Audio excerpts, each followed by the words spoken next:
which would subsequently emerge as an effective immortal substitute.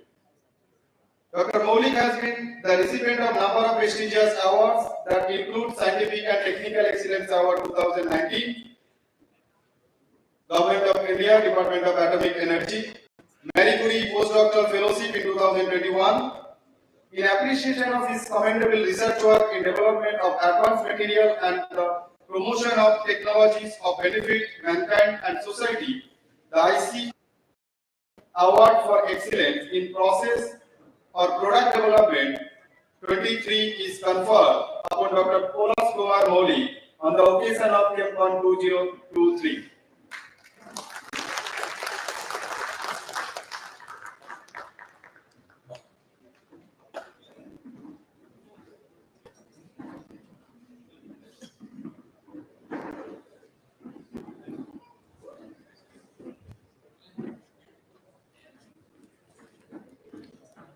Amar Daikem Award for Excellence in Research and Development for Chemical Engineering below the age of 35 years goes to Dr. Anant Govind Rajan from IISc Bangalore. I request Dr. Anand to please come on the dais and receive his award. Dr. Anant Govind Rajan completed his BTech in Chemical Engineering from IIT Delhi.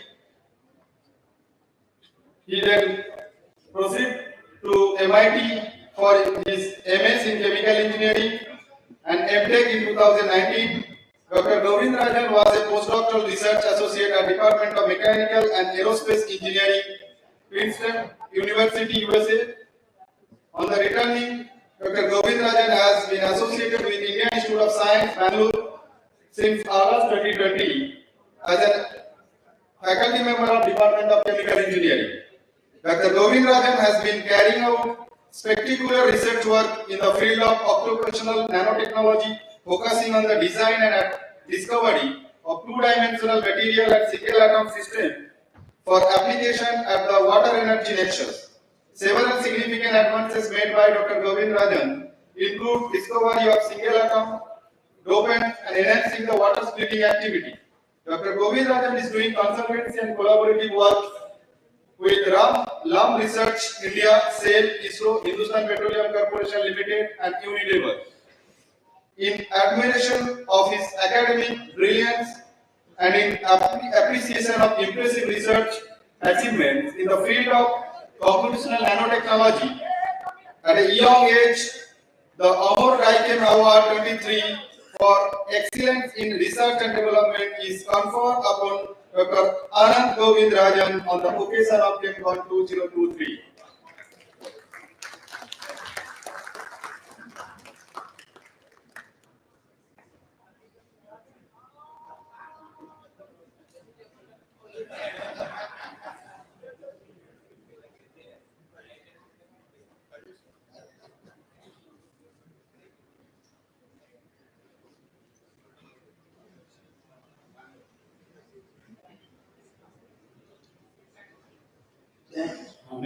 Next award, Dr. K. Anji Reddy, Innovator of the Year in Chemical Engineering and Technology in India by publishing in the reputed international journal in Chemical Engineering and Biotechnology, Patents of Merit.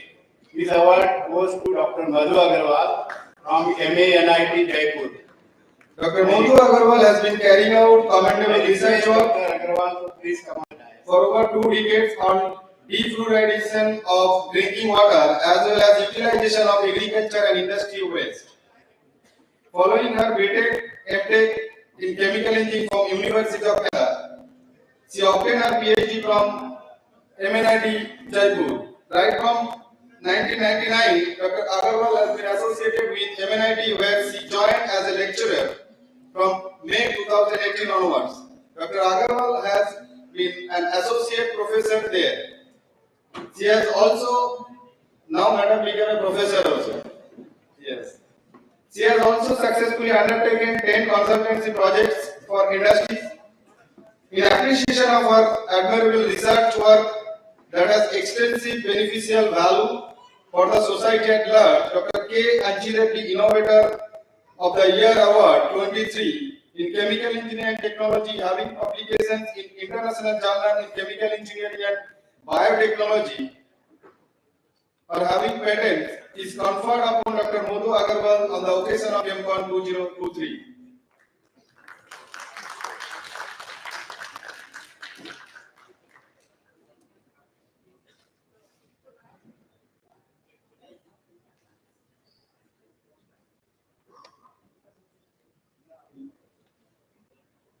Lupin Industries Best Chemical Engineering Teacher Award for the faculties in private colleges below the age of 50 years.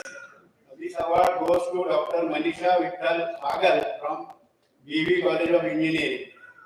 I request Dr. Pagal to please receive the award.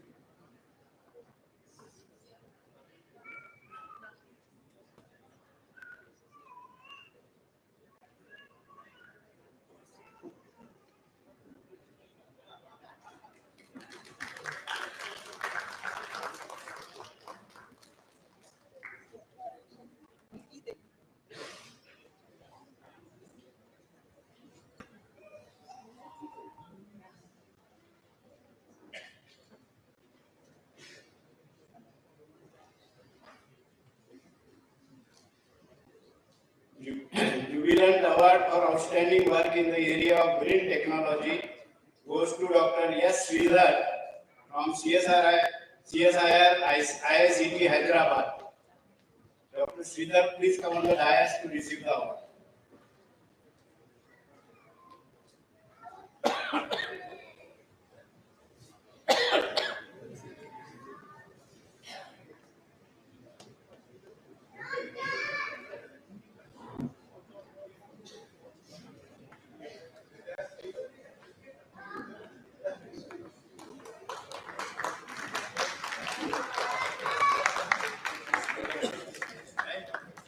So Dr. S. Sridhar is a leading name in the League of Scientists who are working relentlessly for the society welfare by creating a green earth.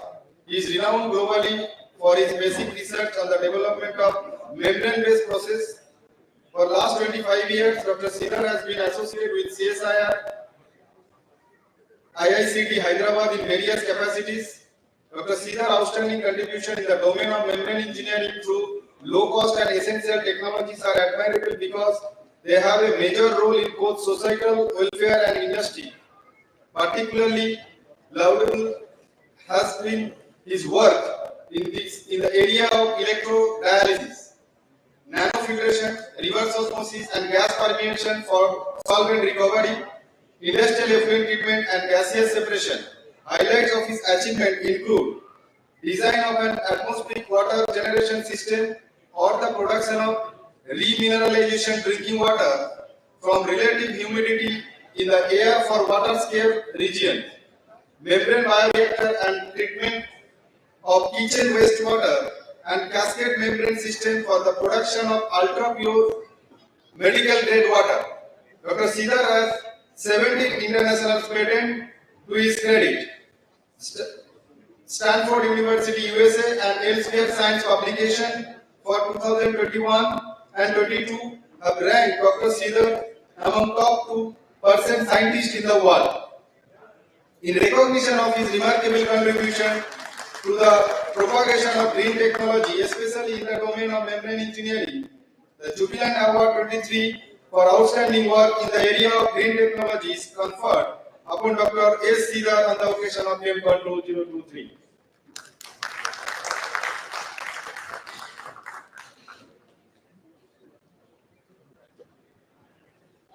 Professor Ashutosh Sharma Award for Best Research Paper published in a national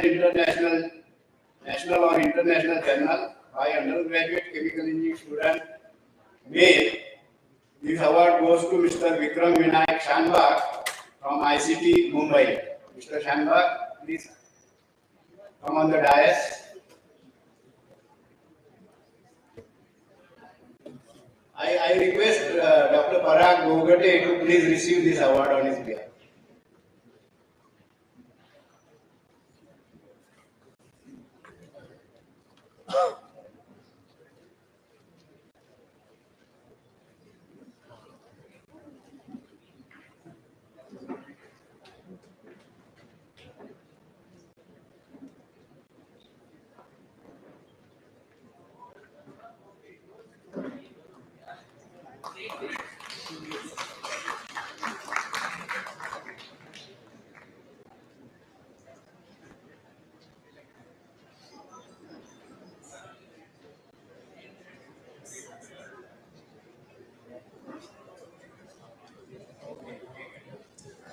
Professor Professor Shamal Kanti Sanyal Memorial Award for the best PhD thesis in the area of membranes research with significant commercial potential goes to Dr. Himanshu Pradeep Kohli, RNG IIT Gujarat.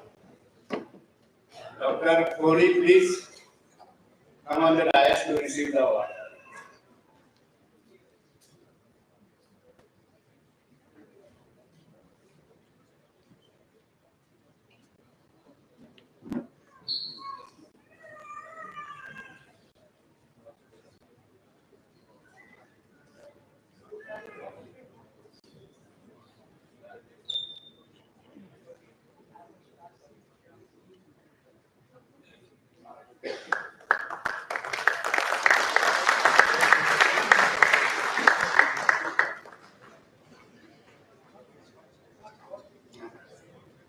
Padma Shri Professor D.D. Yadav and Dr. Mrs.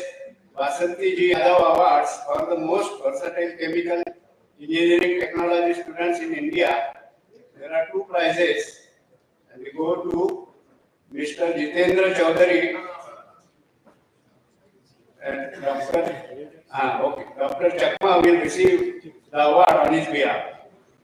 Dr. Chaudhary is from IIChE Bhopal.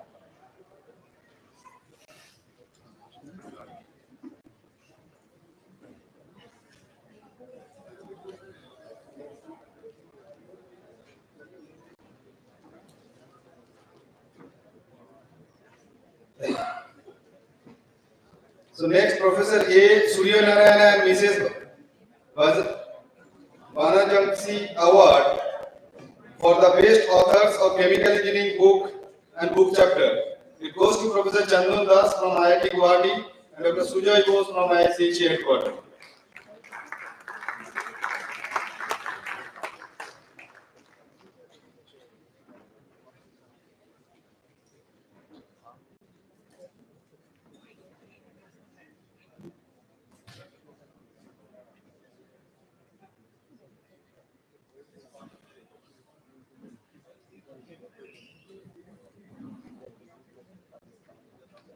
Heritage Institute of Technology Award for the Innovation Research and Sustainable Process Development. It goes to Professor C.C. Sinha, Director General, CPET. So Professor C.C. Sinha belongs to an august group of academics who has been involved in doing valuable research in the vast domain of blended polymer composite, polymer surface modification, nanocomposites, bioreductant composites, ion exchangers, effluent treatment for tannery and textile water. Professor Sinha is concurrently holding the position of Director General, Central Institute of Petrochemicals Engineering and Technology since 2021, as well as professors in the Department of Chemical Engineering, IIT Roorkee, since 2014. During 24 years of his rich academic and industrial research experience, Professor Sinha has successfully completed over 22 high-impact projects and consultancies valued around 153 million. Professor Sinha is a joint owner of the 3 patents. Over the last few years, he has developed 6 popular online courses in the field of chemical engineering. Professor Sinha has also been instrumental in implementing several national and international MOUs between IIT Roorkee and premier international and national universities institute, that is University of Strasbourg, University of Canfield, Rajiv Gandhi Institute of Petroleum Technology, and many more. In recognition of his spectacular contribution to the field of polymer synthesis, membrane separation, water treatment, ion exchange, and so on, the Heritage Institute of Technology Award for the Innovation, Research and Sustainable Process Development is conferred upon Professor C.C. Sinha on the occasion of ChemCon.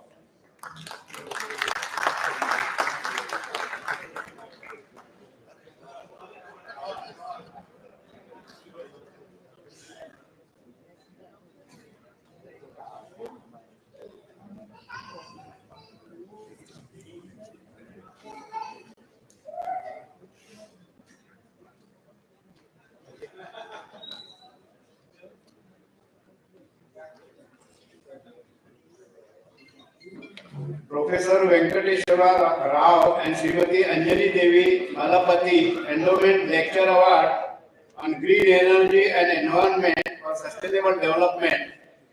This award goes to Professor G.D. Yadavji, past President IIChE and former Vice Chancellor ICT Mumbai. So Padma Shri G.D. Yadav is towering personality of myriad talents who has been leaving indelible marks as an eminent academic of international repute. A front-ranking inventor and a distinguished chemical engineer.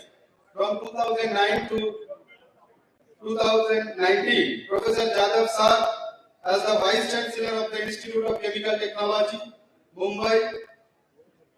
Presently, he is the Emeritus Professor of Eminence ICT. In the past and also at the present, Professor Jadhav remained associated with several universities abroad. He is also closely engaged with a wide range of chemical and allied industries as a consultant.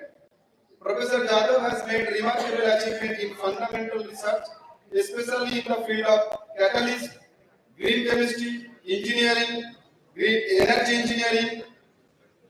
Along with his research team, Professor Jadhav made a major breakthrough in CO chlorine water splitting cycle under a patented ICT-OE hydrogen production process. He has over 70 patents to his credit. Honors, awards, accolades have come his way in abundance. Padma Shri was bestowed upon him in 2016. Professor Jadhav is a fellow of National Academy of Engineering, USA, a life fellow of IIChE. He was the president in 2001.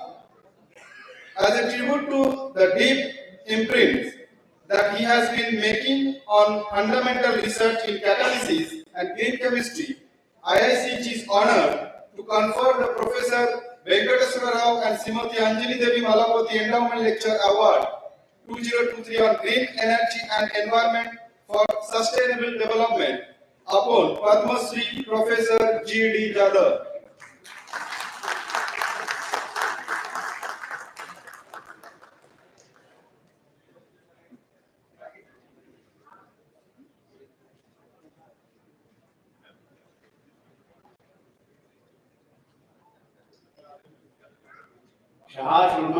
Shah Shulman Award for the Best PhD Thesis in the area of Colloid and Interface Science for the year 2022.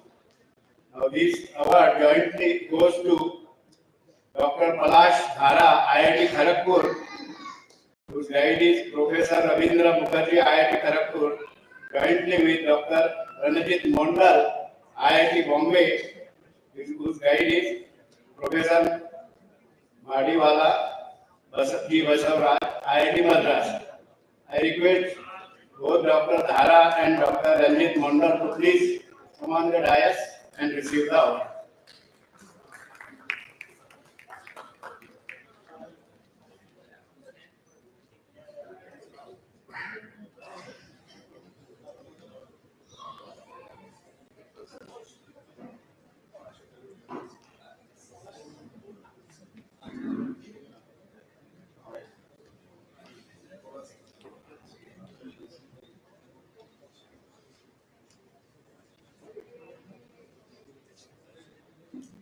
So on behalf of Dr. Palash Dhara, Professor Robi Proto Mukherjee, sir will receive his award. Sorry.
Dr. A.V. Ramarao Foundation Best PhD Thesis and Research Award goes to Dr.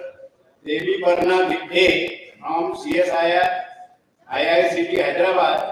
His guide was Dr. B. Satyawahi, Chief Scientist CSIR IICT Hyderabad.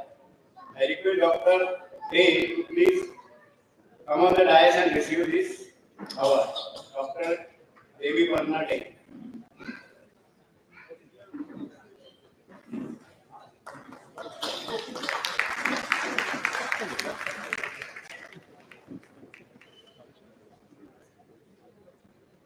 The Chemical Weekly Prize for Best Research Paper published in High Impact Factor International Journal by undergraduate chemical engineer. The first prize goes to Mr. Animesh Chaturvedi from ICT Mumbai. Mr. Animesh Chaturvedi. Second prize goes to Mr. Jitendra Chaudhary, IISER Bhopal. Dr. Chapma will receive this award on his behalf.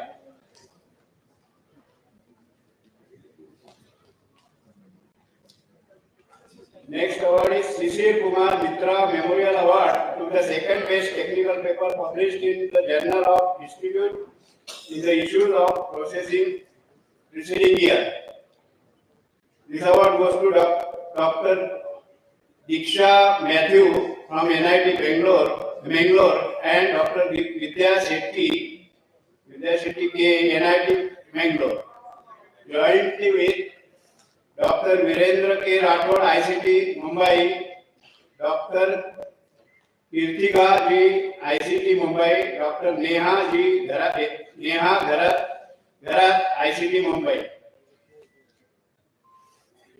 Please come on the dais to receive the award.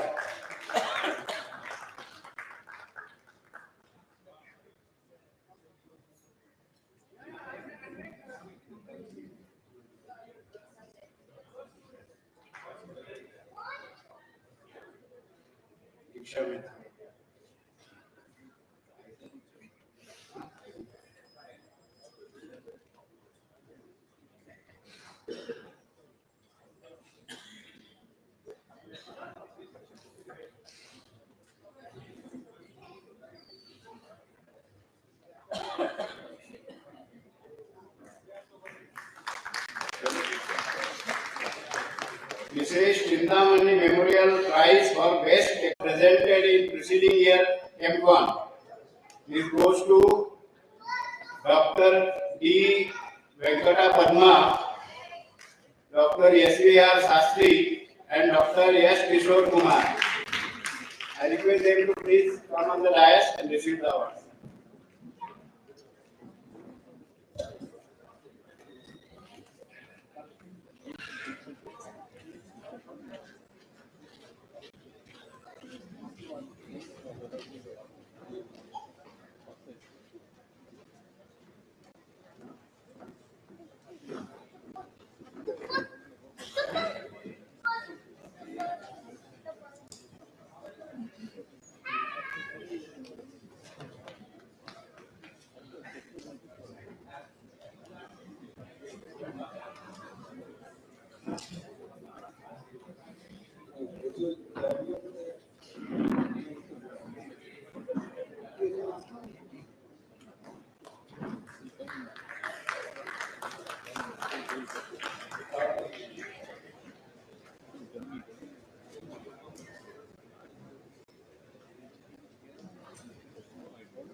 Inarnandi Memorial Prize for securing highest marks in associate membership examination.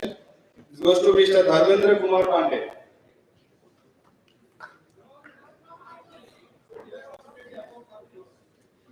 Ombuja Young Research Award for doing postgraduate studies in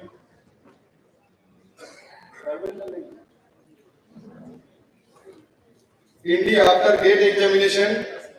Total 8 awards. Dharmesh J. Machi, SBNIT. Dharmesh J. Machi. Dharmesh J. Machi. Ombuja Young Research Award. Then next please ready Aman Kumar Kesari. Next please ready Aman Kumar Kesari from ICT Hyderabad, IICT Hyderabad. Next Mr. Bharat Rengararajan, ICT Mumbai.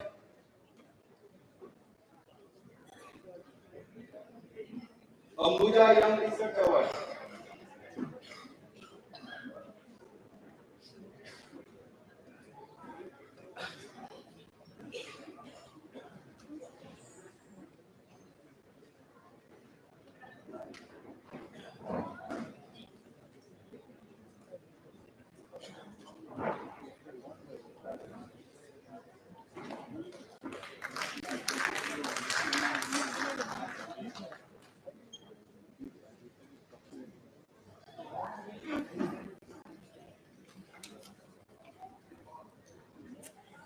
Aman Kumar Kesari, Bharat Rengarajan. The next Anushka Agarwal. Anushka Agarwal.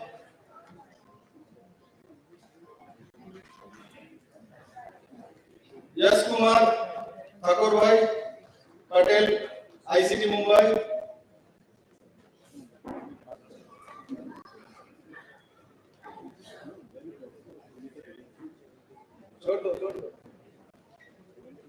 Abhishek Kumar, IIT Guwahati.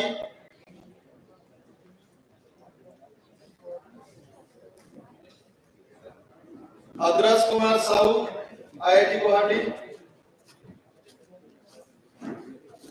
Abhishek Kumar, Adras Kumar.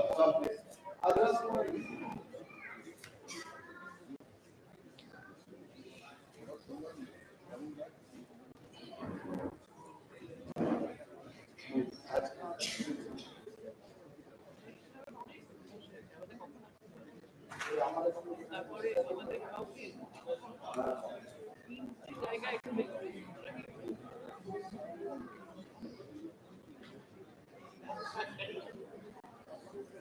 Sankari Swaminathan, IIT Guwahati.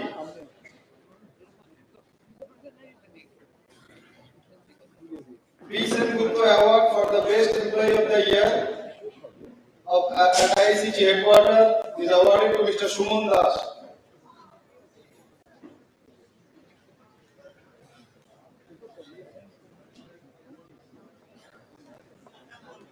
Shumon Das.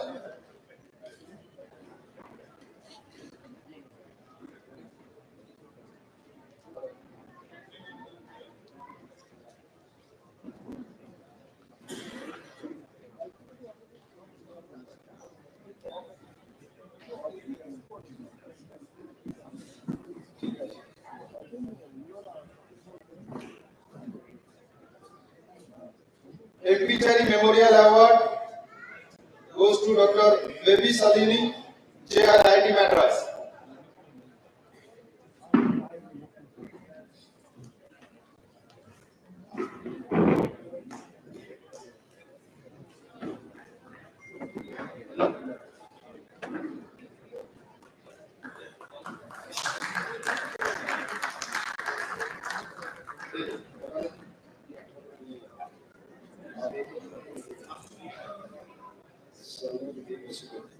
So now we'll congratulate with a certificate, fellowship certificate for the 2023. So first I request Dr. Sarma V. Pasupati to come on the dais.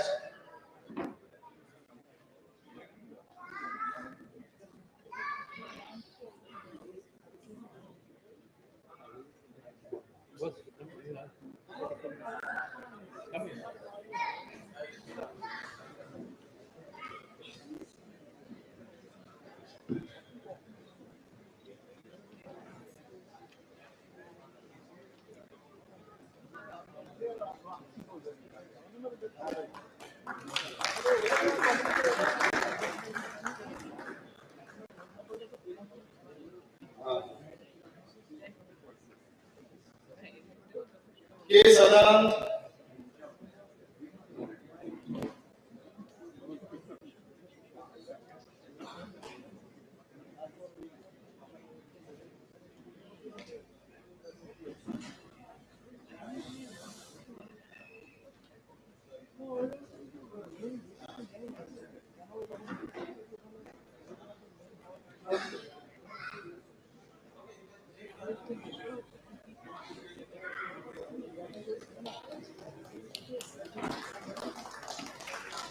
Dr. Ranjan Sen,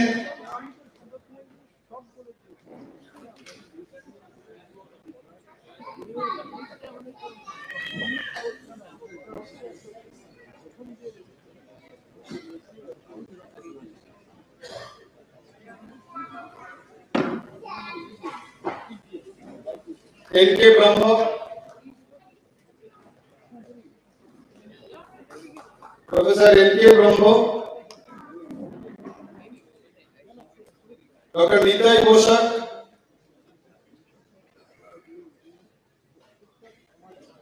Professor Alpona Mahapatra,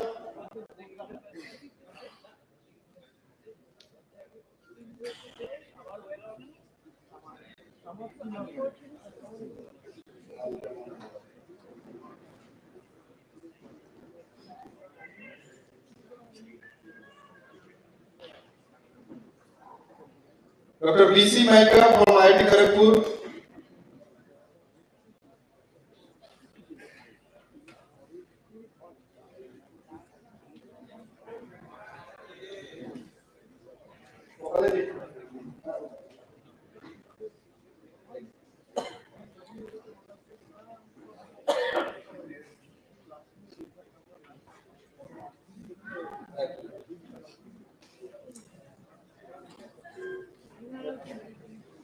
Dr. B.C. Maika,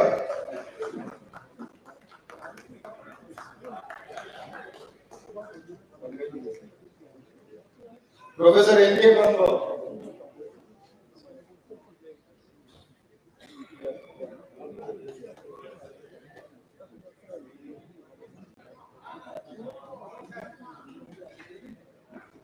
Dr. Mukesh Doble,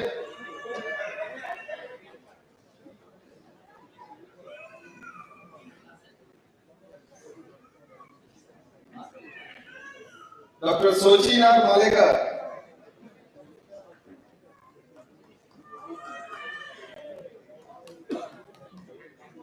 Dr. Pramod Kumar Bajpai,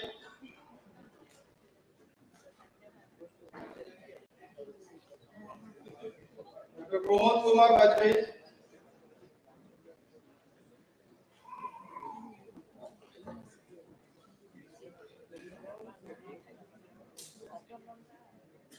Mr. Rajoy Kalani,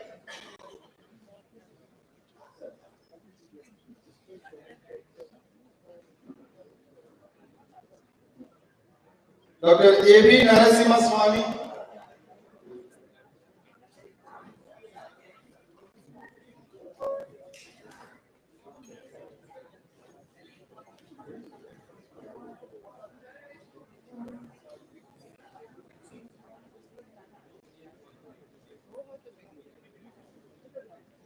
A.B. Narasimha,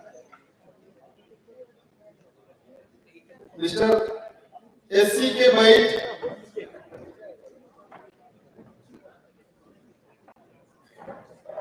Mr. Rajata Mehra,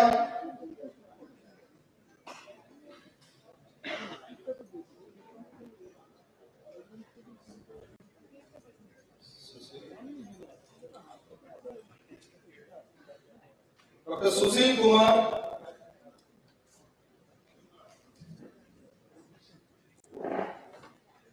Rajata Mehra,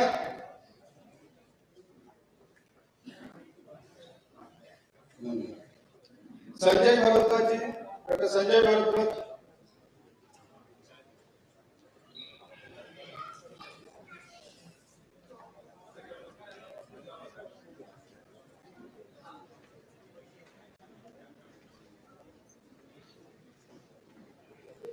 Professor Sudarsanta Basu,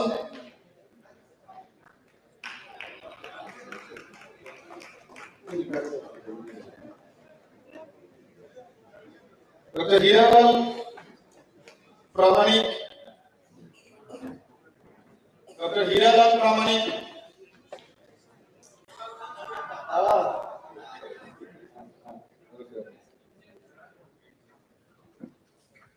Professor Sadhana Sachan,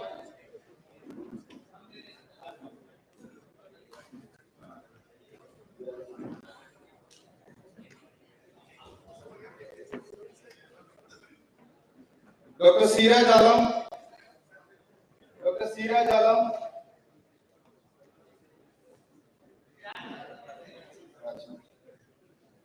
Professor Amitabh Bandyopadhyay,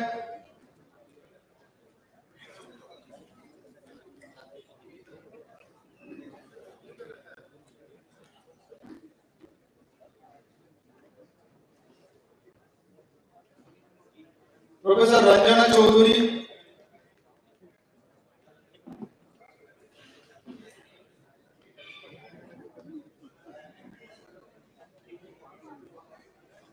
Dr. Amar K. Mohanty,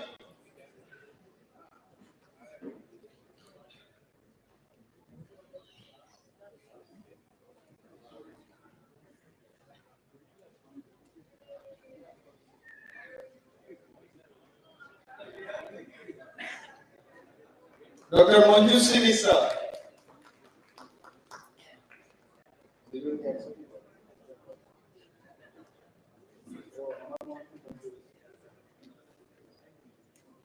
Dr. Amar Mohanty and Dr. Manju Mishra, both can come together.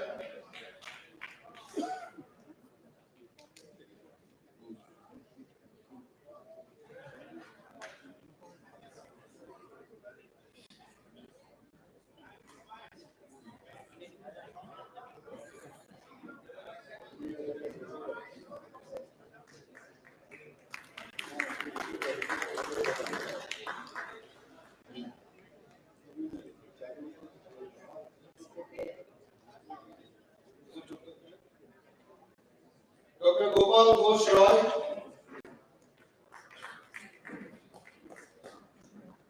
Dr. Soma Das,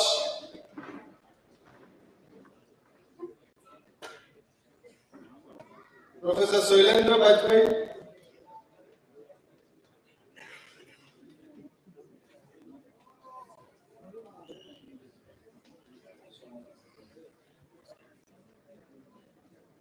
Dr. S. Sridhar,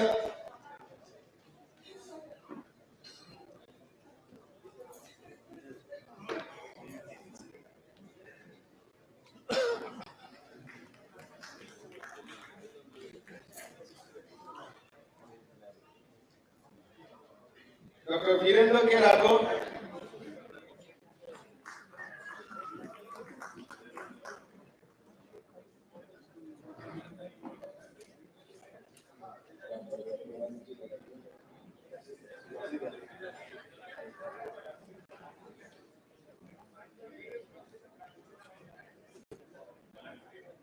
Dr. C. Karthikeyan,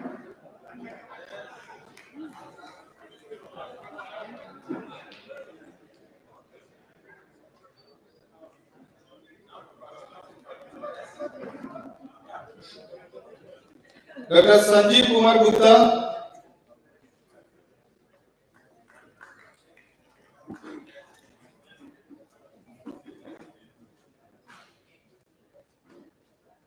Dr. K. S. Rajanandam,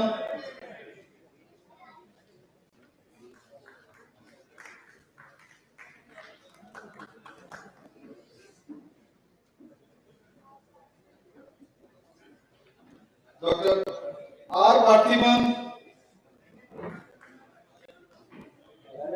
राजानंदम, उसके बाद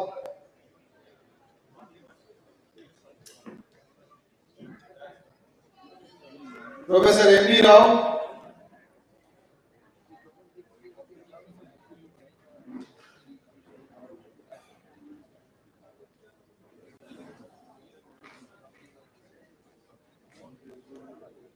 doctor Utkarsh Maheshwari,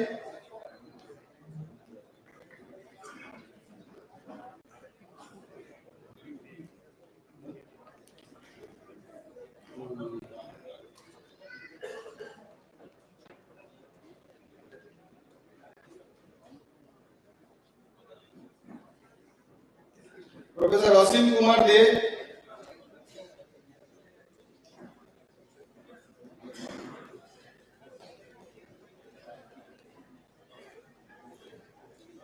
doctor M S Rao, M Srinivasan Rao,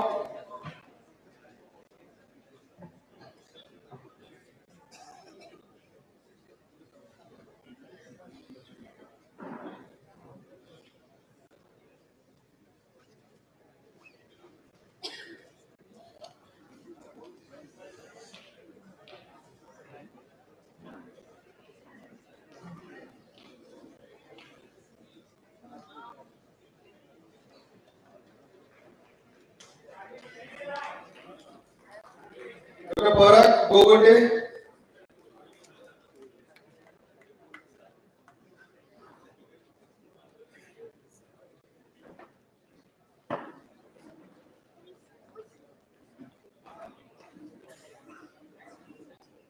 Dr. J. Raju.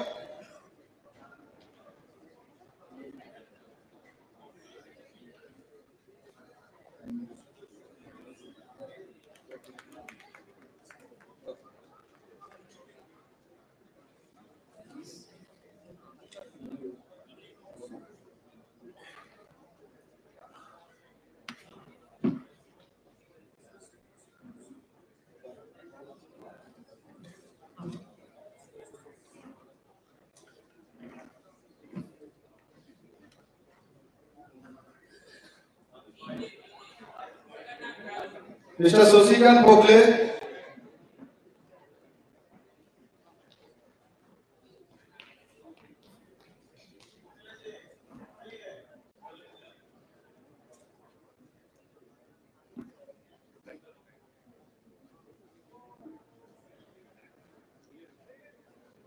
Dhawal Saxena.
Dr. Bharat Bhanap se.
Divakar Sinde.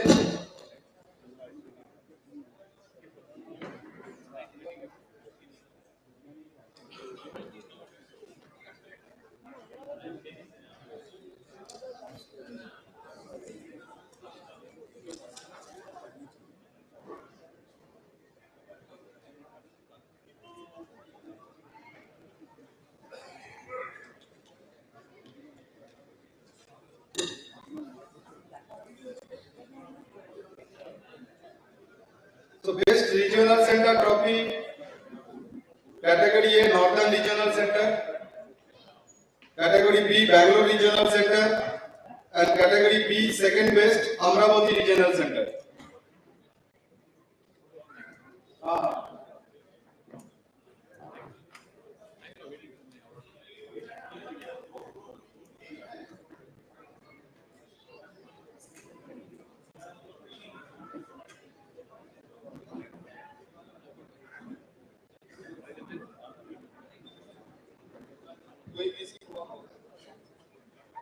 Hello, hello.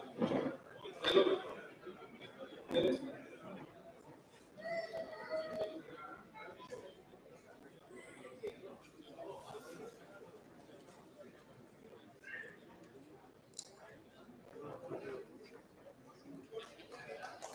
Bangalore Regional Center, second best.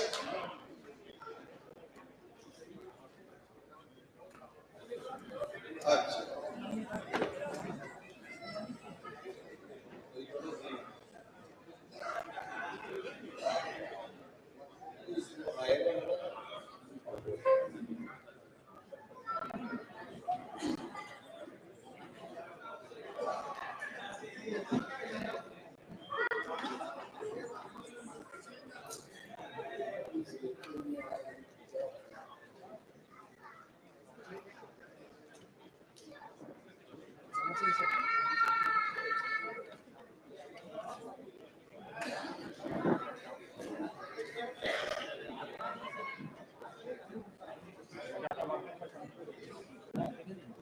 Category B, second best.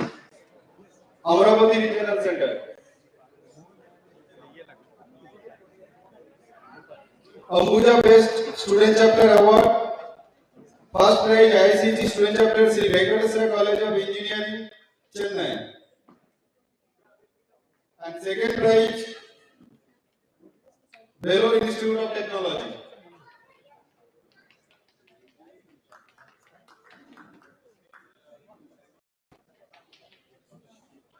First is Sri Venkateswara College of Engineering.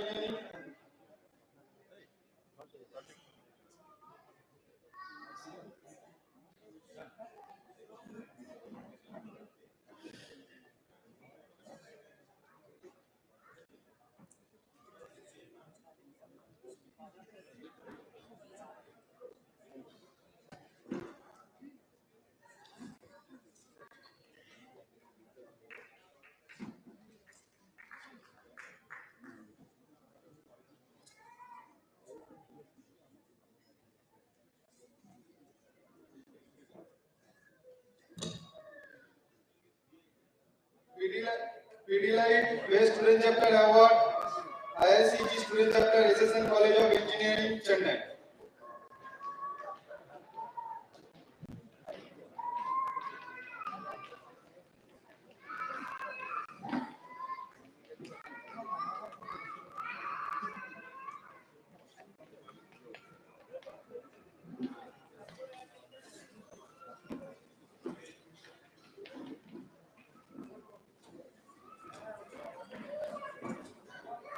So in the fellow, we had the list was missing Mr. Apurva Kumar De.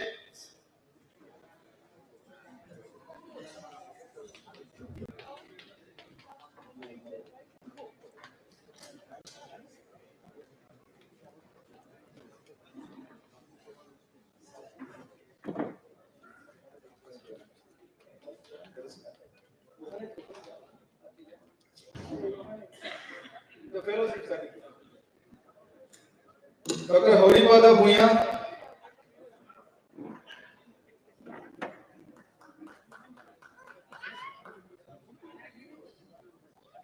And Satyavir Singh Ji.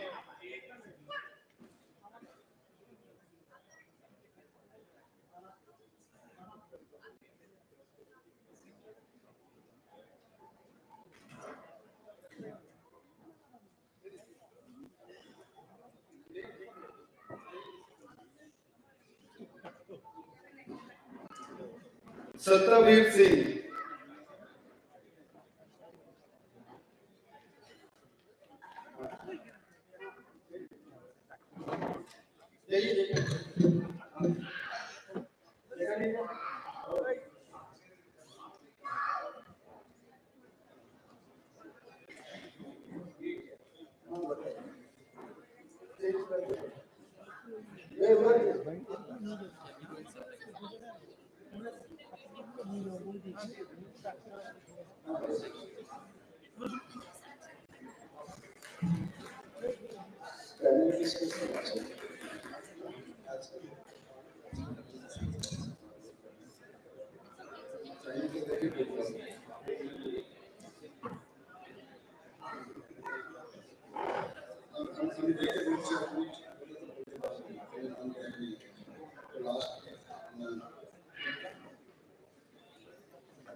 Dr. Kanak Raju.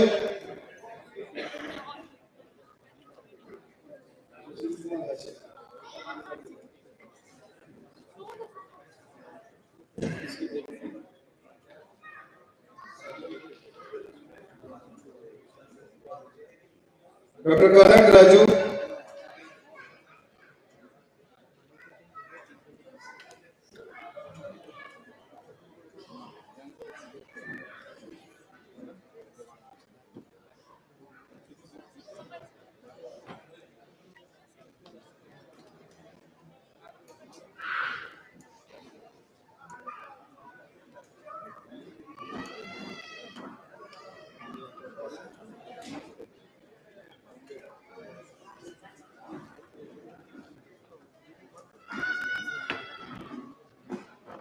So now we are going to the last award session. Means the program of the award function is that the H.L. Roy commemorative book launch. Though it was published by our governor, but we used to start our award followed by award function H.L. Roy memorial lecture, which will be delivered by the Mr. S.M. Vaidhu, CMD Indian Oil Corporation Limited on 30th December. Due to his sudden busy schedule, it has to be postponed. But we'll go ahead with the book launch function. We had our the eminent speaker and our former presidents are here. So I request.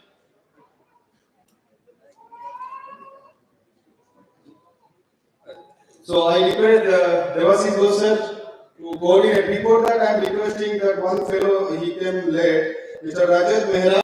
So please come on the dais to receive the fellowship certificate.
தலைவரே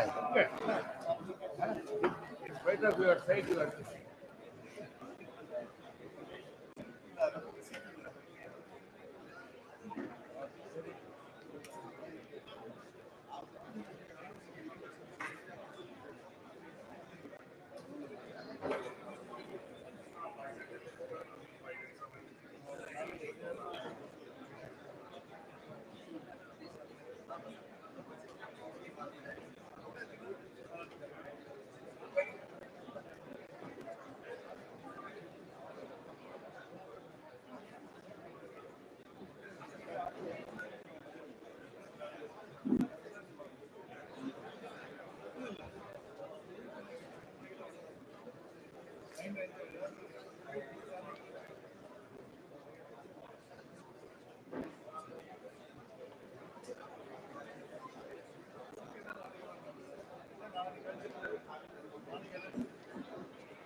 ready.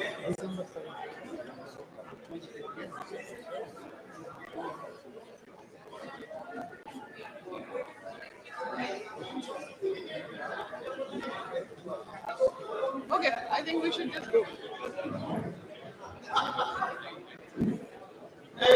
Devasita.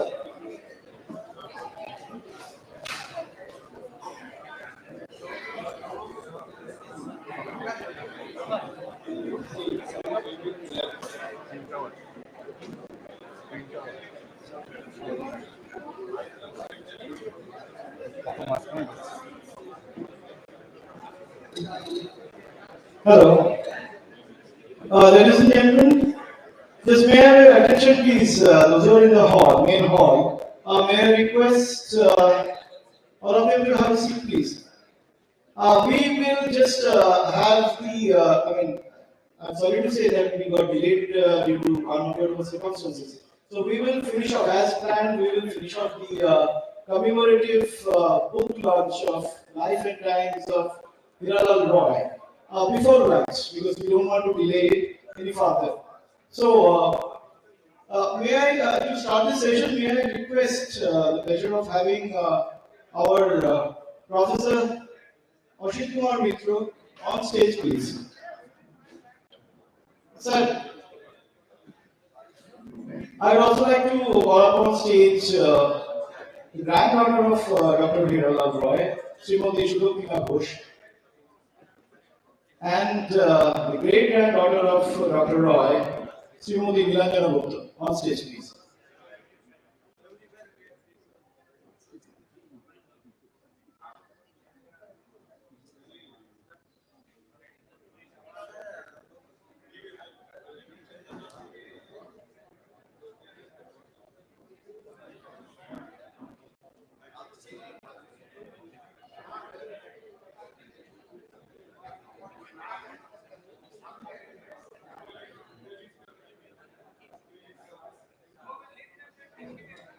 May I request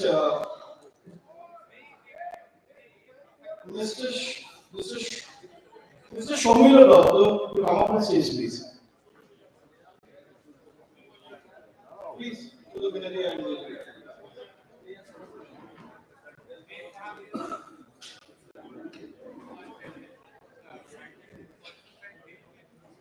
In 1989, during the centenary celebration of Dr. H.L. Roy, the book Life and Times of Hiralal Roy was first published from IIChE, which was edited by Dr. Tuhin Kumar, which is partly an unfinished autobiography of Dr. Roy and complemented with contributions made by his students and colleagues, which comprise the biographical part.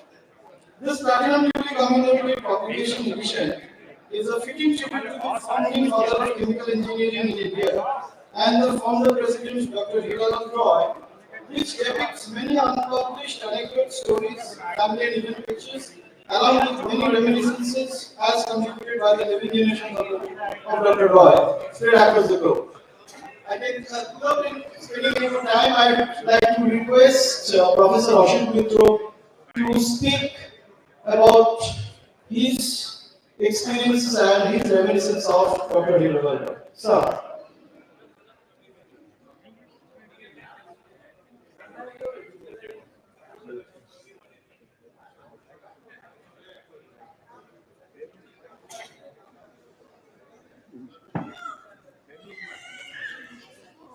Distinguished delegates, ladies and gentlemen, it's a very awkward time for all of us because I will not be clearing the lunch. The lunch is on, but the organizers have delayed much.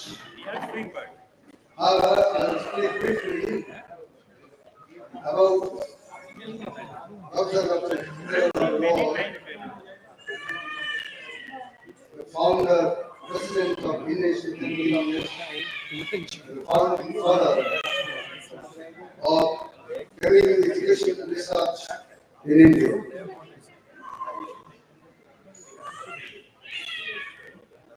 I have occasions to listen to Professor Roy's lecture.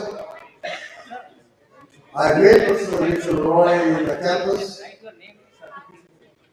in 1957 to 65.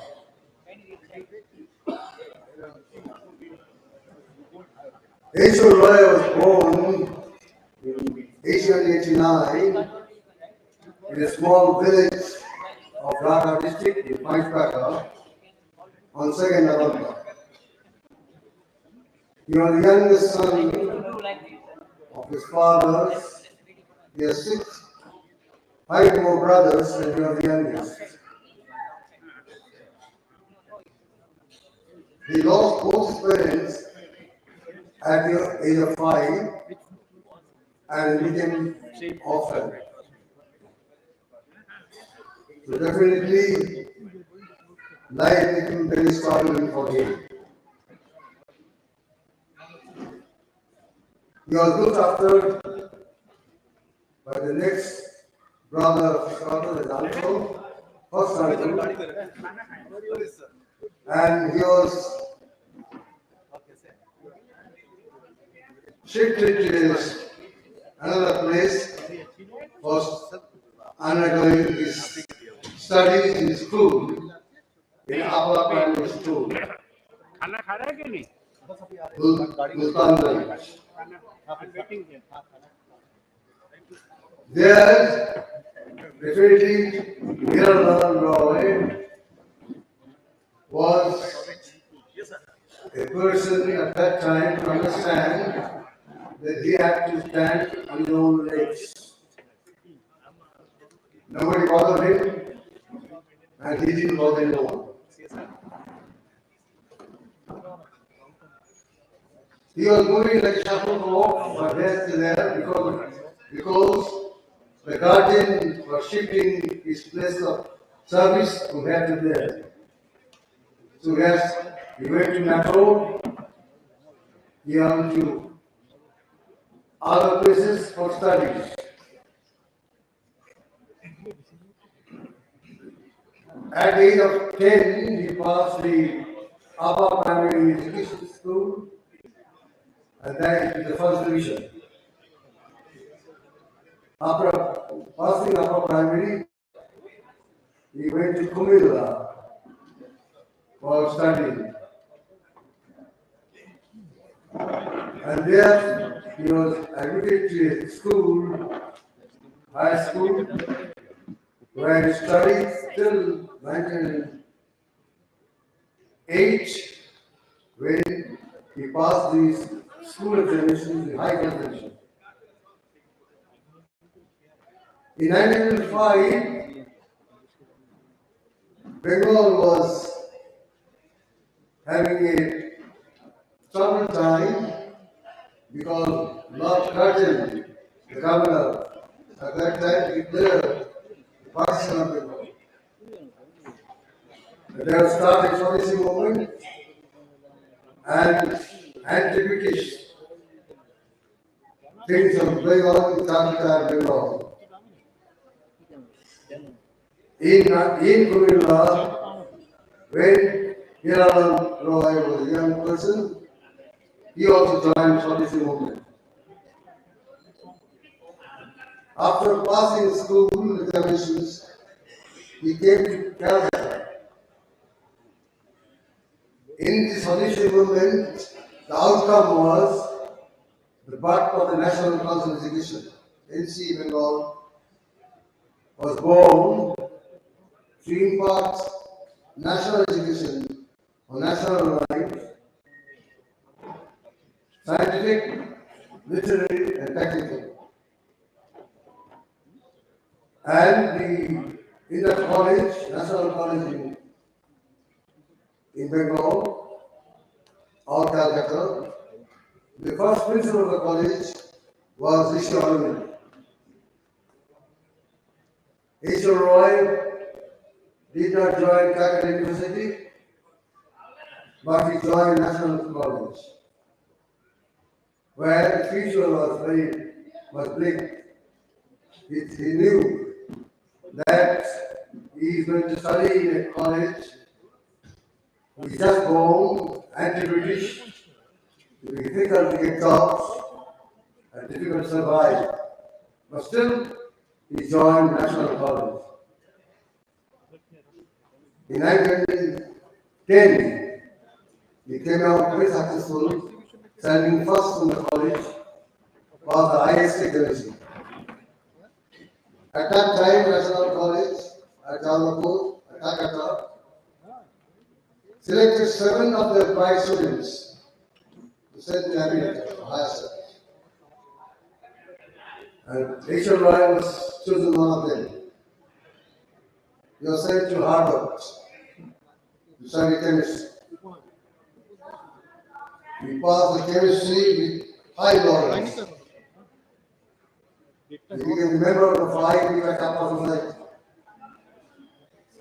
Very few students get the membership of Phi Beta Kappa Society of Harvard. He became the Harvard Crimson. A key, golden key he possessed throughout his life, being a Harvard Crimson. He met Rabindranath Tagore at that time. He went in America. He got a certificate from Rabindranath Tagore. Rabindranath Tagore as a brilliant person, and he would be a brilliant teacher in the future. He was awarded a scholarship to study further higher studies, but he came back to National Council to teach chemistry and mathematics. He started his career in National College as a teacher of chemistry and mathematics. But he was very much liking to make a course, advanced industrial chemistry course.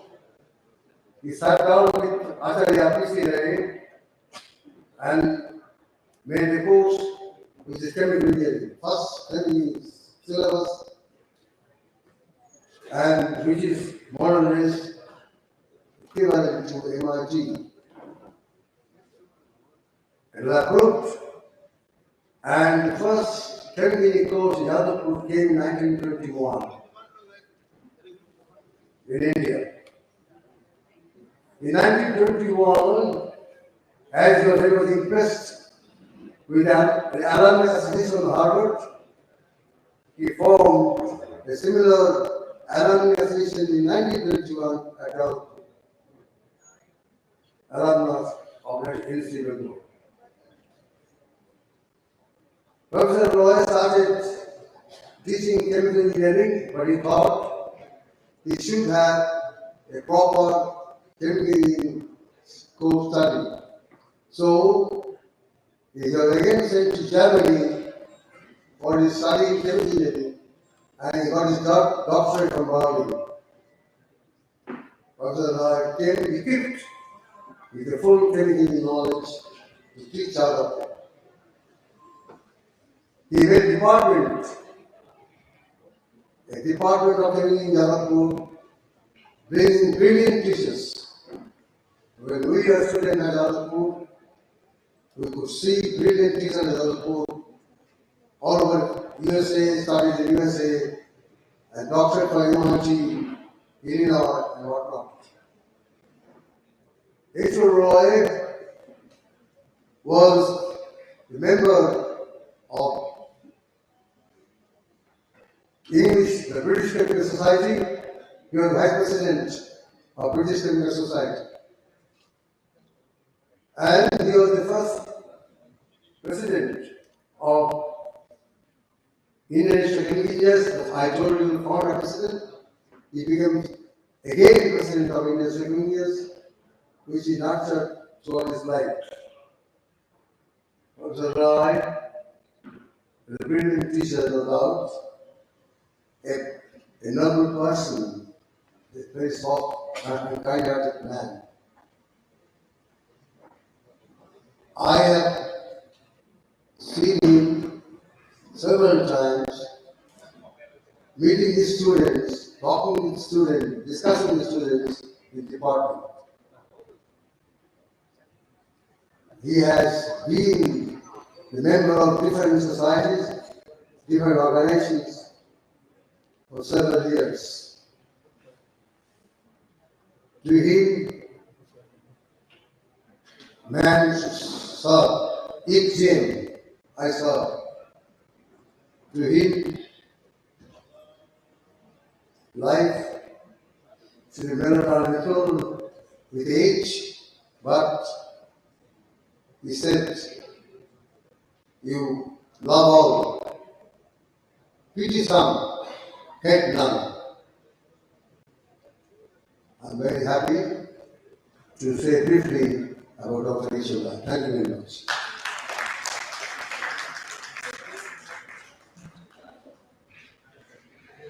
Thank you, sir. Professor Ashok Mitra happens to be my Master Moshe at Jabalpur University Chemical Engineering Department. Next, I'd like to request granddaughter of Dr. Hiral Roy, Srimati IIChE-Chemcon, to say a few words about her Dadu. Indeed, it's love for a Dadu that inspired IIChE-Chemcon to contribute to the part 3 of the commemorative book. Many of you probably have got it in the kit, the delegate kit, wherein she put in humongous efforts. Well, 3 weeks, even with her eye operation, she continued to edit the part 3 of the commemorative book. IIChE-Chemcon, please.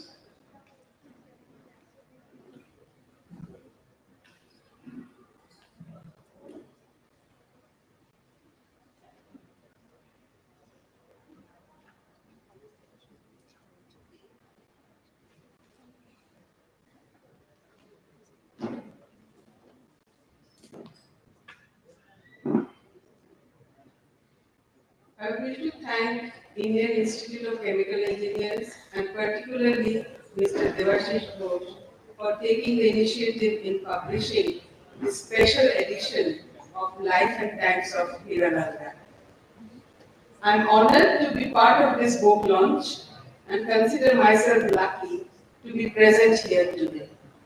My grandfather, Dr. Hirananda Roy's unfinished autobiography, is a wonderful documentation of the village life in early 20th century Bengal and the value system of extended families. Orphaned at age 5, he grew up as part of the families of his uncles and brothers, and he was taken good care by them. I have seen his care and concern for his relatives and friends who were in need.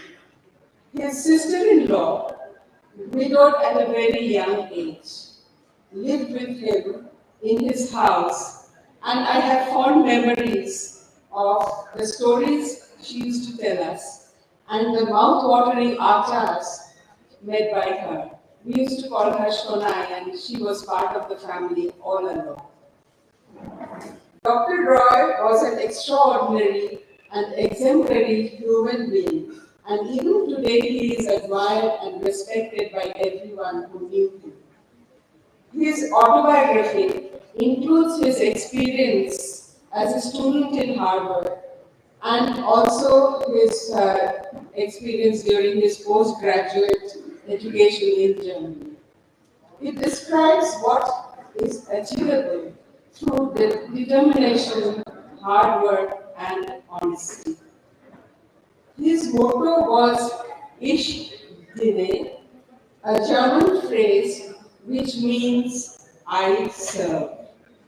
It is disturbing to witness how people in the 21st century are still facing endless suffering because of self-centered, greedy and dishonest people. Perhaps the younger generation can learn from the life of Dr. H.L. Roy that nothing can prevent a person from following his principles and values.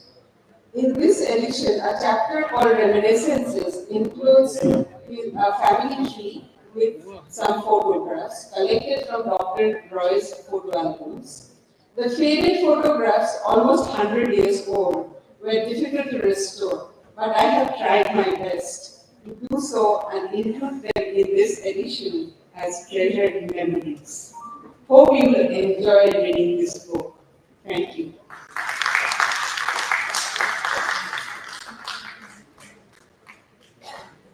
Thank you, Shubha Kennedy. In fact, just for the rush of time, Professor Ashok Mitro is the ex-president of Indian Institute of Chemical Engineers. He's the past president of Indian Institute of Chemical Engineers, and he's an ex-HOD of Chemical Engineering Department of Jadavpur University.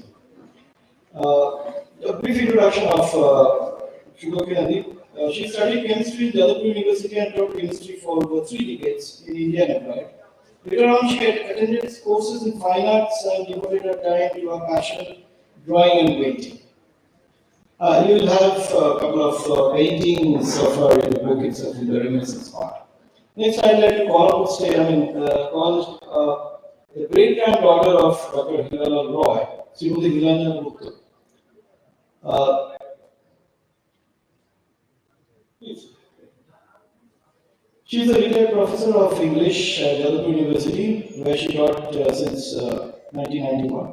She has held various positions there, such as Dean of Faculty of Arts and Director of School of Media Communication and Culture. Now I request Srimati Gupta to say a few words about her great grandfather. Thank you.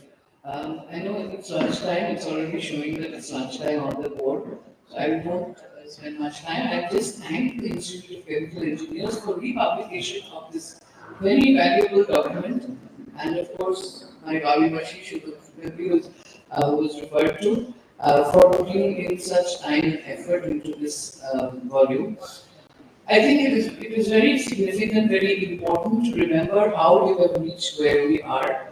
All the proud recipients of the awards, for example, I think they should know that it is people like Professor Veeralal Rai who were born at a time when they could only dream of an independent India, but they also already started thinking about how important it was to create institutions and traditions of scientific research, thinking, and practical use of that science and technology.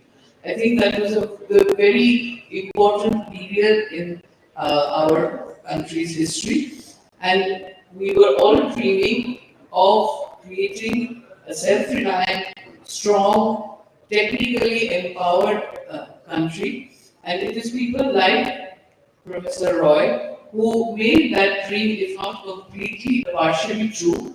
In the presidential address, the president was talking about his own struggles and how he had to struggle and he had to borrow money and go around, trying to make enough arrangements for his own studies. And those days are still with us, unfortunately, for some people, though we have, of course, also made great strides in education.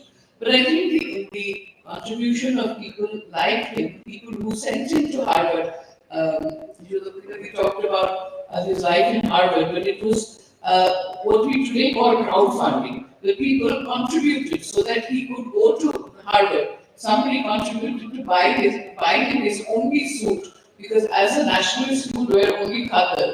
Somebody contributed for the money he would spend on eating. So it was a real movement to create people like him. It was his own embracing of this tradition, of this search for a new technical, research-oriented India.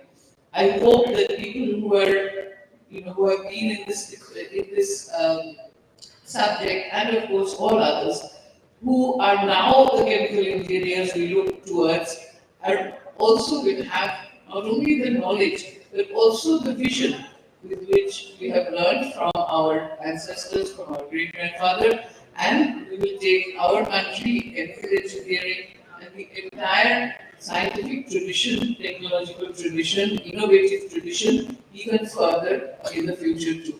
Thank you again for the Institute of Chemical Engineers for the publication of this memo.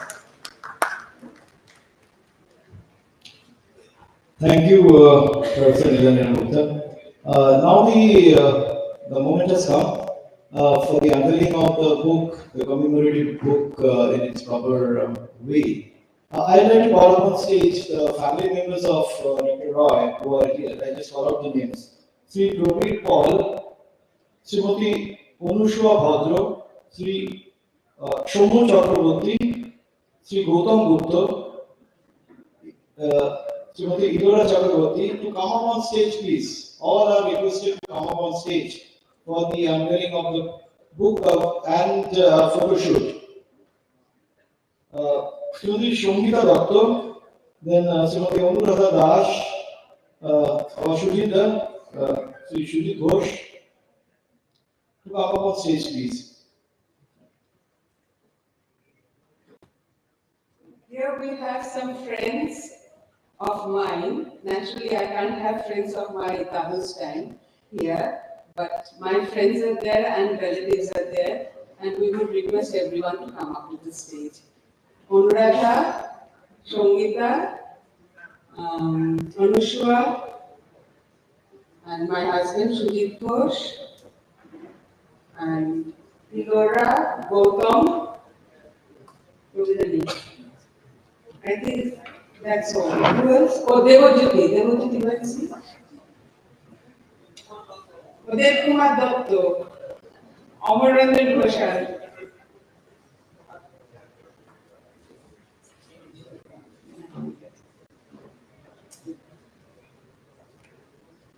I would also like to call up on stage our Calcutta Regional Center Chairman, Sri Konan Kumar Basu. Mr. Vishwanath Chattopadhyay is there. Please come up on stage. You are Vice Chairman in the local organizing committee. And I request to all the council members who are present here at this point of time, please come up on stage along with our Chairman of National Organizing Committee, Professor Sina Saxena ji, Ranjana Madam, please, and all the professors of Jadavpur University who are there and the council members and the CRC members who are here at this point of time. We request you to come up on stage for photo shoot. Sir, Professor Yadav sir, please.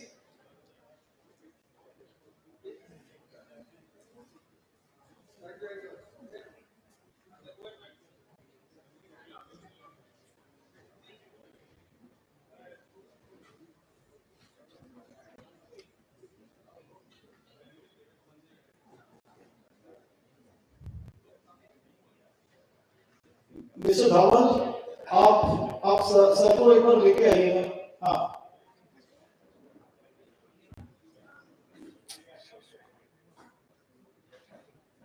yes sir, please come on stage.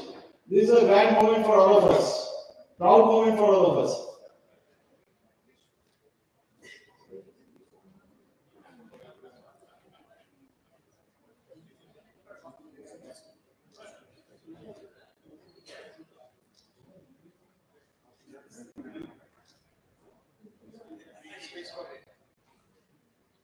So I would like to request Professor Ashok Mitro to unveil the book. You can stand up.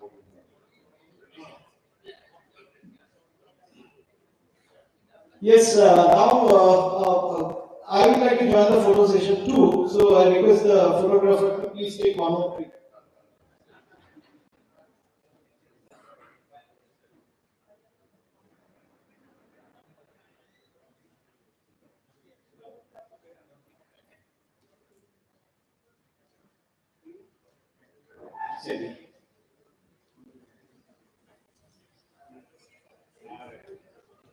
Thanks everyone for your patience, and please rush to the dining hall for the much awaited lunch. Thank you all. See you after lunch in another 45 minutes time. Thank you. Half an hour, sorry. The secretary says it's only 30 minutes you have. So to get, to rush and get lunch. Thank you so much. Thank you all.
हम उसका अच्छा चीज ले सकते हैं single खाली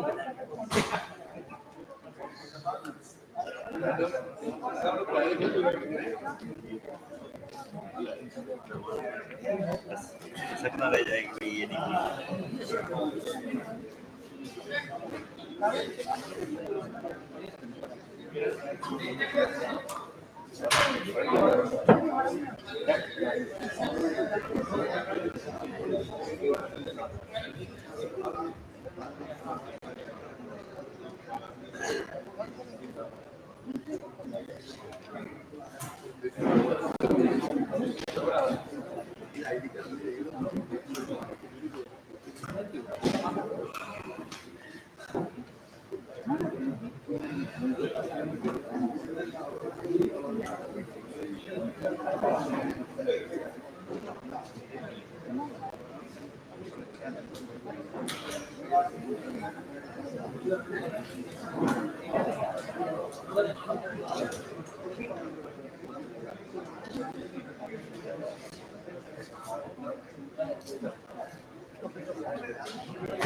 मिलेगा आपको थोड़ी देर बाद।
केमिकल इंजीनियरिंग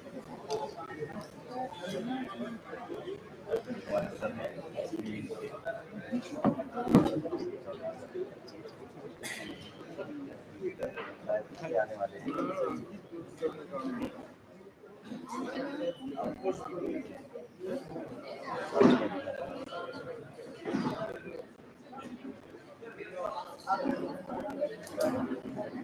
मेमोरी ले लेते हैं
पैसे घर में आगे बस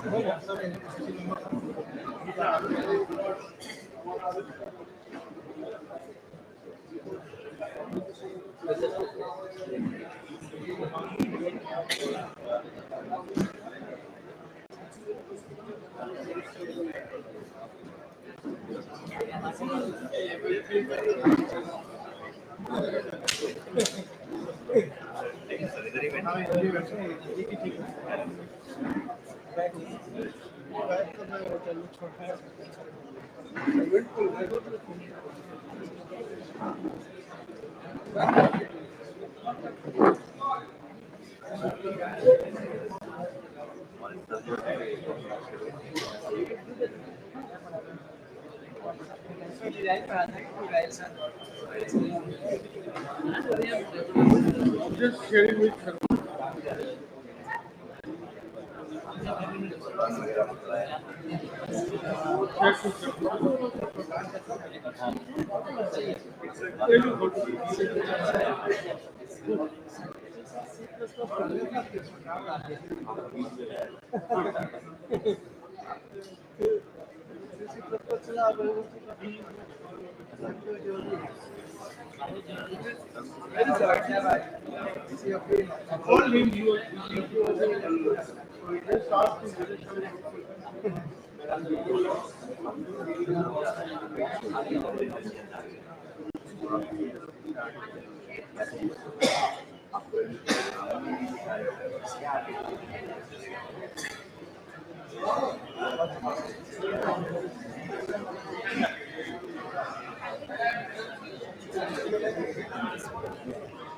प्रोग्रामिंग की जरूरत ही नहीं है वो खुद ही करो आप बोलो तो देखो आगे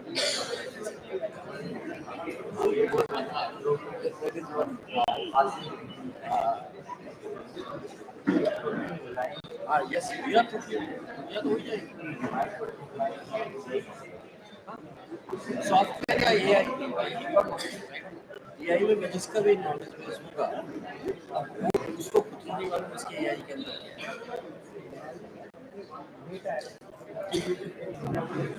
कोई dictionary note if you mean to say dictionary note करेगी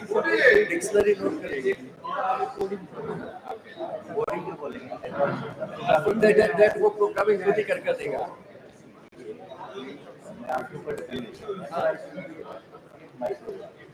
तो फिर वो अगर आपने मैं उससे अच्छा प्रोग्राम क्रिएट करूँगा सेम चीज with AI created by human वो जो उनका लेवल सब एबीसी तक है एआई मैं किसी भी इंडिविजुअल लेवल पर एबीसी लेवल और एआई का जो है वो बहुत बड़ा XYZ लेवल वो तो ऑलरेडी पहुंचे हुए हैं ये लिखा होगा, किसी ने लिखा होगा। बट अगर अपन चाहे एक्स वाई जेड को इम्प्रूव करना है, जेड प्लस जेड ए को जाना है, तो we will have to be more knowledge.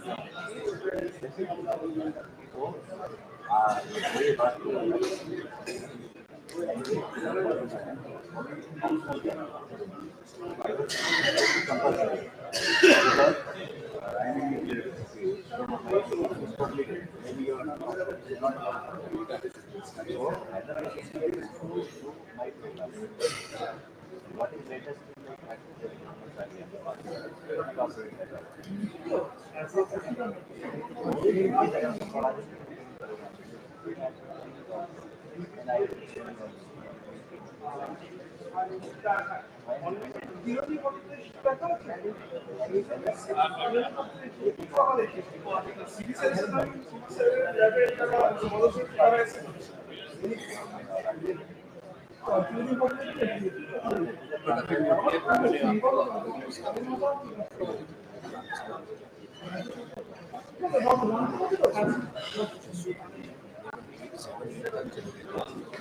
अभी भी आज तक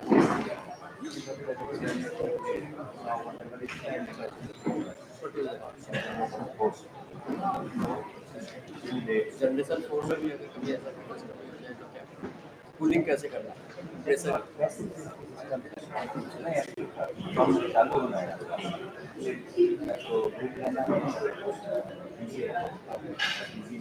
बीजेपी नहीं और पानी भी नहीं था, प्रेशराइज काफी हो गया, मतलब 600-700 का क्लास। कूलिंग में फिर वो सी वाटर उनका जो कॉम्प्लिकेशन सारे इनफैक्ट सी वाटर वाटर सी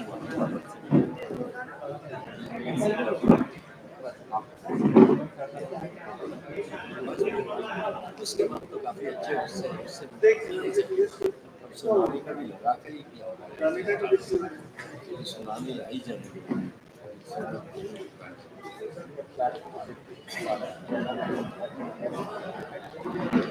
तो मिनिमम सेफ्टी स्टैंडर्ड में सुनामी की करी डिजाइन करना हाँ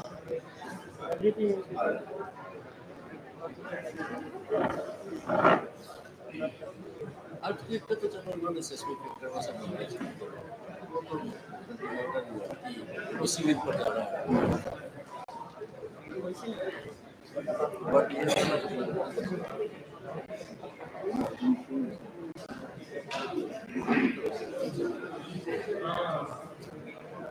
अपने आप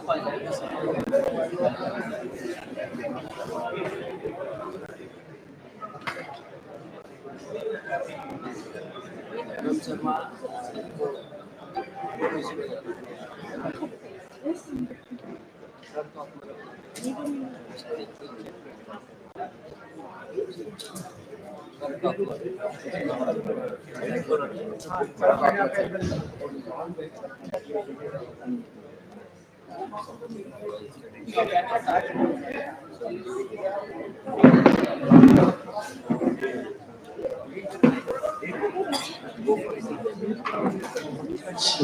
Hello.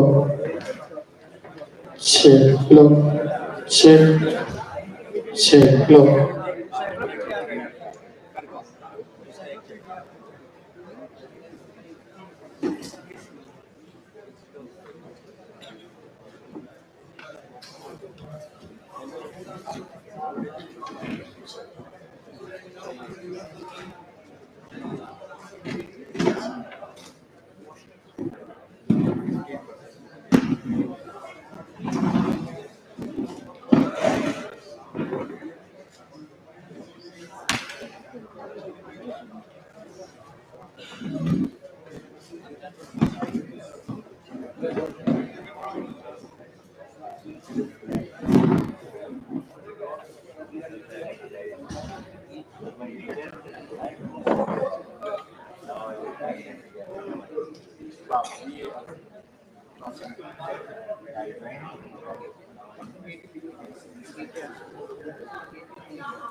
science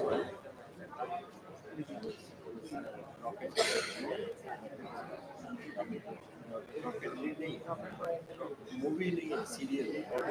बाबा बाबा पूरा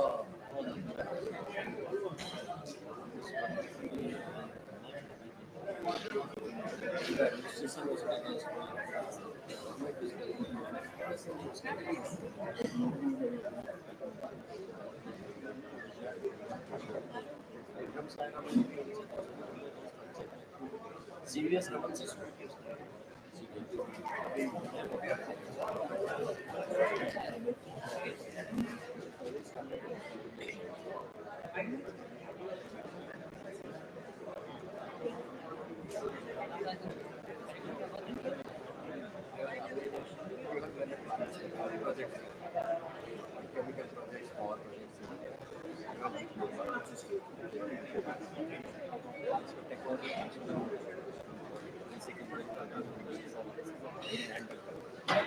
कहाँ से होगा?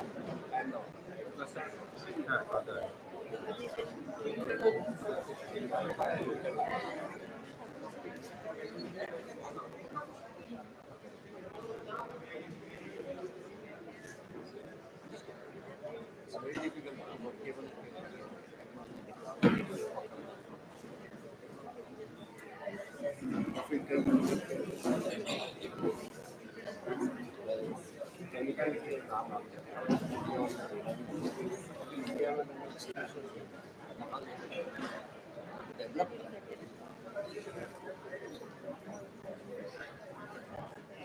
इसको अभी based on our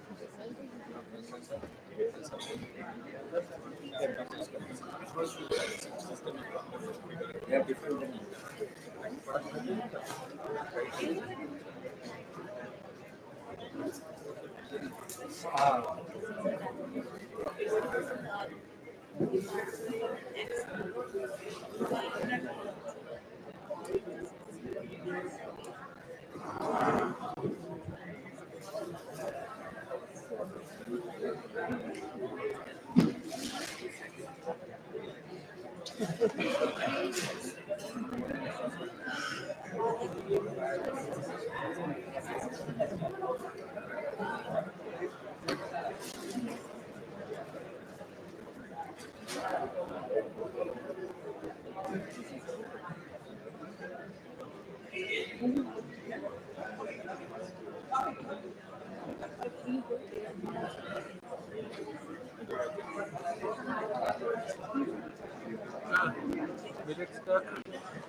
have among us Professor Davio Manenti from the European Federation of Chemical Engineering, EFCE, Politecnico di Milano, Italy.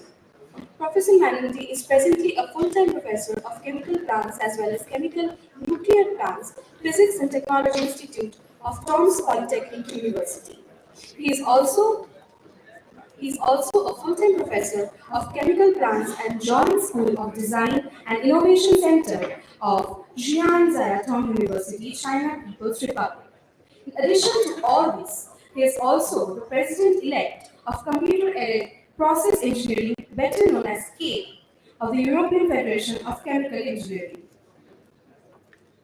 He has been bestowed with numerous awards across the globe, like Dr. R.A. Malashkar Golden Medal for the contribution on CO2 utilization. Now, we would like to request him for a special lecture.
Thank you very much. Good afternoon.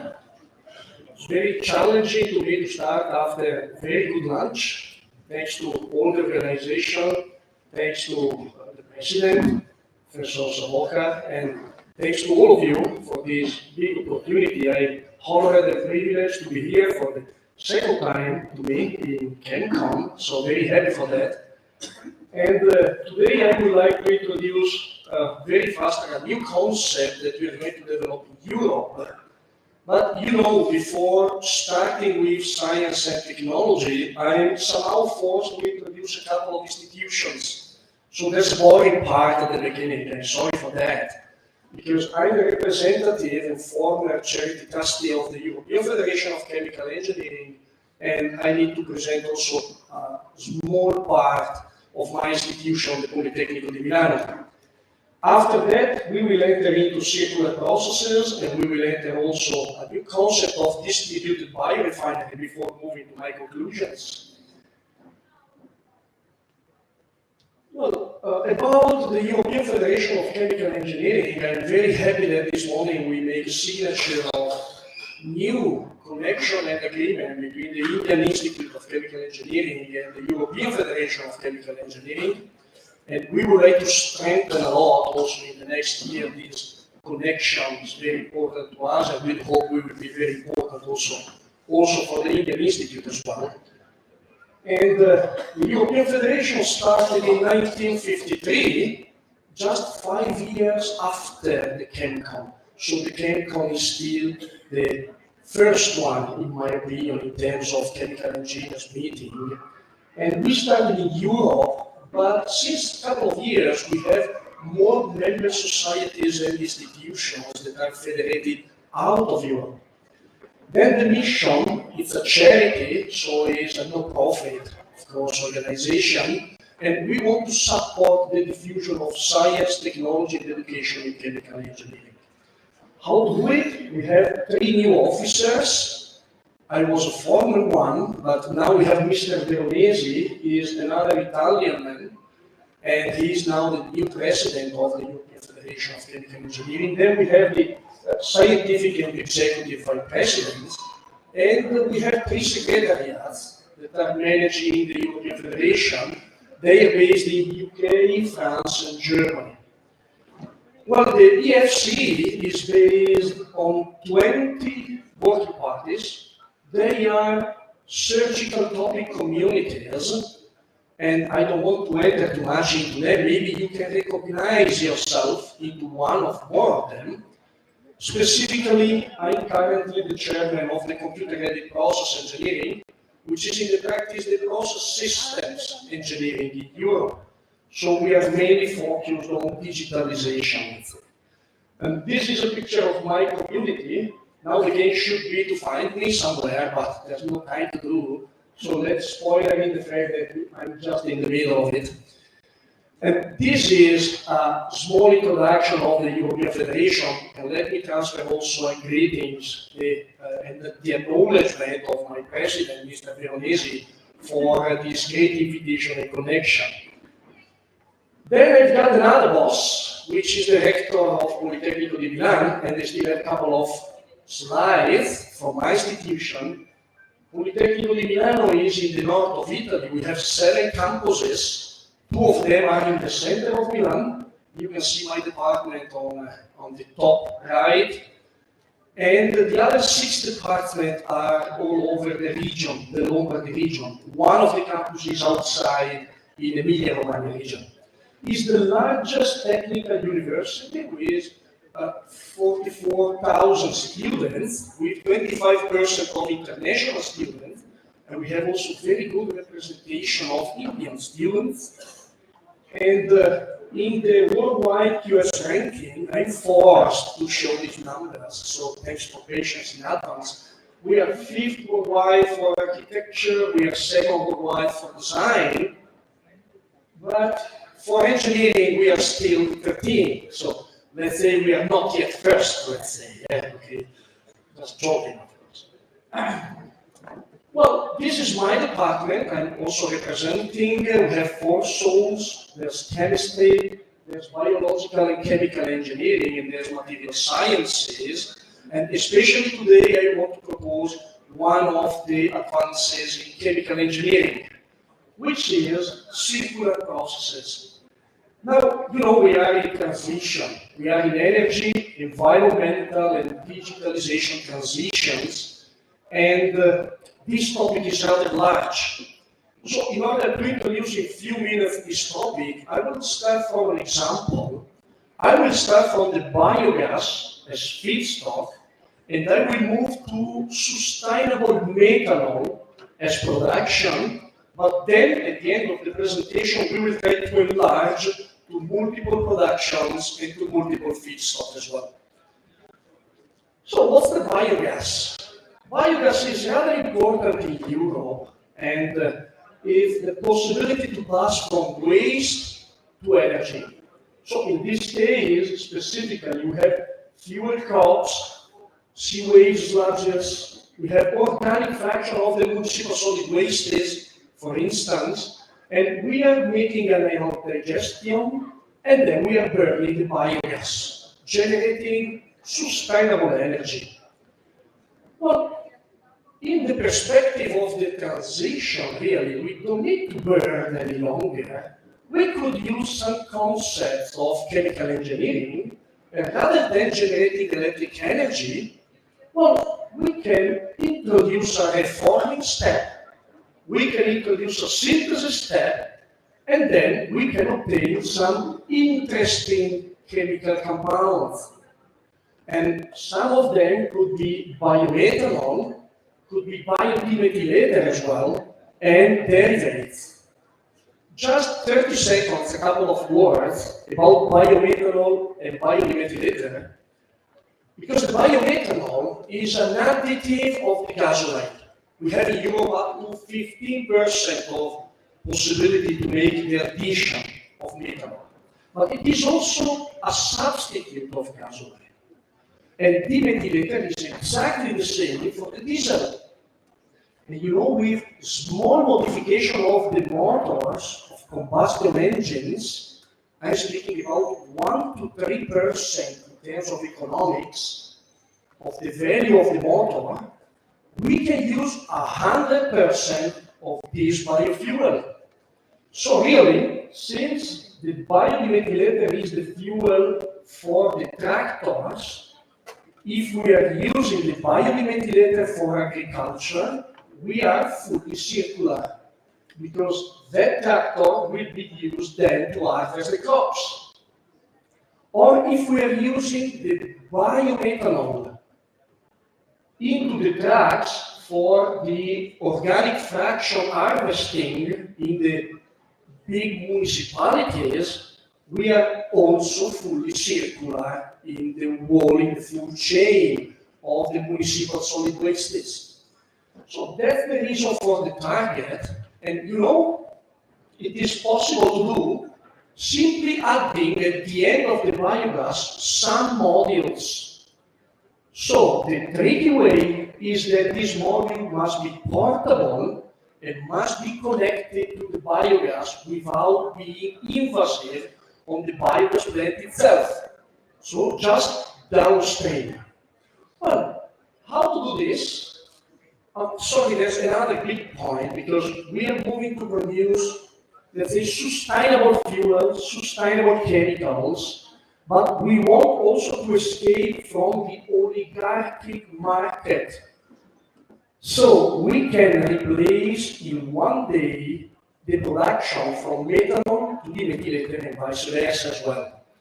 It depends on the price, it depends on the peak and the volatilities of the market. Well, how to do? Let's talk a little bit about chemistry behind, because we can take the biogas, and the biogas is complex mixture, is 60% methane, more or less, 40% CO2, then we have a lot of impurities inside. So let's say that this biogas has been really cleaned by filtering. It's a known step. Then we can take this biogas and couple with a little bit of steam, and we can adopt a kind of beer-forming operation. It means that with a Cheria-based catalyst, we are able to do these two reactions. The methane plus CO2 to give syngas, but that syngas is poor syngas. There's not enough hydrogen for making efficient chemical synthesis.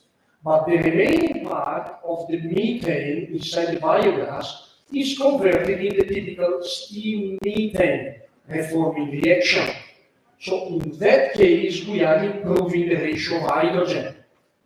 With good combination of these two paths, we can easily transform the syngas into whatever we want.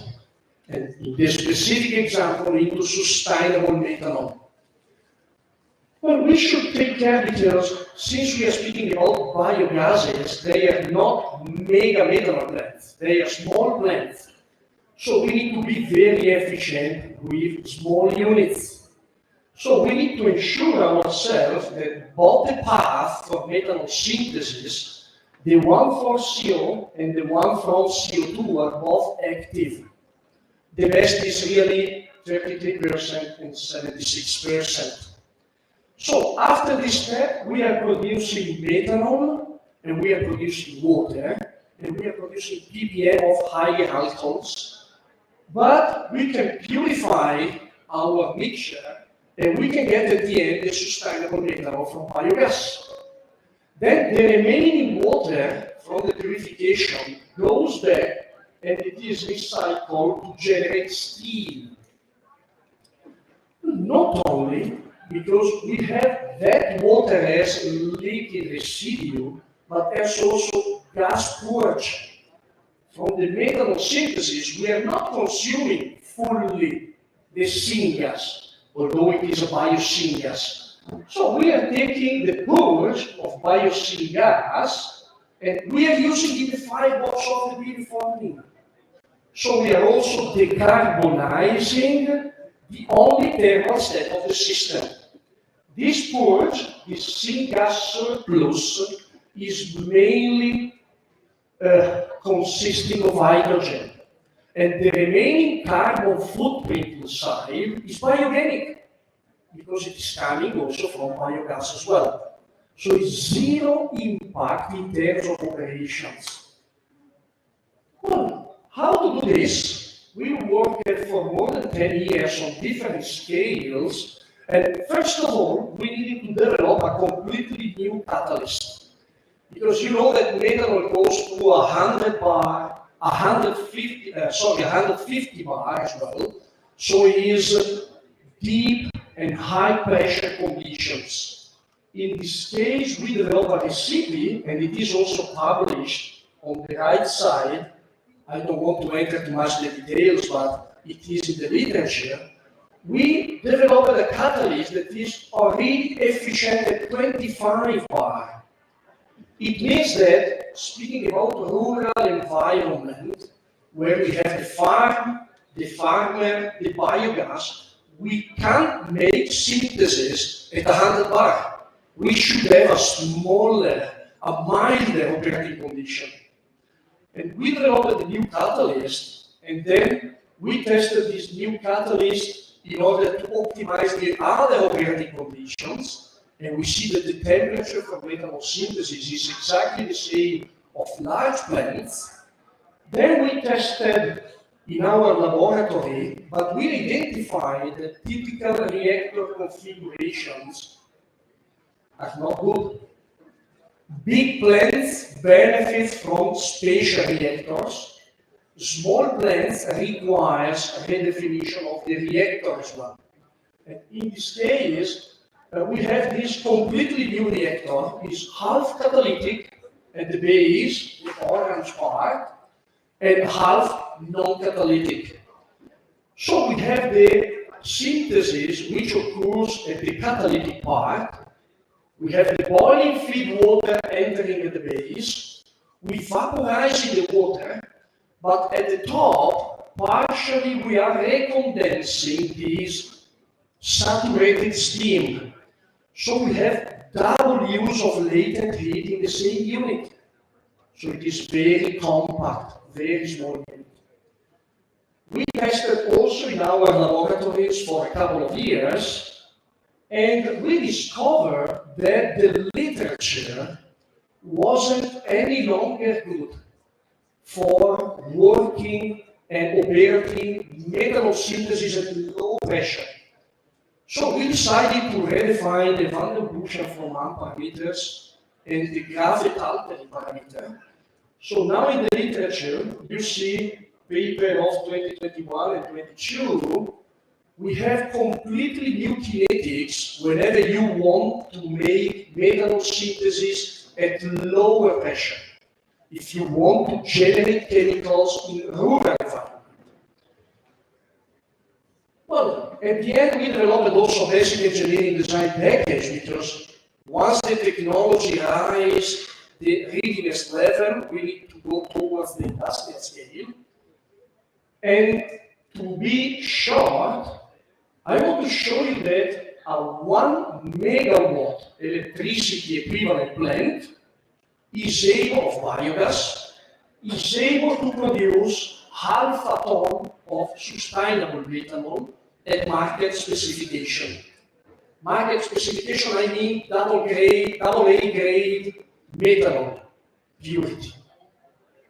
Well, let's say some economics, because if science and technologies are telling that something is ready, let's see if economically it is also sustainable. So in this case, we have typical biogas in Europe. It's 1 megawatt, but as you can see in the fourth column, the income is more or less 1 million euro per year. That's the income. Not enough. So in Europe we have incentives, which is the last but one column. You can see the total income with incentives. One biogas plant, 2 million euro income per year. That's the point, that's the starting point. But of course, half of this income, 1 million, is coming from the government. The other million is coming from the real production. Now, in Europe, we have the biomethane option. So we are cleaning the biogas, we are generating biomethane, and we are compressing the biomethane, injecting into our national pipelines for natural gas. But look at the numbers. In the fourth column, in the income, you see that we have less than 500,000 of income. €500,000 per year. Not enough. Definitely not sustainable from economic viewpoint. So the incentives must be higher in order to achieve almost 2 million of income. So we started with biomethane production, but now Europe is moving a little bit back. Other option, biohydrogen. That's really the end of the transition, but look at the numbers. We are not generating too much, half a kiloton per year, and the price, there's an asterisk. It means fossil price, now it is close to 2, but in any case, there's no incentives. And you know the big problem with hydrogen? No infrastructures. You should compress to very high pressure, or you need to liquefy. And in the liquefaction, we have the quantity reaction order to be studied again. So, in our opinion, the best is to move to carriers of hydrogen. Methanol, one of the most important carriers of hydrogen, with biogenic C content, because it is coming from the biogas. So, in this case, we can produce more than 4,000 tons per year of sustainable methanol. And the price, there you can see that is the fossil price. But you know, there's no sustainable methanol price yet. We are not yet producing. Okay, there's no bulk around. But we expect that the sustainable methanol price will be 30 to 40% more than fossil one. This is the perception. So, without any incentive, in the fourth column, you can see 2 million per year. It means that producing sustainable methanol from the biogas is really economically sustainable without any incentive. And you know, scientists must be ethically involved whenever we have incentives, because it means that the technology is not yet ready to sustain the market there. Incentives are technology lacks in the practice. Well, in any case, in Europe, we have also incentives for the methanol production. And look, the total income is 3.5 million per year.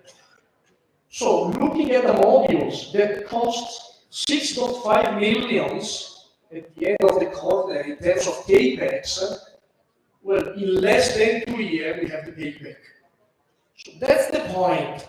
We achieved a good industrial readiness level for these technologies. Well, there's also biodiversity, but no problem. Let's talk about environmental impact. What are we doing in this? Because, you know, there's a lot of people speaking about biogas, which is carbon negative, but is it? Because we have the CO2 in the atmosphere, the CO2 is fixed in the crops, then we harvest the crop, we digest, we burn the biogas, and we release back 100% CO2. It seems carbon neutral, but really, from a global and life cycle viewpoint, we are not considering the CO2 released by the tractor in harvesting. We are not considering the CO2 that we're generating in building, in maintaining, and we will be generating decommissioning as well. So it's not really negative, but it should be somehow. We should take care also of these steps. But let's consider carbon negative for the time being. If the sustainable methanol producer is used as fuel, we are still carbon neutral. But if this methanol is used to produce my jacket, polyacetate, this one, shipboard, then the storage is forever. Then we are becoming carbon negative. We are really taking the CO2 from the atmosphere and fixing in something useful as well. And thanks to this kind of research advances, it is now possible. Well, we also estimated that each one of these plants will generate 1.4 professionalities. So we are generating occupational as well. Well, they are different types, okay? But look at the market. In Italy, we have 2,000 plants. In Europe, we have 20,000. And you know, just gaming a bit, a couple of days ago, I calculated the number of biogases that would be in India country. You would be surprised, but it is still 60,000. It means that India could self-generate methanol and derivatives in sustainable way by itself in the future. And being carbon negative at the end by 88%. That's very good point and very good target for the transition. Well, this is one of our examples because once technology achieves high readiness levels, it's much better also to work at the industrial scale. On the back, you see a construction phase, and you can see also a real plant working in Italy. After many difficulties, it is producing. It is producing a little bit more than 4,000 kilo per year. So it is feasible. But now let's say we talked about a single plant. There's new technology which is allowing to produce sustainable methanol in miniaturized plants, portable plants. But what about this concept of distributed biorefinery? So I took the case of India, and let's simplify that plant with a green dot, okay? And let's simplify again, we are taking waste, agri-food waste, and we are generating only methanol, okay?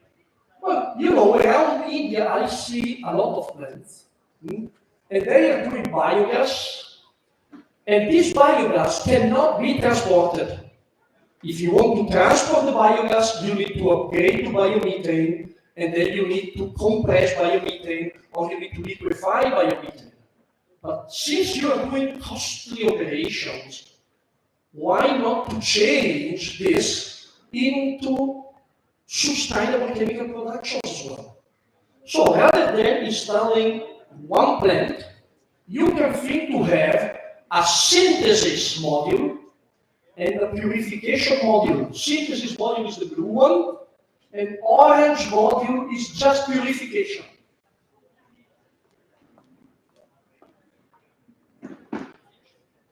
One second, let me finish. Thank you. Well, what I mean is that you can distribute the production and region by region, you can centralize and purify your production everywhere. Not only, since India is growing faster, then you can suppose also to have additional production in the future, not only inside the country, but since you will have the infrastructure inside, then you can also think to manage outside productions for sustainable chemicals. And you can identify regions out of the border as well, also in the islands, just to manage additional sustainable chemical, sustainable fuel productions. So now they are asking me to close, but let's say that to summarize, I would like to say that once you have enough bulk, methanol bulk, your country distributed, you can also switch to other compounds, formaldehyde, methylated acetic acid, and all of them are bio-origin. So, not only biogas, we have also other sources. We can have, for instance, rather than biogas, we can have plastic mix. There's the technology to do sustainable methanol from end-of-life plastics as well. There's the possibility to do methanol from tires as well. So, what I would like to say is that transition is giving the big opportunity to lead the chemical recycling. Now, I don't want to enter too much into the details because my time is over, But let's say that I would like for sure to conclude saying that if any one of you is working on transition, it is managing solids, it is managing non-conventional feedstocks, and we are developing a completely new suite to define kinetically what is happening in treating thermally and catalytically this kind of solids. If you are working on it, please be in touch. We are for sure interested in supporting you, and we want also to validate with new cases this suite. So, thank you very much for this. There's no time for me to sketch the conclusions, but I'm available for any kind of question. So, thanks for the attention, and thanks again for the invitation. Thank you very much.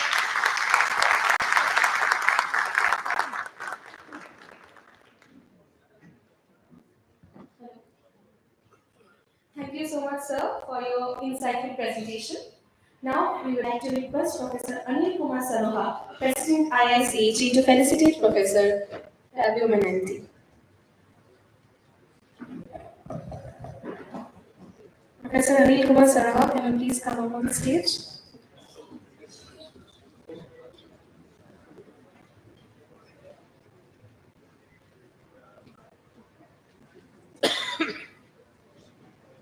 Stage like you.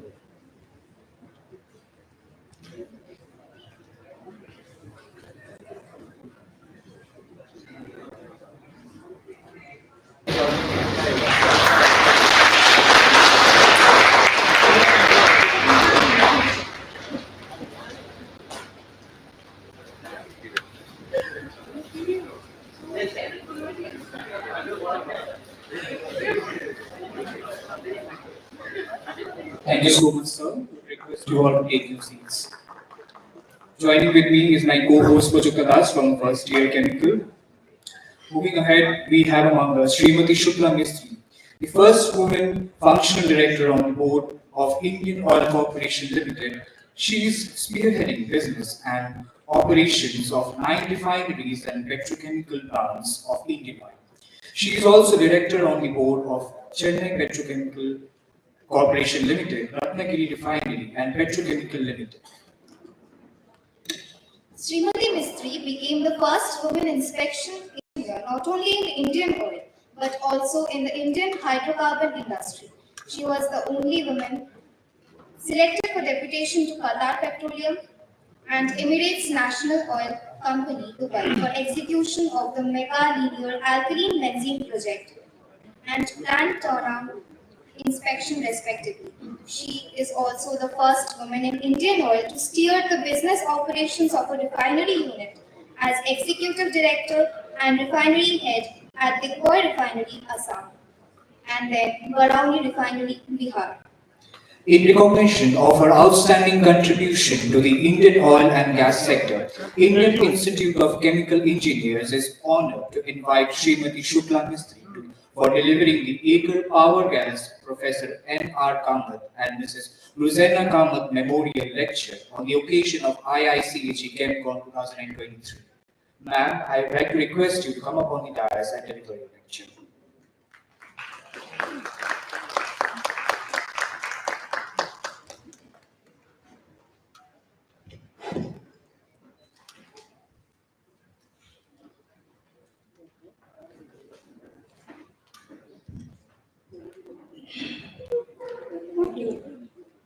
Good afternoon, everyone.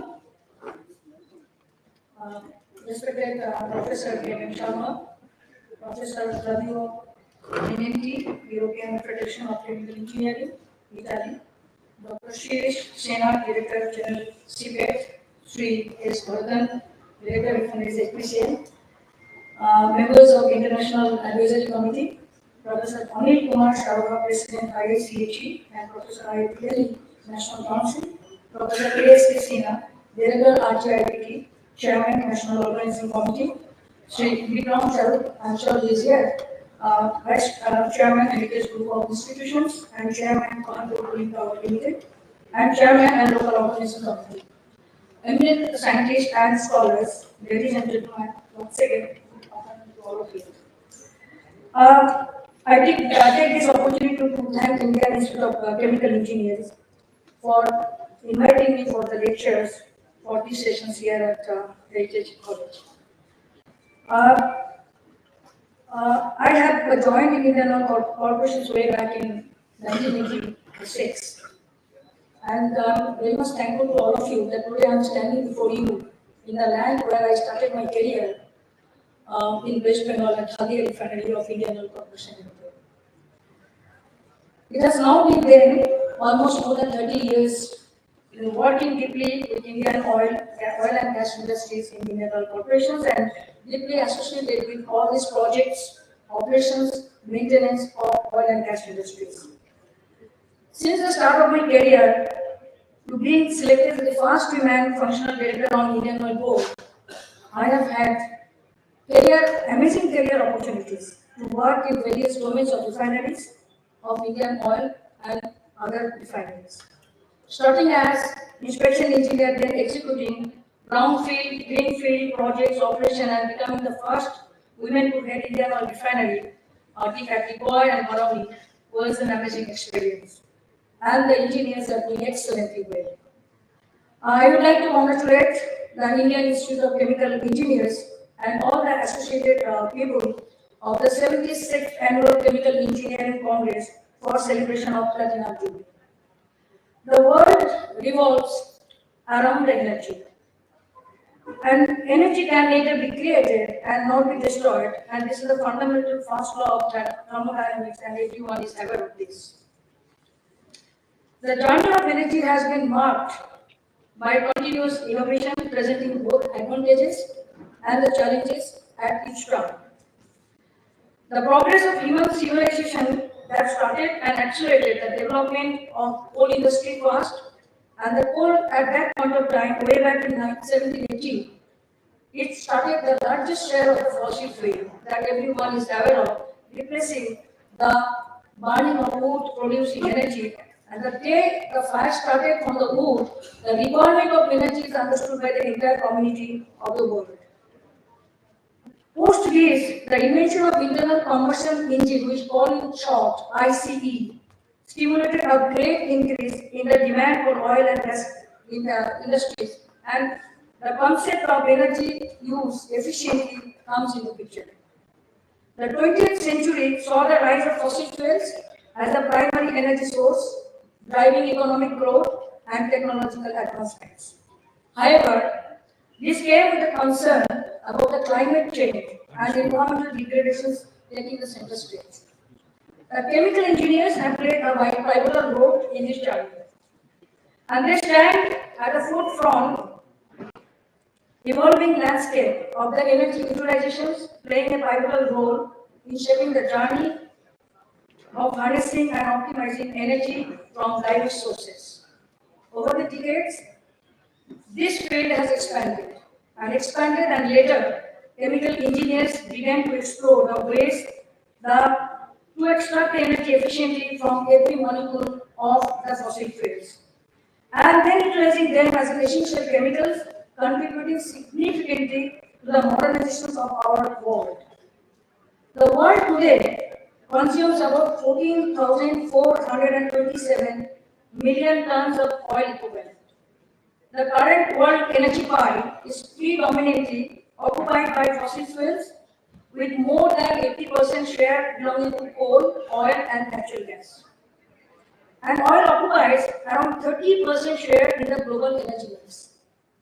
And hydrocarbons have always been considered a cleaner fuel than coal, and that's the importance of fossil fuel in the crude utilizations. The oil refineries have been instrumental to provide the clean fuels to meet the ever-growing world's energy. And now, from wood to coal to crude, and then comes coal to natural gas. So we are moving towards the cleaner energy. And refining energy industry has evolved the complexity over the years. The process of oil refining is a multifaceted and energy-intensive process encompassing a series of sophisticated operations for transforming crude oil to marketable finished products. The journey of Indian oil petroleum Indian sector has been remarkable since the discovery of crude oil. The first refinery was established in the country way back in 1901, which was at the Boy Refinery. And that was the first refinery of Asia, not only in Asia, but in the Asia, and the third refinery in the world. Until 1947, the Big Boy remained the sole refinery boasting a capacity of 0.5 million metric ton processing capacity per annum. Post-independence, the modern era for refineries began with the inauguration of Mumbai Refinery by DESO in 1954. And in 1950s, the refining configurations in India took a simple approach. It is just crude distillation unit, vacuum distillation unit, naphthalene unit, ATF and catalytic reforming unit. In the late 1980 and the early 1990, Indian refining configurations underwent a significant transformation, shifting focus towards maximizing middle distillates and enhancing the product stability. This resulted in a move from fluidized catalytic cracking, which called in short FCC, and recently coming out IIChE unit, and thereafter hydrocracker processing unit.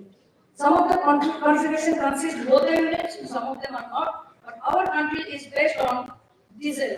So most of the refineries are having a configuration of the diesel based. The first hydrocracker in India became operational in Gujarat refinery way back in 1993. By the late 1990s, the refinery configuration evolved to meet environmental standards, emphasizing the lead-free gasoline, low sulfur diesel, and fuel oil while addressing the rising demand for middle distillates.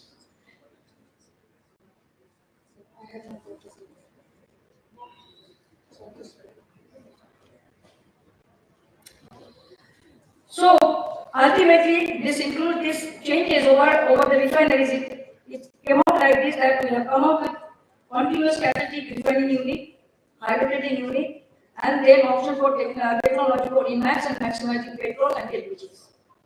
During this time, refineries adopted hydrogen productions and consume also hydrogen productions, because as the more distillates are coming out and the sulfur removal is in the place, the requirement of hydrogen comes into the picture. And today, among the Indian refineries, we operate 21 FCC units, 16 hydrocracker and DHT units, 27 diesel dehydration sulfur units, and 23 numbers of coker units. With a focus on removal of sulfur from the BS4 to BS6 specifications fuel, the refinery has actually produced products which are less than 10 ppm sulfur and made it a select country of whole world. Initially, focus of the refining was production of fuels, but slowly refineries become a vista for production of petrochemicals and now even a niche chemicals. All along these years, India has developed self-sufficiency in design, and today the CDU, VDU, ARU, SWA, these are all processing units has become an open art, and everyone in India, all the consultants can do the designing of the process units. We feel proud of our country, which has undergone a striking transformation in its refining sector. Transformation from a deficit scenario in 2001, the nation has achieved self-sufficiency in refining and has emerged as a significant exporter of high-quality petroleum products. The Indian energy mix is very unique compared to the other part of the world. India is the world's third largest primary energy consumers, and we're only behind China and US. Unlike the global picture, coal is the main source of energy of our nations, accounting for 50% of our primary energy consumption, while oil accounts only 27%.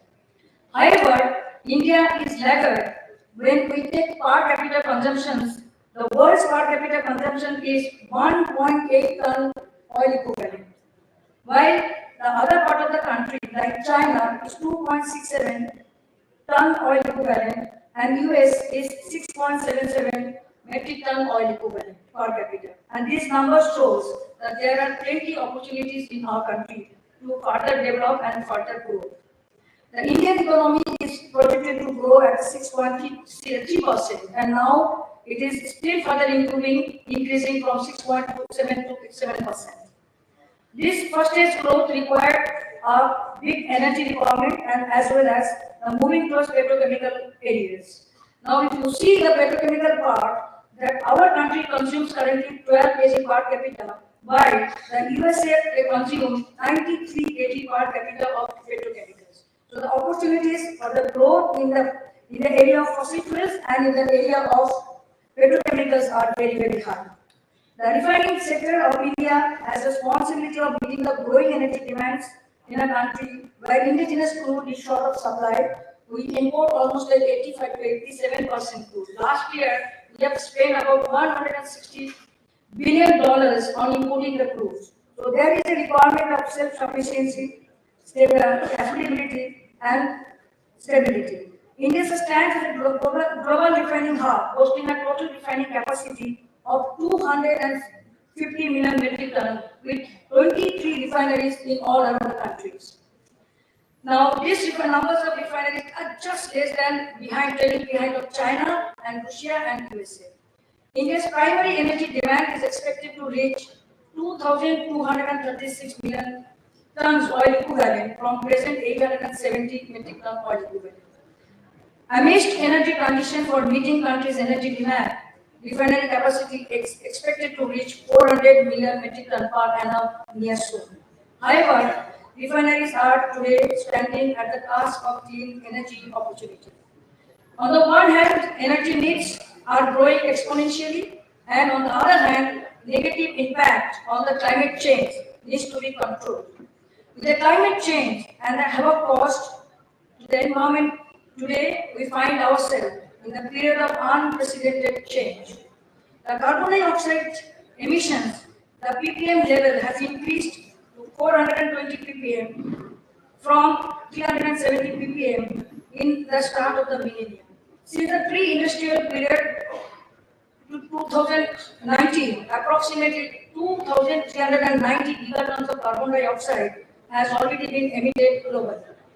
For staying below 1.5 degrees centigrade of global warming, carbon budget will exhaust in 10 years at current emission levels as per Intergovernmental Panel of Climate Change IPCC reports. India has been ranked third in CO2 emissions in the world behind China and USA.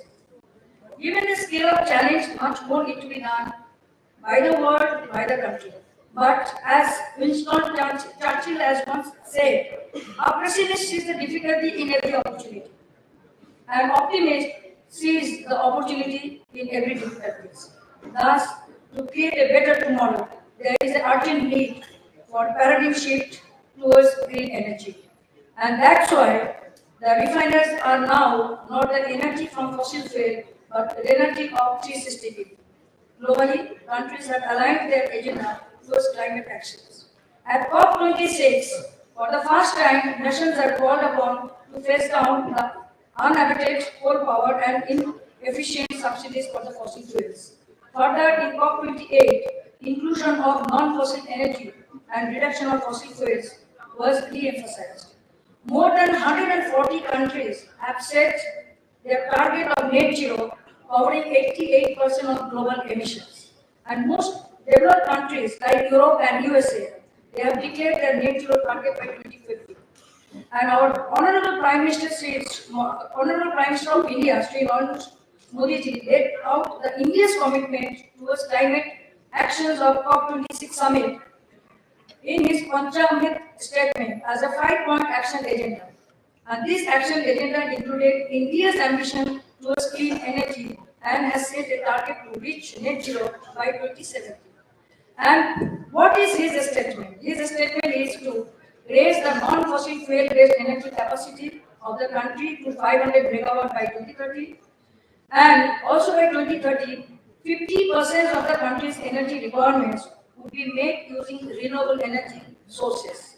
The country will also reduce the total projected emission by 1 billion tons between now and by 2030. The carbon intensity of the economy would be reduced by less than 45% by 2030. So this vision of Prime Minister is the target of the country today. and the refineries and the refiners are now well set to go in that directions. Following this announcement, most of the oil refiners in India have declared their net zero target, and that is Scope 1 and Scope 2 target. That is operational net zero. I representing Indian Oil, so our target is net zero by 2046. And other oil and gas companies of India like BPCL and HPCL and GAIL, they have declared their net zero target by 2040, and Mrs. Reliance has declared their net zero target by 2035. Globally, major oil and gas companies like Shell, ExxonMobil, Chevron also have declared their net zero targets by 2050. And this primarily includes Scope 1 and Scope 2. So what's the road ahead? It is being projected that with the current interventions being taken by economics globally, the three fossil fuels, that coal, oil, and natural gas, are now forecasted to reach a peak by 2030. But it's just not globally, particularly in India, severe growth in the infrastructure development is causing its peak by 2030. It is certain that in the current decade, the refining sector will continue to fuel the energy as well as the petrochemical needs of the nations. So the key area would be towards net zero or energy transitions would be capacity expansions and petrochemical integrations. And this part is primarily required to meet the demand of the country for the fuels as well as petrochemical requirements. But in addition to this, all the refiners are required to gear up to the energy transitions. And those are green hydrogen adoptions, penetration into the renewable power, biofuel adoptions, and carbon capture and utilization and storage, which in short is called CCUS. So what Indian refineries are doing? And at the same time, within the refinery, what refiners are doing is improving energy efficiency, replacing natural gas with the traditional oil fuel to reduce the carbon dioxide emissions, switching to grid and the renewable power for electricity requirement, adding capacities along with petrochemical integrations. India has average petrochemical intensity of 5% against the global average of 10%, which clearly indicates huge opportunity in the petrochemicals growth too as well. Now, talking about green hydrogen, which is a buzzword and which is prevalent in the energy. Now, hydrogen can be very well utilized for the transportation purpose for the big vehicle and the longer fleets. Presently, the bulk of the hydrogen consumed in India is derived from fossil fuel. We call it the gray hydrogen. The current consumption of the hydrogen is 6 million metric ton per annum in our country, and this is expected to go high to 28 million metric ton by 2050. It is projected that by 2050, almost 80% of the India's hydrogen will be green, that is green power or the renewable power and use of electrolyzers. And also you know that National Hydrogen Commission, NHM, was announced by Honorable Prime Minister on 15 August 2021. With this, India aims to develop a global hub for green hydrogen production and export target of about 5 billion metric ton per annum in our country by 2030. At present, the widespread adoption of hydrogen faces several inhibiting factors. What are those? And those are high cost, sluggish development of hydrogen infrastructure, safety concern surrounding its uses and the handling. Currently, green hydrogen produced through electrolyzers, and the cost of electrolyzer is very, very high. The manufacturers are also not available in plenty. Now, at this moment, the electrolyzer hydrogen cost is coming out to be $2 to $3 per kg. However, gray hydrogen is only $1 or $1.5 per kg. That is the cost which is becoming more unaffordable for all of us. So it is all the more great that the country moves towards more productions to make it more scalable, so that cost of green hydrogen comes down. So the low-cost electrolyzer and renewable power shall be the guiding factor for early adoption of green hydrogen in the energy mix. And Indian Oil is planning for gradual replacement of gray hydrogen with green hydrogen, starting with a 10 category plant at our Panipat refinery, with the collaboration of L&T and Renew Power. The second option would be for the energy transition is the waste and biosources plays a pivotal role, and India is moving towards that. Utilizing biofuel for the biostocks or biofuel like ethanol has been a game changer, which is blended with the motor spirit for reduction of carbon footprint as well as import bills. And you also know that by 2025, the petrol is mixed with 20% of ethanol. India has a surplus biomass of 120 to 160 million metric ton to yield about 3,000 crores liters of ethanol annually. Through this, the process of anaerobic decomposition process, we can transform the biogas material to the methane gas of CBG gas with 90% methane. So it is a competitive one, viable, and India is having a plenty resource available with that. So potential of compressed biogas production from this diverse feedstock source is nothing short of revolutionary. Indian Oil has a 2G plant, 2G ethanol plant, that is Panipat refinery, which is producing ethanol from the rice straw or the rice stubbles. And it has also got a 3G ethanol plant wherein the off gases of the plant is being converted and fermented to produce ethanol. And it is also estimated that India is having a nearly 62 million metric ton potentials of the compressed biogas. So how it is coming? We have a target of 15% gas used in the country. Now currently the natural gas used in the country of 6%, which is amounting to about 50 million metric ton per annum. Now if we increase to 15%, our requirement of the natural gas or the natural gas source will be something around 140 to 150 million metric ton by 2030. So if the potential of CBG of 62 million metric ton is utilized, it will give a big stability to the country and the energy security. So India is in the path of increase the natural gas share by 15% by 2030, as I already have told. And you know the government of India has already implemented a beautiful scheme that called SATA, Sustainable Alternative Towards Affordable Transportations. And under this scheme, it has targeted a 15 million metric ton of CBG gas from 5,000 plants across the country. Further, to decarbonize the aviation sector, International Civil Aviation Organization has prepared a roadmap for sustainable aviation fuel. And starting with 2% of aviation fuel by 2025 and targeting for 65% progressively by 2050, that is a target globally. Indian Oil is planning to set up a 86.888 SAT plant at Panipat refinery. Apart from biogas and the green hydrogen, which just now I talked about, role of renewable definitely is unparalleled. And the entire country is also looking for electrical vehicle, we call it EV. India is expected to see 1 crore electrical vehicle sales every year by 2030. And also, India is going to produce the renewable energy in terms of the commitment in the Consumption is 500 gigawatt by 2030. So we as energy supplier need to strengthen the country's agenda for the clean energy solution. So accordingly, Indian Oil is gearing up with that. Now in the e-mobility, we have targeted almost like 10,000 charging stations across the country by 2024, out of which 5,500 has already been installed.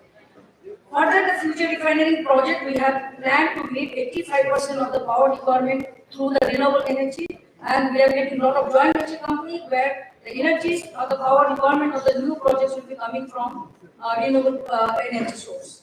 Another critical area for the refining industry is the deployment of carbon capture and storage. We call it in short the CCUS technology. Now, this technology is energy intensive, so it hasn't become very popular in our country.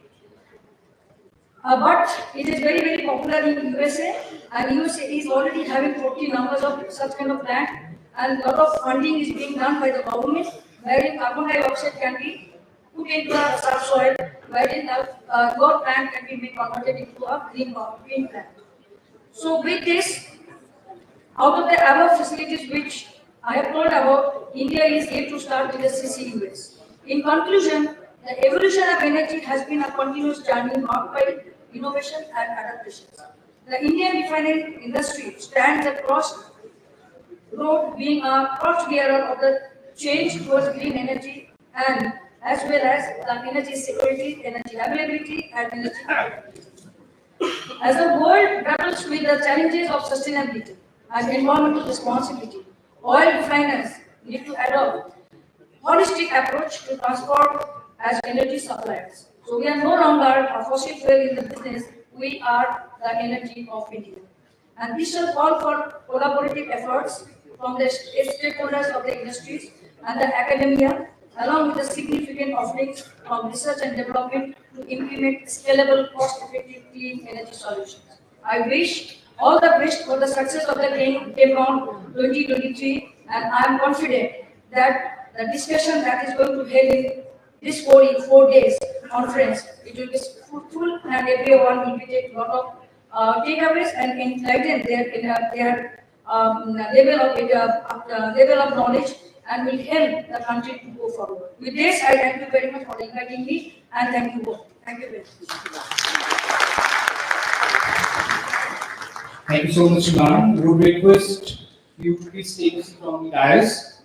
With this, I would like to request Professor Anu Kumar Sharhura, President IIChE, to deliver a citation of N.R. Kamal. I would also request Professor A.S.K. Sinha, Chairman, National Organizing Committee, IIChE-Chemcon 2023, to please felicitate Mrs. Srimati Shukla Mistry.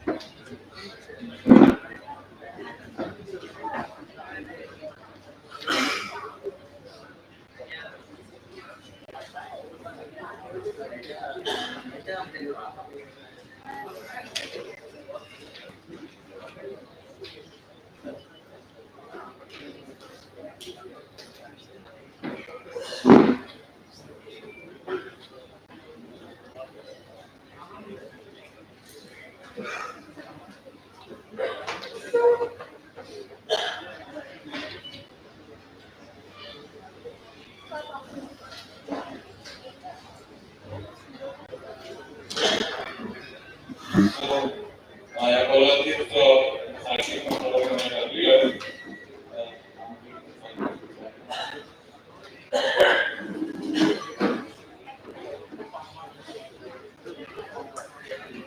Another Kamath, a distinguished name in the chemical engineering, was born in September 1940 at Mulki, a small town near Mangalore in the state of Karnataka. After completing BSc Honors from Bombay University in 1934, followed by BSc Technical in Chemical Engineering with brilliant results, Mr. Kamath went to the University College London for his postgraduate diploma in chemical engineering. He joined London Select Research Bureau in 1940 and continued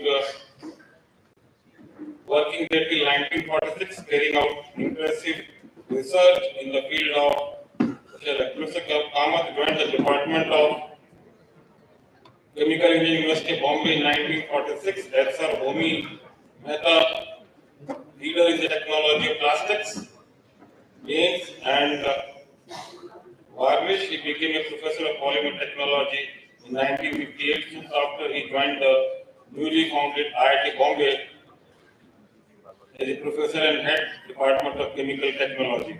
In 1969, he became its deputy director. Although Professor Kamath retired from IIT in 1974, he continued to be associated with industry as advisor in the field of plastics, paints and other chemicals. Professor Kamath became a member of IIChE in 1949 and was elected its president in 1974 and 1975. His association with IIChE remained lifelong. So, Mr. Shukla Mishra, she delivered the Kamath Memorial Lecture. So, take applause for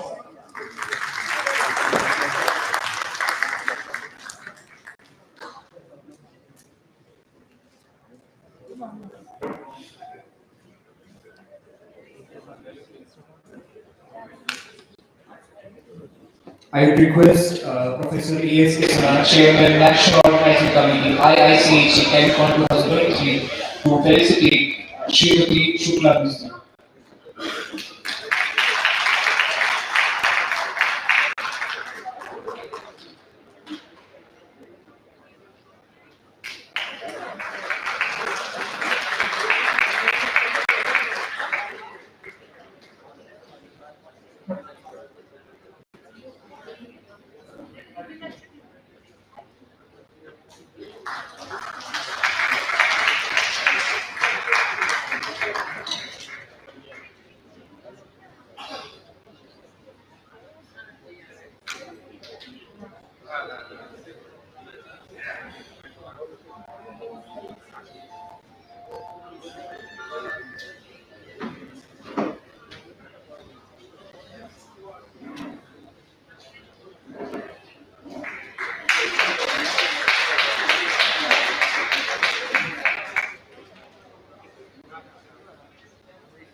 I heartily accept this significant amount curriculum for this lecture, and I heartily give back to the Indian Institute of Chemical Engineers for the larger group of the state.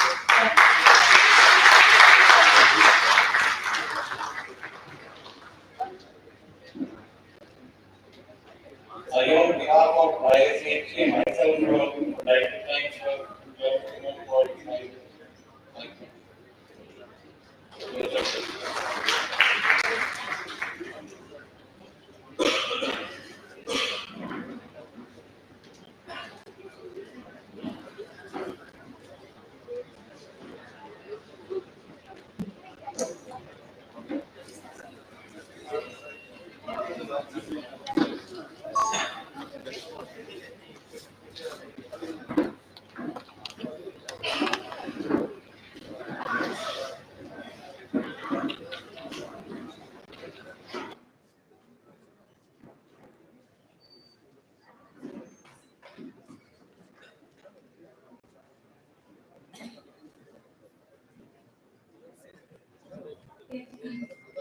Now we would like to request Shri S. Bharatan, Director Refineries HPCL, to come up on stage for the CSIR IICT Advan Padma Shri Dr. G.S. Sidhu Chemcon Distinguished Speaker Award.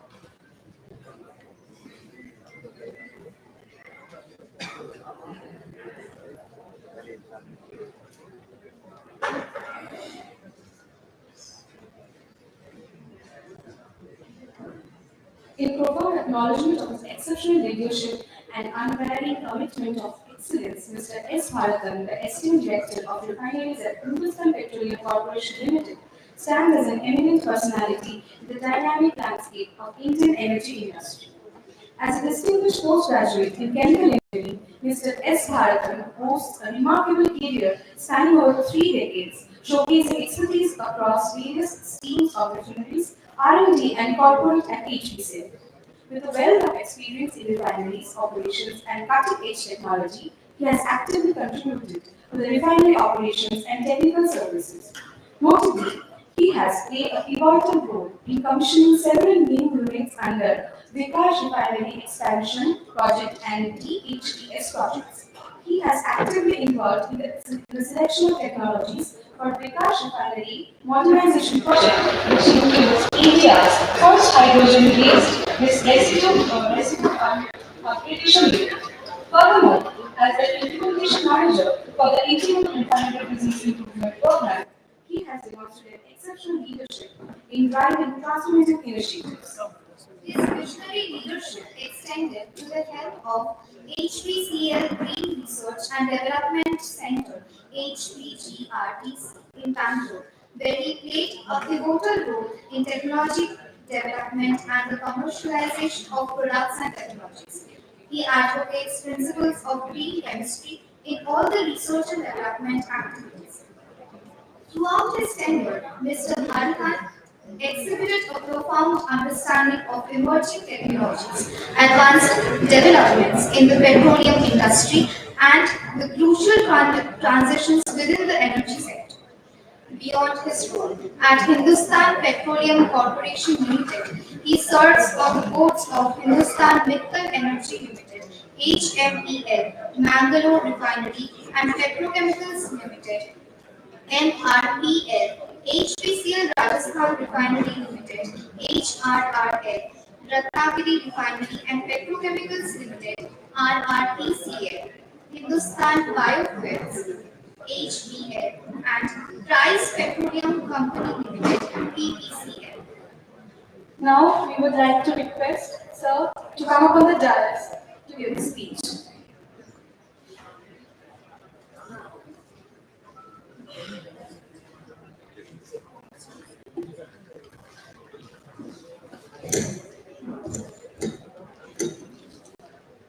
Respected senior professors, eminent academicians, industry leaders, ladies, gentlemen, and my dear fellow students. I told fellow students because I consider myself a student, and as you learn more, you will come to know that how much you don't know more.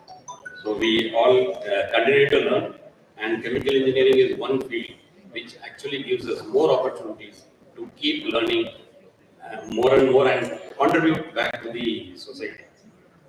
I would first like to pay my respects to Dr. Padma Shri G.S. Sidhu, on whose name this lecture I am going to deliver. He was a former Director General of CSIR, left several decades back, and an eminent academician as well as a research scholar. So in his memory, I pay full respects to him before starting my talk. So today's topic is role of chemical engineering energy transition. You must have noticed the two largest oil marketing company in India, Indian Oil and HPCL, are there here today in IIChE, talking about energy transition. We are oil marketing company, but we talk about energy transition. This shows that energy transition is no more in paper or in a research lab. It is actually in the industry. So that is what is happening. So we are here talking about energy transition. I'll just initially talk about something on our introduction to our HPCL. I think we normally have some difficulties when starting. Somebody should tell me.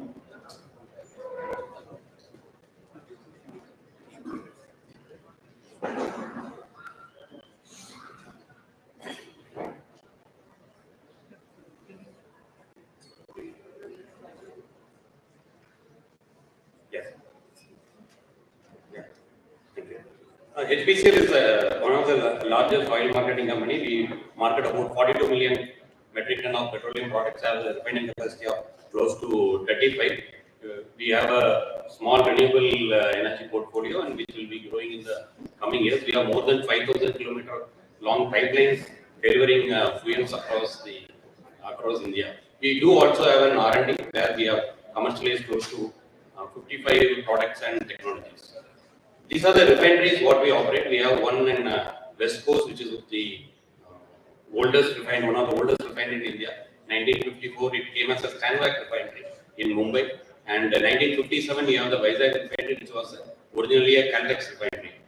Subsequently, we had constructed a refinery in Mangalore. Then it underwent some changes in the management. Today, it is an associate company of us, Mangalore Refineries and Petrochemicals. We built another modern refinery in North India, in Batinda, Punjab, which is now run as Hindustan Mittal Energy Limited. And now we are constructing India's most modern integrated refining cum petrochemical complex in Pachpatra, Rajasthan. This will be having the petrochemical intensity of 26% right from day one, which is going to be highest in India. Vizag Refinery has just completed a modernization project. We have commissioned the highest capacity hydrocracker of 3 million metric ton. We are going to commission India's first resid hydrocracker of 3.5 million ton, which will be shortly in next 6 months. This gives a conversion of almost 93% compared with Gilead Coker, which gives a conversion of about 70%. And all the products that come out of the unit are ready to be directly sold as fuel. So that is the advanced technology what we are going to use. We also have the largest lube refinery in India operating in our Mumbai, and that is going to be expanded from 430,000 tons per annum to 850 tons per annum in the coming 3 years. So I would also like to mention one more specific thing. We have just commissioned the largest single train hydrogen plant in our Vizag refinery. At the same time, we have also the first Indian refinery to install a green hydrogen plant in the same hydrogen for hydrogen production just adjacent to the plant. That shows how we will be transiting in the coming years. The next major thing you should know about HPCL, most of you will know, is our HP Green R&D Center. We are the youngest R&D in oil and gas sector in India, but nevertheless, within last 7 years, our portfolio of patents has close to 500 now. We have indigenized and developed several products and technologies for not only for refining industry but for petrochemical, alternate energy, etc. I will cover the next slide. The main focus areas are for us is to support all our business units, process intensification, biofuels, petrochemicals, and whoever has visited our R&D will know why we call it as Green R&D Center, and suppose somebody is not aware why we call it as Green R&D Center, I invite each and every one of you to come and visit CS and what are the things we have done to call ourselves as Green R&D Center. We do follow principles of green chemistry in each and every research activity what we do. There are the 12 principles of green chemistry which we have adopted right from day one, and it starts when we start thinking about a project itself, and then it goes to the lab, pilot, demo, and commercial plant. So these are the 12 principles of green chemistry which is used in our research activities and development activities. Some of the products and technologies what we have commercialized are listed here. I will not be going through all.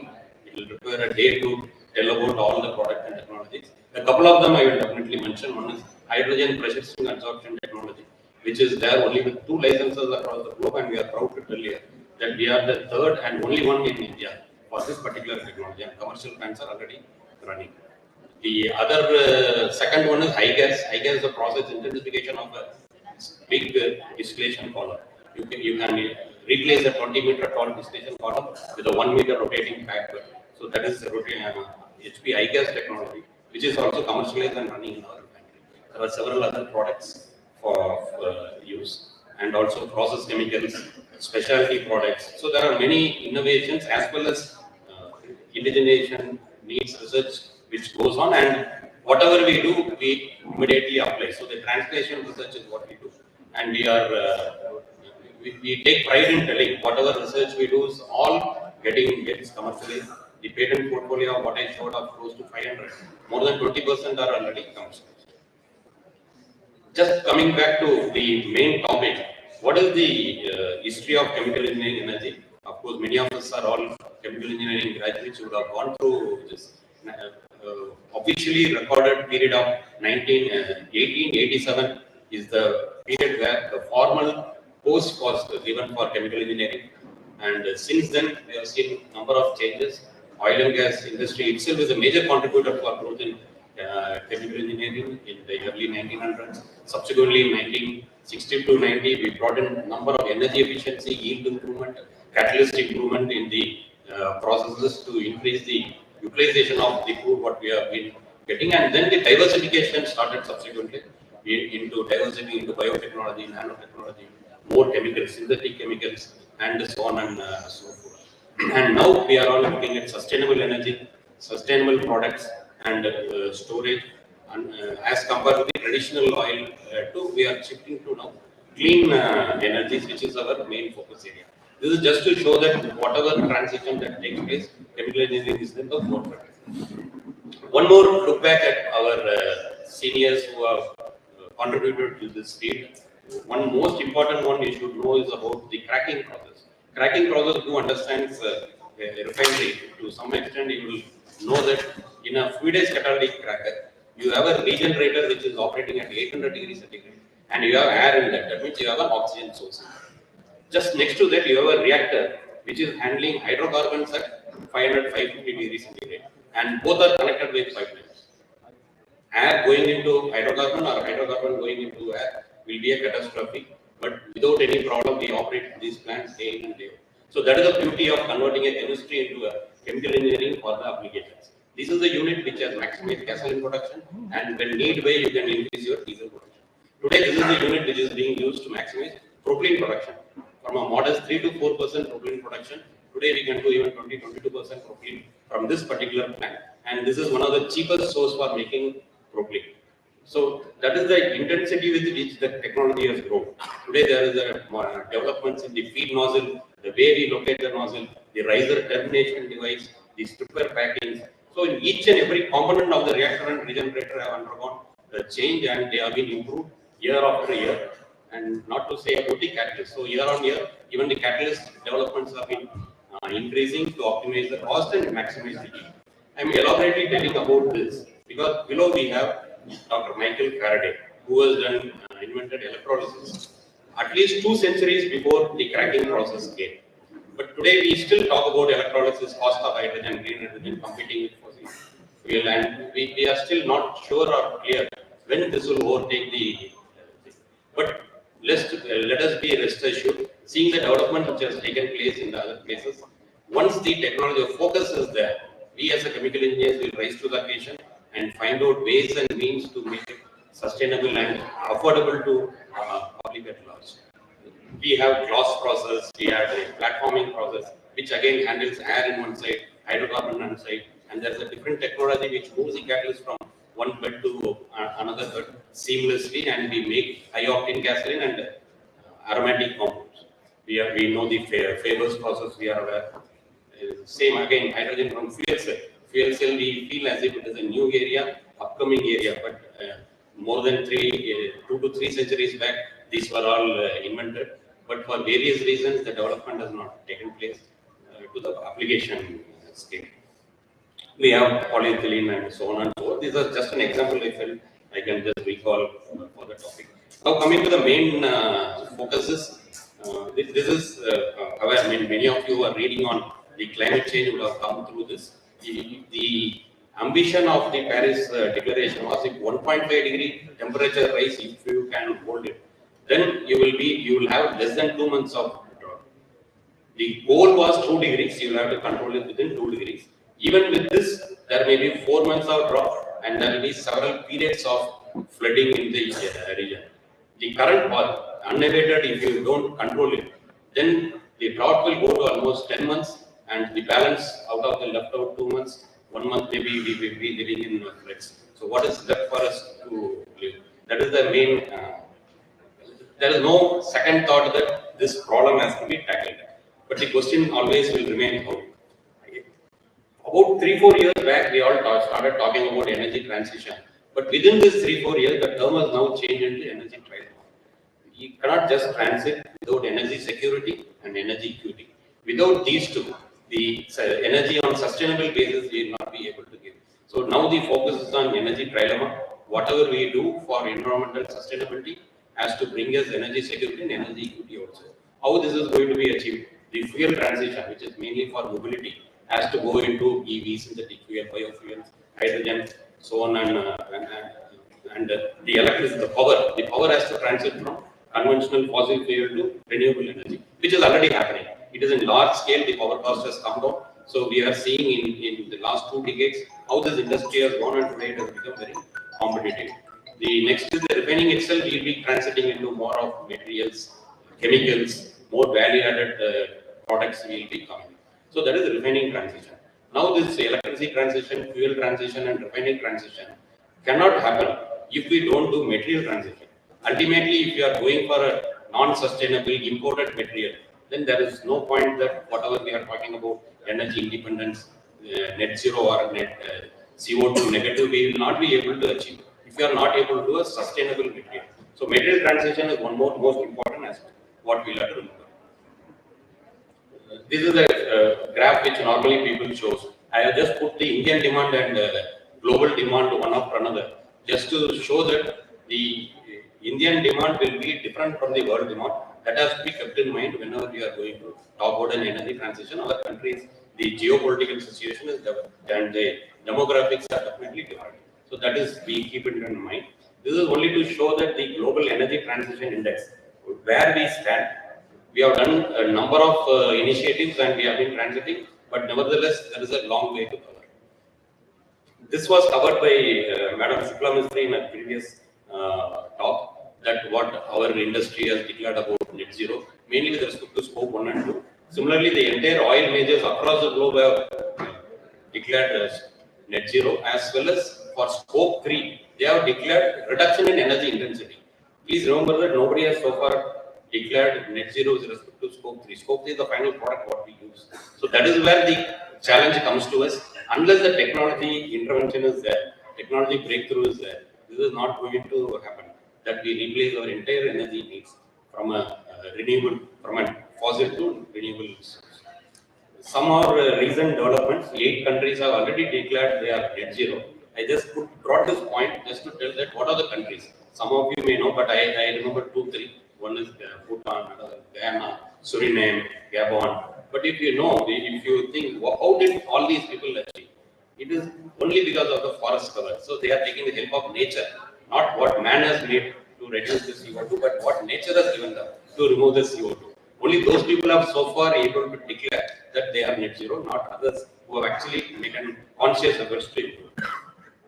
Just to make a note on that. And if you see year on year what is happening, we have already seen there are a number of shocks that is coming in the system. We saw COVID, we saw different wars coming up. So each one of the shock has an impact on the energy cost, the energy needs. It impacts us directly. But luckily, whether by design or not, the crude oil price is being kept in such a way that the alternate energies will definitely compete and will keep growing. If somebody has realized the recession and not supported it, today you would have been still seeing about $20-30 per barrel only crude oil price. But for whatever reason, it has been made high, and that is helping energy transition. We have already seen this, that we will have to see 1.5 degrees and 2 degrees, what will be the impact and what is the amount of CO2 that has to be reduced to achieve these things. This is a slide taken from what is available in public domain. You should only understand there are 3 places cleaning the core, which is already happening across the industries. Then you have accelerating the transition, which you are going to go now in the next 10 years. And finally, extend the frontier to all the areas where we are generating CO2 or GHG gases, which will have to be removed. There are a number of steps which have been listed out and we are aware. But the question mark is how viable they are there and how economical and sustainable they are. This is again a crowded site, but please don't worry about it. It's only telling that by improving energy, there are a number of steps that are possible for any industry to achieve this. Not that people don't know or there are no steps available. Definitely they are there. But as I have been repeating, the sustainability and economic without support from anybody else, it has to stand on its own leg. Then only these kind of measures what we take will last forever. Now, quickly seeing how chemical engineering is contributing to whatever energy transition, many of us will definitely know that. Just to recall and rephrase the requirement from an industry point of view, I will be presenting few slides on this. Chemical engineering is applied in all the areas of energy transition, what we have been talking about. The previous presentation also, we saw that in the talk, all are the areas which we will be adopting to achieve energy transition. So, we are there everywhere. Chemical reaction engineering, the process design, electrochemistry, ceramic, process control, separation process, nano engineering. So that each and every field of chemical engineering is going to be put to use in this energy transition. Let us take few examples. In biofuels, if you see enzyme production, we know there are only one or two manufacturers in the world controlling the entire process. We may talk about 2G ethanol, 3G ethanol, but the technology is handled by only 1 or 2%. If you don't come out of that, there is no use in telling that I am going to achieve net zero, because you will be falling into a different trap. We do have now quite a few success in this, but in scale up we have a failure. So for scale up, we should contribute to improve the processes, the reaction, to achieve high scale also. Similarly, bioreactor design, you would have seen biogas, hundreds of plants are coming. All are coming with some conventional concrete made vessels or a large tanks. They are all not efficient at all. We should have a better mixing facility. We should get that ISO kind of conditions, which again chemical engineers should contribute to that. Why should we have only a batch reactor or a continuous stirred tank reactor for biogas? We should have a blood flow reactor. Blood flow reactor will improve the process efficiency as well as reduce the size also. Heat integration, pinch technology is not a new one. Since long we have been talking about it. Today the efficiency of the process, what we do are increasing. Our own plant, what we have just commissioned in our IIChE-Chemcon, the new grid distillation unit, consumes 30% less energy than the old unit what we have. So we have retired the old unit and gone for a large 6 times bigger new unit, which actually reduces energy consumption by 30%. Artificial intelligence, APC, RTO, real-time optimizer, all these things are going to contribute to the final last 5%, 10% energy efficiency which is required to make these processes self-sustainable. When you come to crude to chemicals, again the entire gamut of chemical engineering processes have to be intensified, improved, new catalysts have to be invented, new materials have to be selected to withstand the harsh conditions when such crude to chemicals processes are taken up. Some of the areas will keep repeating. You will see material science, there is some heat transfer, some fluid dynamics. These are the areas, chemical reaction, process control. These will keep repeating in the different areas what we are looking for. So there is no brainer to see that where future is there for us. In green hydrogen, again, electrochemical engineering, material science, purification of hydrogen, dehumidification of hydrogen, all this will have to be applied. I'm just rushing up because time has come, but I will close within few slides. The next is in synthetic fuel. Synthetic fuel, you have the classic Fischer-Tropsch process which is required, which is again a very old process, but it has to be now commercialized. There are 2 commercial plants running for more than 10 years, but they are not able to grow because of several problems. And again, the economic reason, which we will have to work and improve upon. And material selection also for new electrolyzer, or say seawater electrolysis, Professor we are discussing. Why you require to purify water and then again take, especially in inland, you may not get pure water. So you have to use brackish water or seawater directly to make hydrogen. So these are the areas where we look for academics, the industry, research institute to achieve at least some breakthrough, technology breakthrough, because so that you will achieve the large scale which you are looking for. Similarly, in carbon capture, you require cost-effective carbon capture. You can do it. The technology is nothing great, but unless the energy that is consumed in regenerating the carbon dioxide which has been absorbed, then you will not be able to do. I just close by telling few of the technologies and products what we have been working on for energy transition specifically. One is HCNG. This is a water-free, CO2-free process for making HCNG from natural gas. This is a patented product and it makes multi-wall carbon nanotubes as a byproduct. There is a pilot running for more than 1 year in our Green R&D Center. We are going to put up a demo plant in Bangalore in one of the retail outlets. Biomass pyrolysis, hydrothermal liquefaction for converting by various biostock into drop-in fuels. We have patented technology for 2G ethanol and biogas also. HP RAMP is rapid acidification for methane production, which is our own process for making biogas from agricultural facility. It's not from municipal waste or from any conventional sources, but this is specifically targeting on that most typical biomass conversion. We are working on green polycarbonate, polylactic acid, they are all going into biopolymers. Blue hydrogen, there is a commercial plant coming up at IIChE refinery using the process intensified high gas technology for capturing CO2, which consumes 30% less energy also apart from reduced. Sustainable aviation fuel, we are putting up a demo plant which is called the HP Trijet. It is a single step process for converting used cooking oil or vegetable oil into sustainable aviation fuel. Then CO2 to methanol, we have talked about CO2 to RDME. The first speaker today afternoon of post lunch about that, and energy storage also using simple chemistry which India can afford, which is sodium ion battery.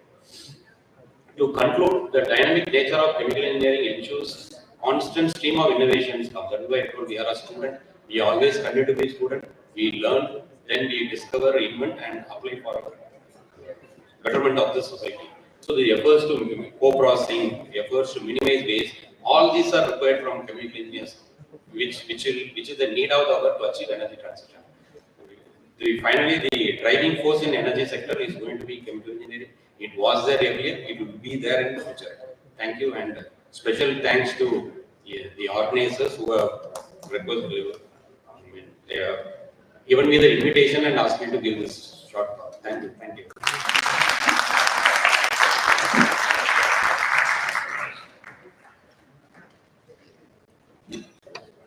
Thank you so much, sir, for your insightful speech. Now, we'd like to request Professor Flavio Manning to stay back for a few minutes for signing of the MOU, Memorandum of Understanding, between EFCE and IICHE. And we would like to request Professor Anil Kumar Sarvaha, President IIChE, and Professor A.S.K. Sinha, Chairman, National Organizing Secretary, IIChE-Chemcon 2023, to felicitate Shri S. Bharata.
I am proud to announce that I am also life member of Indian Institute of Chemical Engineers for more than 30 years. In 1991, Chemcon was held in IIChE-Tech Anna University, Chennai. I was a volunteer then, so for just memories of it. So I would like to give this for the betterment of chemical engineering and to Indian Institute of Chemical Engineers, whatever I have got. Thank you.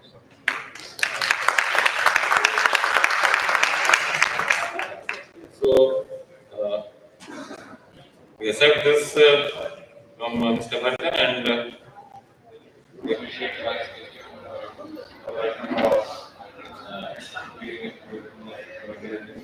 Thanks, sir. Thanks. Thank you, sir. Now we would like to invite Dr. Shishi. So now we would like to invite Professor C.C. Sinha, DG CBET, for his talk. But before that, sir, please come on the dais. And I also invite President sir, please stay there. And Flavio Manning sir, please come on the dais. So we will sign the MOU between IIChE and European Federation of Chemical Engineers. So I request Yadav sir also, Sinha sir, Budalaji, please come on the dais. And CEO sir. Sir, CEO sir, please. And Jha sir, here. Okay, please. Sinaji, please come. No, in your presence, we would like to sign MOU, then your talk. Yeah.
President sir and Flavio Menenti come forward, other dignitaries also, to exchange the MOU and to make this moment memorable and prosperous for both EFCC and IIChE. So last year we did MOU signed with Indo-Canada and Indo-Japan. So this year we are going to, we have already signed MOU and tomorrow we will be doing AIChE and IIChE MOU signing.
So now I'm requesting Professor C.C. Sinha to deliver his talk, and technical team please project his presentation.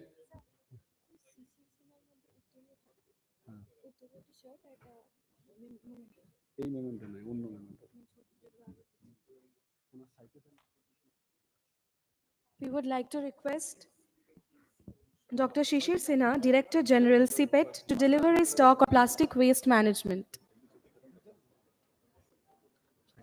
Citation.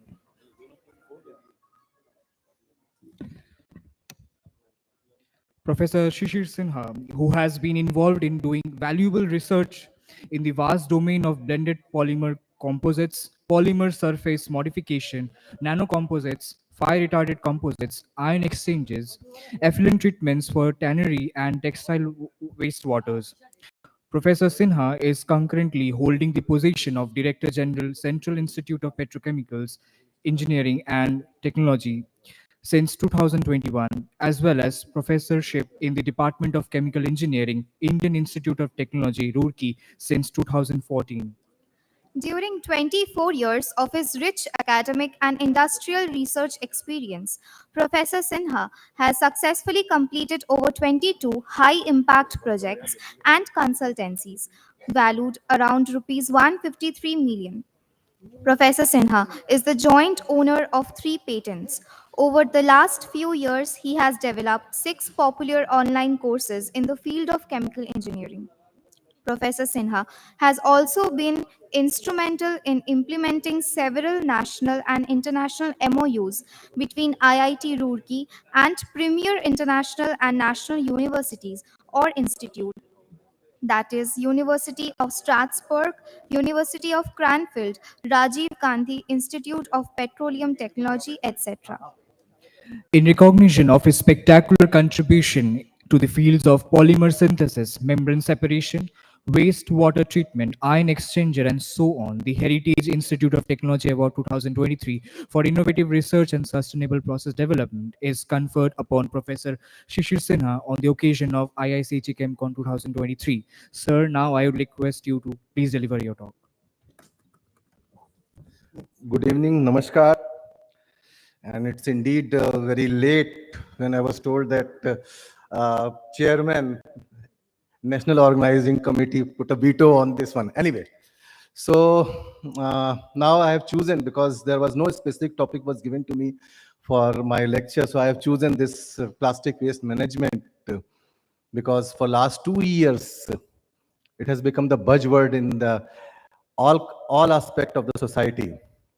So plastic waste management, before I start, I'm just posing a question to all the audience that can you think a single day without the plastic? 99.99% those Naga sadhu, apart from this, everybody will say no. The reason is quite obvious, because right from the start of your day to end of your day, the clothes you are wearing, the brush, all the other things, everywhere you will find there is a big impact of plastic in our day-to-day affair life. Now, when this is the impetus of the plastic in our day-to-day life, then we cannot overlook the importance of the generation of the plastic, and then we cannot overlook the importance how we can dispose the waste plastic. Trust me, there are two factors. One is that the pre-consumer aspect, and other one is the post-consumer aspect. Pre-consumer aspect is always be very good, and it can easily be treated over the period of time by the various industries. And fortunately, Government of India has imposed various regulations over the period of time. But the post-consumer is a very difficult task. Why it is being difficult task? I'll give you a brief outline about this one. Now, before we go into this thing, I would like to put some statistical information. Now, what are those information? You see that we are almost 150 crore population as on date, maybe plus minus 5 to 10%, but almost it is there. And you see that the per capita consumption of plastic in Indian context is 12 kilogram per person per year. If we compare it with the global standard, that is 26 kilogram per person per kilogram. And if we need to see that over the period of time we will become the Viksit Bharat, then definitely we'll keep an eye to the United States of America, where they are having 37 kilogram per person per year. So there is a huge gap. When I foresee this particular aspect with respect to the chemical engine, I see that, okay, we are having enough opportunity for the person, those who are sitting here with, belonging to the refineries and others, then there is a lot of opportunities. And as a chemical engineering faculty, I used to say, gentlemen, we'll have a good opportunity over the period of time, because there is a large gap. Say from 12 kilograms to say 26 kilograms, there is a large gap. But simultaneously, when we see the negative aspect of this plastic, I'm not saying that this is a negative aspect. I always say the things in a positive manner, that it gives the enough opportunity to the concept of wealth created by waste. So this particular statistical information, this gives another aspect, that how much plastics we have created. Now, why this is the waste? As a chemical engineering perspective, I used to say that when it gives immense opportunity with respect to the production, then it gives enough employment to the environmentalist. Why I'm saying? There are so many people, those who put their markers on the agitation, those who put some markers over the, you see that for the development of a new technology and all those things. Now, I'm giving you a very, you can say, if you recall, almost 2 years back, Government of India has imposed the ban on single-use plastics. And then there was a lot of hue and cry, and fortunately and unfortunately, I headed so many committees, and ultimately it emerges with the, you can see the concept of the EPR, Extended Producer's Responsibility. Again, I'm not sticking this particular data which is there, that is the around 60% of India's plastic waste is recycled. There are two theories coming in Indian context. One is that around 20 to 25% plastics being recycled. Another theory says, that is this particular statistical information is based on the MAHUA, that is the Ministry of Housing and Urban Affairs, that 60% of the plastic is recycled. Now question arises, then we go to the roadside. Then everywhere we'll find that almost 50% of municipal solid waste is attributed to the plastic.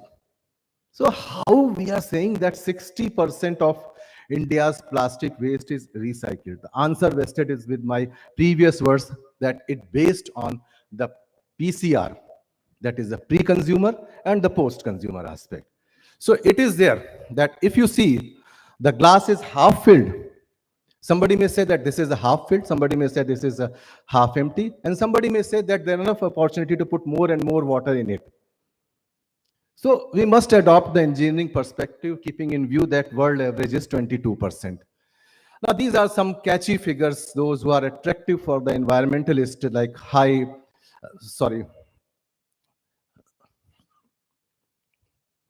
uh, our marine life is filled with you can say the different type of plastics, some statistical information being given, and don't trust this statistical information, trust me.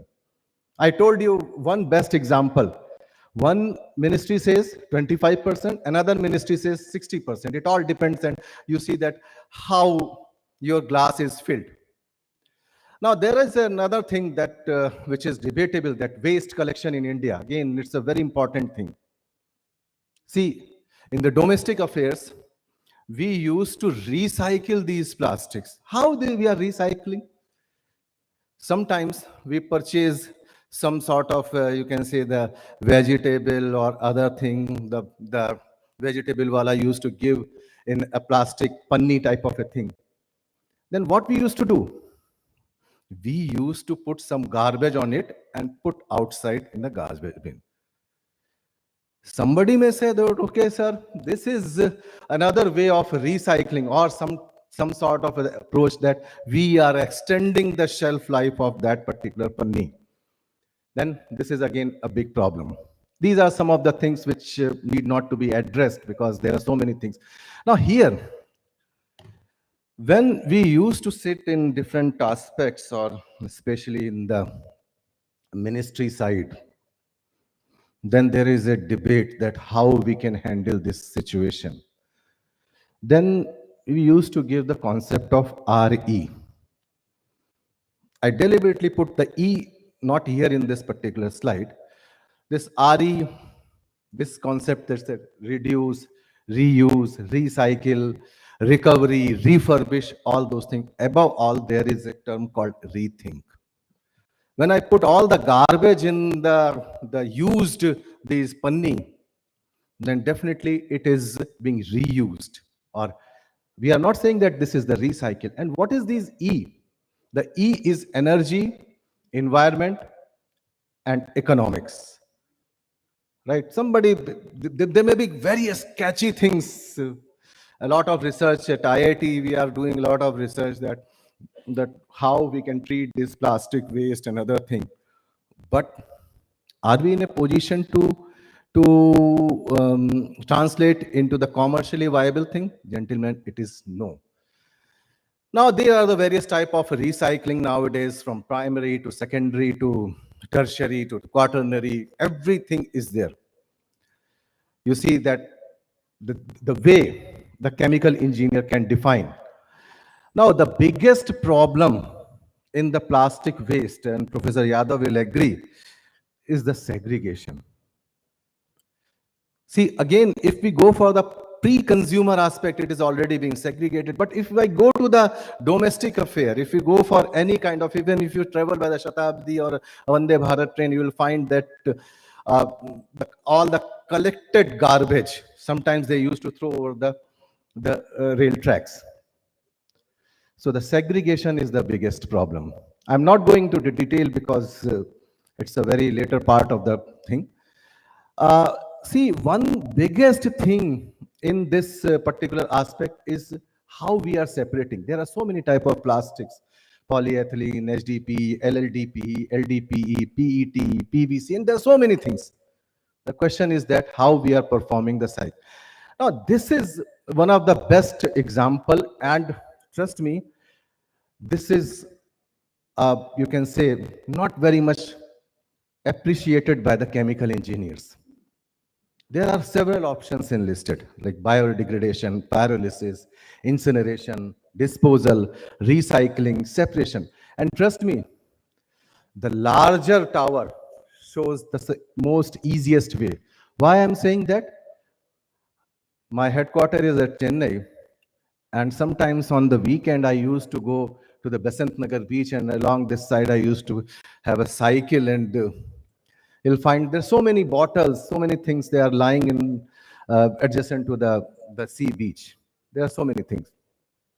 And some of the NGOs and other people, they are just inviting all the newspaper wala and then take the clip and then again they throw it away. Trust me, this is the happening there. Landfilling is always a very easy option, but trust me, as an engineering perspective, uh, we should not encourage. But right now, mostly when I say the people, they are promoting this thing. When I'm saying that they are promoting, I mean something, because I have got some statistical information. Incineration. Incineration is, again, it poses a lot of health effect, and you see that when the local kabadi wala or raddi or rat picker, they used to collect all these plastic or e-waste, all those things, they usually burn it to grab those waste plastic for making all those things. Somebody may debate, this is the recycling, but it is not the recycling. It is an uncontrolled, unorganized sector recycling. It creates a lot of impact, environmental impact. Pyrolysis. Pyrolysis is again a very good thing, I tell you. And I am a firm believer of Hindu Dharma Shastra, in which आदि है तो अंत है, तो आपको जला दिया, सबसे बढ़िया काम हो गया. But this is again not a very sustainable thing, because there may be certain byproducts being formed. Then there may be a question, big question being raised. Can we treat, and it's a very selective, trust me, it's a very selective. Like, you cannot go for the PVC because of some inherent problems and other thing. There are various challenges attributed, particularly in terms of emissions and other thing.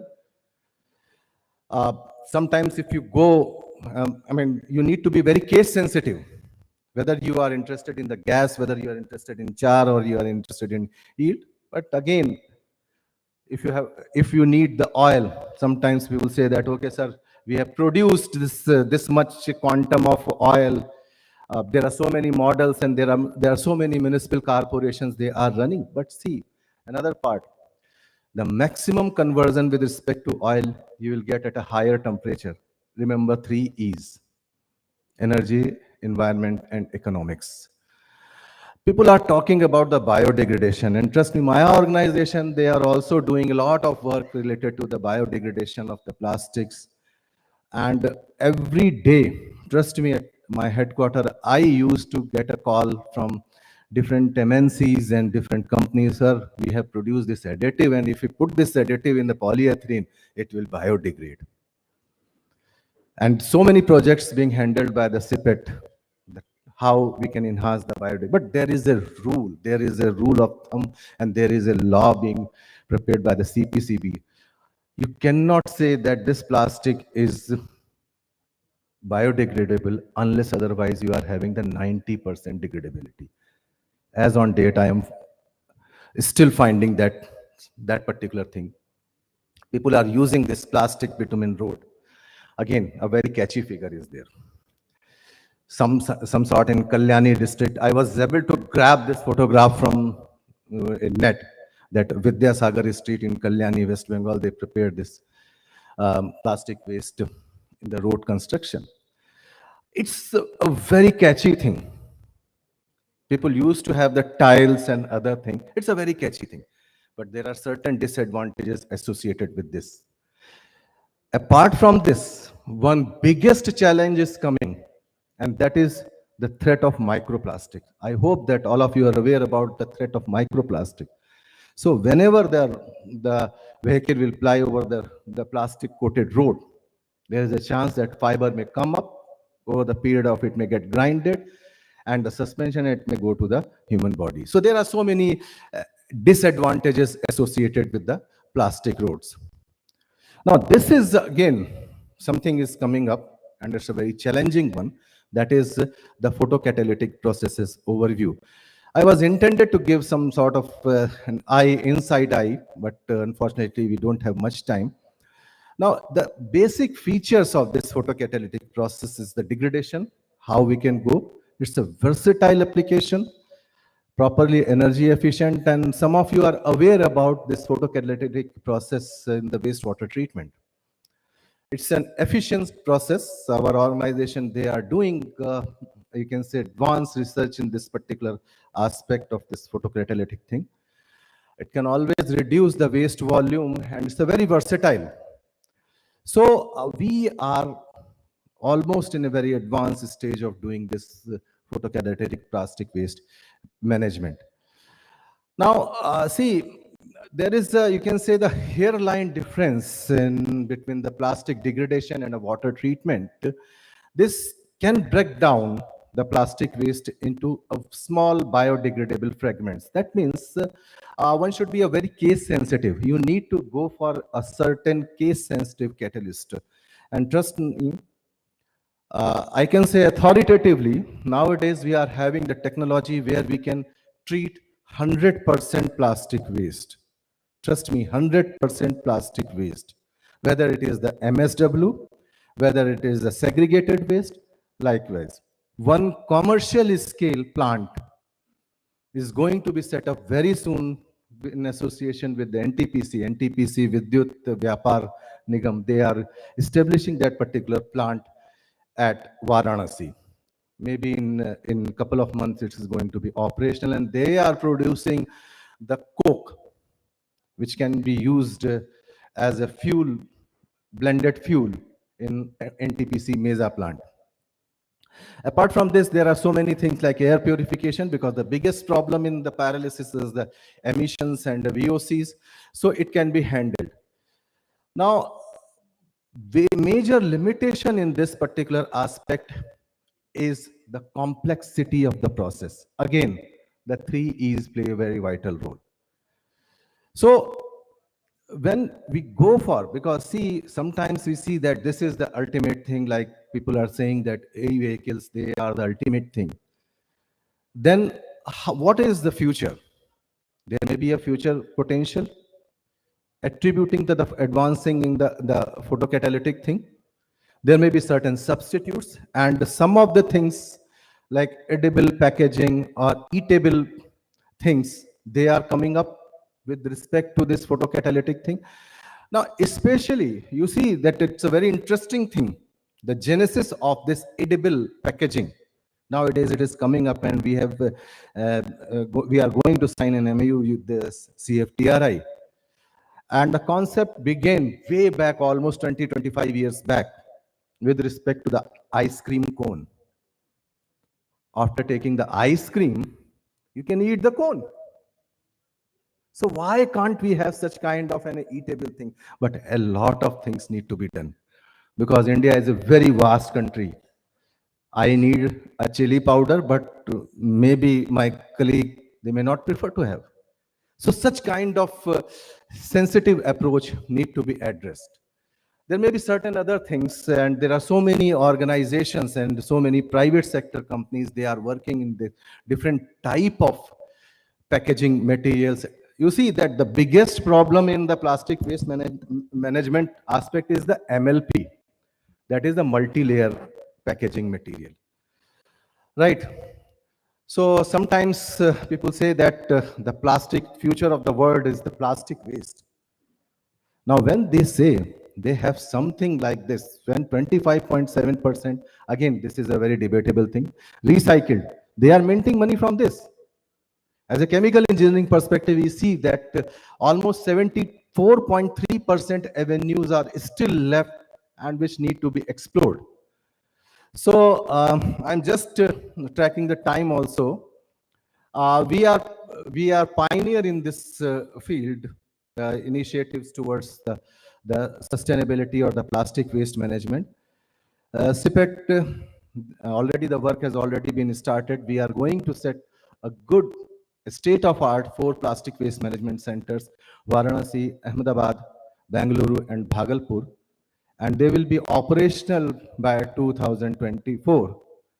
I hope that next time when we'll meet at Jalandhar, I'll be in a position to demonstrate and show you the videos of all those things.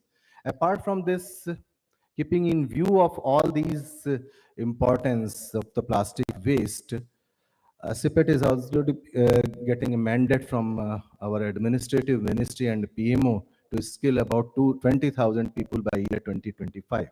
And the target is 1,20,000 by the year 2030. Apart from this, we are shouldering the CPCB's effort towards the EPR. I hope that the industry people, they are very much aware about this extended producer's responsibility.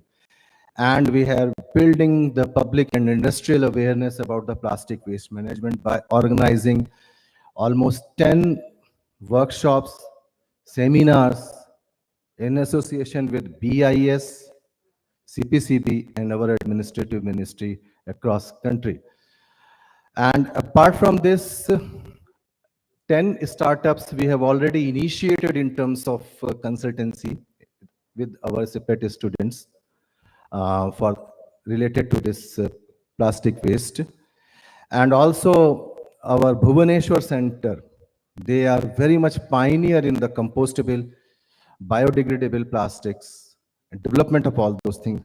Still, we need to find a way through which you see that economics can be maintained. Now, this is, you see that last couple of slides, that do not litter, keep your environment clean. This is a very catchy word. But the thing is that we must emerge in a sector where from no plastic, NO plastic, to no KNOW plastic, so that we cannot generate a plastic waste. Thank you very much.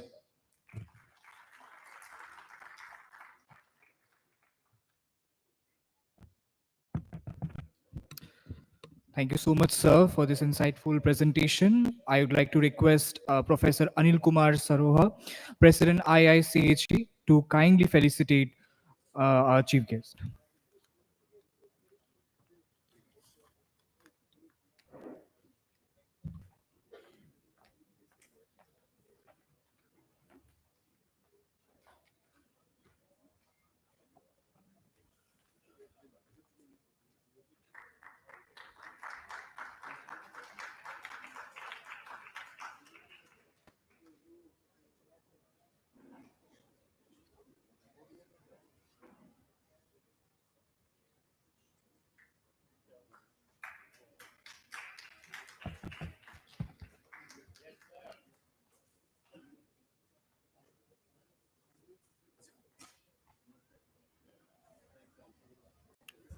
Thank you so much, sir. Would request you all to please take your seats. And with this, we come to the conclusion of this session.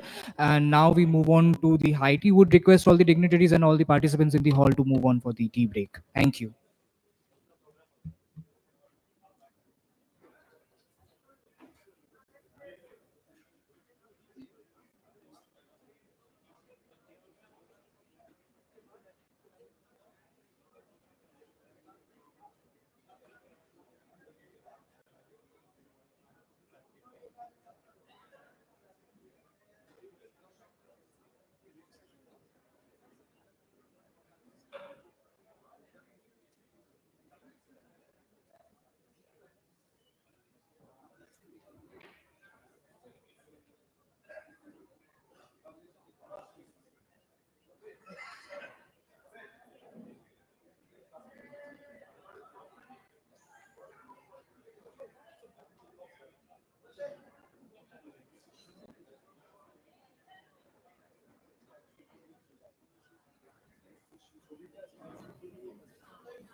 The philosophy of Atma Deepa Bhava is the very essence of the journey of the Heritage Group of Institutions.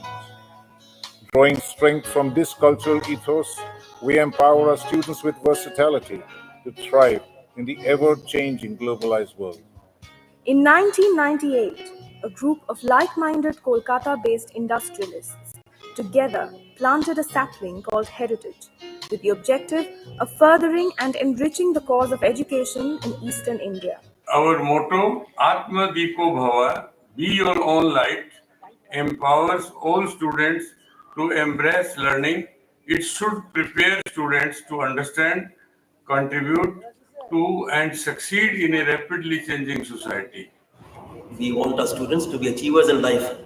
We make it a point to try and get best teachers and give them space to perform. It is this understanding and belief that culminated in the decision of Kalyan Bharati Trust to establish a school called the Heritage School. The Heritage School, envisioned as a school with a difference, would endeavor in every way through its multi-dimensional activities to light the lamp within its members. The curiosity of the child is encouraged, as well as the ability to ask questions. The stunning infrastructure serves as a seat of innovative learning. It is the first day boarding school in Kolkata and nurtures pre-nursery to high school children while maintaining the ethos of Indian traditions.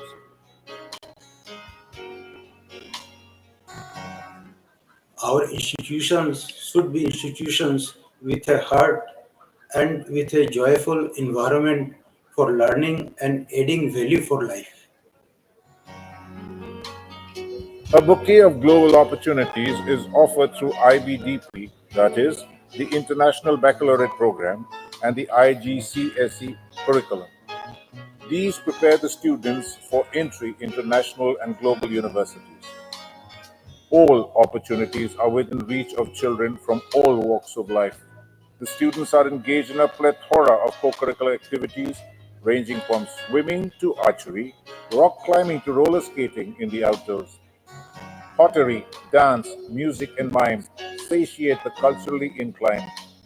A healthy lifestyle is manifest every day when more than 3,500 students sit down for a nutritious meal at the dining hall.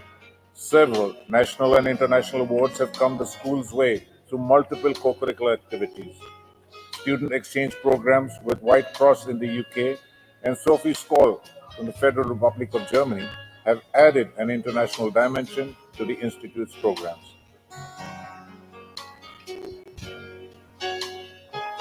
In a bid to expand its educational opportunities, the Heritage Institute of Technology was established in 2001. It offers undergraduate and postgraduate courses in engineering and technology. The Entrepreneurship Development Cell inculcates the spirit of techno-entrepreneurship, and on campus, we harvest future business leaders. This nurturing of management skills finds evidence in the Heritage Business School. Formerly known as Management Education Center, was established by Kalyan Bharati Trust in 2003 to create young managers and future leaders. Business and technology studies continue at the undergraduate level at the Heritage Academy. The undergraduate courses in BBA and BCA came into being in 2007. Sharp analytical and logical minds are needed to enrich society today. It is in this space that the Heritage Law College was founded in 2015. Social sciences help in molding and shaping the fabric of society itself. In this light, the Heritage College for General Degree Courses is one of the latest additions to the group of educational institutions on the Heritage campus. The rise of social sciences and the omnipresence of the media make it necessary for Heritage to make its presence felt in this field. The Department of Media Science was born at the Heritage Academy in 2016-17. The Department of Media Science has already succeeded providing students with global exposure as they tied up with international groups to organize film festivals, international journalism workshops, and hosted numerous luminaries at the campus. The philosophy of Atma Deepa Bhava in the Heritage finds more meaning in Surya Kiran, the evening school, and Kalyani Charitable Health Center, which provide free education and free medical facilities and consultancy to the neighboring community. The Kalyan Bharati Trust is steadfast in its vision, a vision to prepare dynamic and caring citizens to meet the challenges of global society while retaining their traditional values.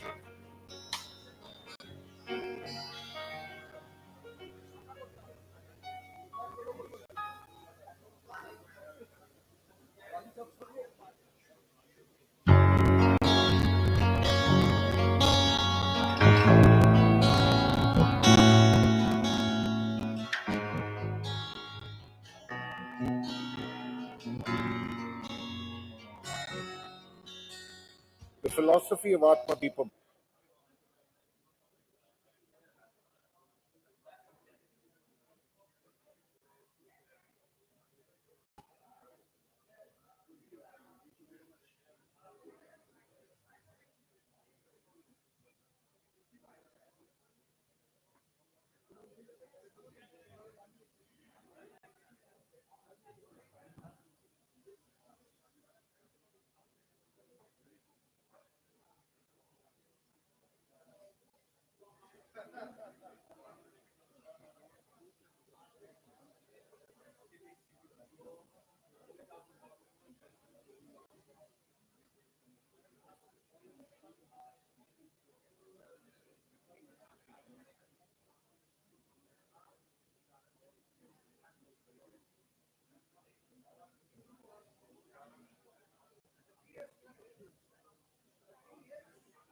Now we are going to begin the panel discussion.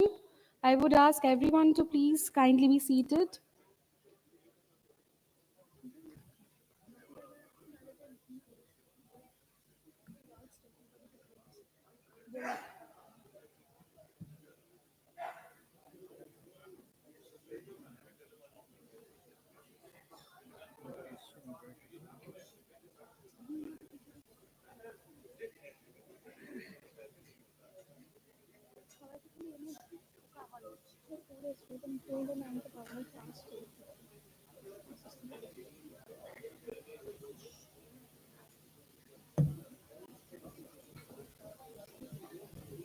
We would be beginning the panel discussion shortly.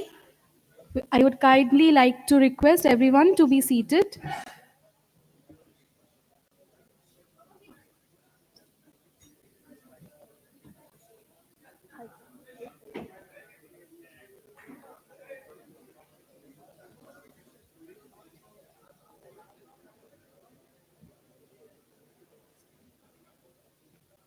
প্ল্যাকার্ডগুলো কিভাবে সাজাবো একটু বলে দিন sir এনাদেরকে কি ডাকো moderator and panelist কিছু ডাকবেন এটা আমি ডাকবো ওকে তুমি একটা কাজ করো I call the moderator the speaker and the half the moderator ঠিক আছে মডারেটর মাঝখানে বসতে বাকি সাজা স্পিকার পাঁচ দিয়ে দিবে প্যানেলিস্ট ঠিক আছে এইভাবে সাজাবে দাঁড়াও এক মিনিট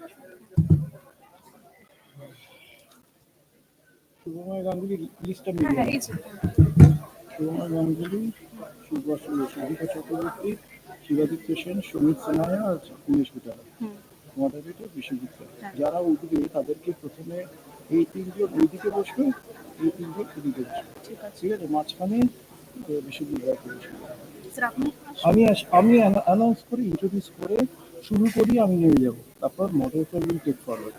মানে এটা আপনি আমি বলবো, তো আমি জাস্ট ওনাদের গাইড করে দেব। ঠিক আছে?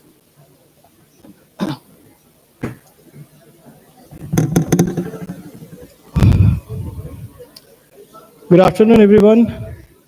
Ladies and gentlemen, may I have your attention, please?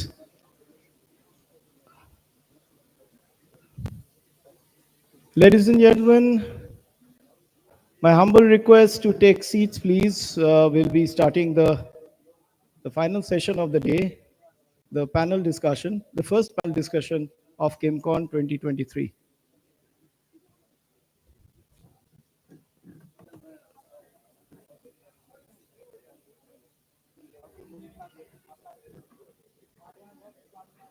Volunteers, could you just check anybody who is outside? Just, request them to come and take their seats.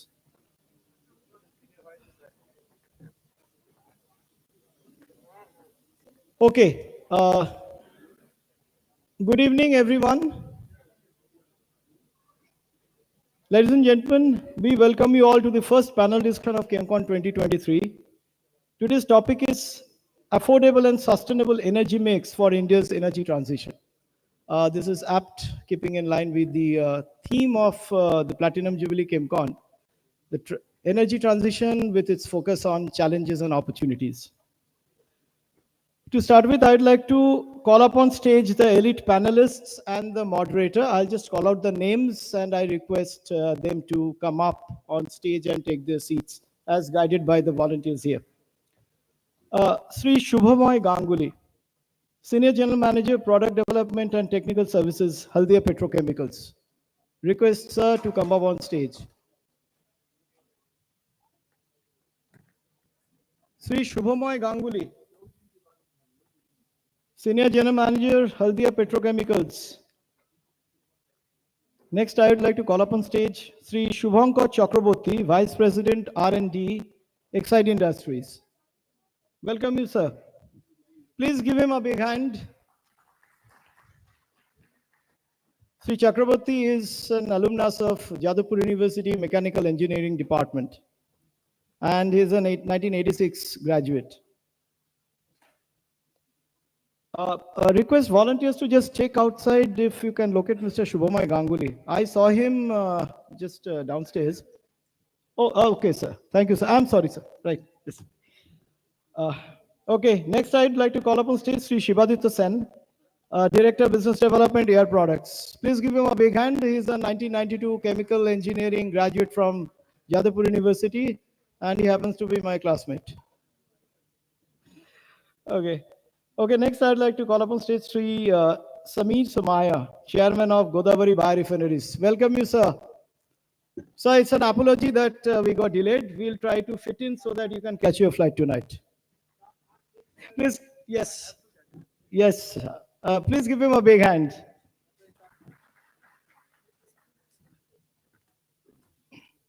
And our last eminent speaker, I'd like to call up on stage Sir Sri Dinesh M. Butala ji, ex-Executive Director of GSFC and immediate past President of IIChE.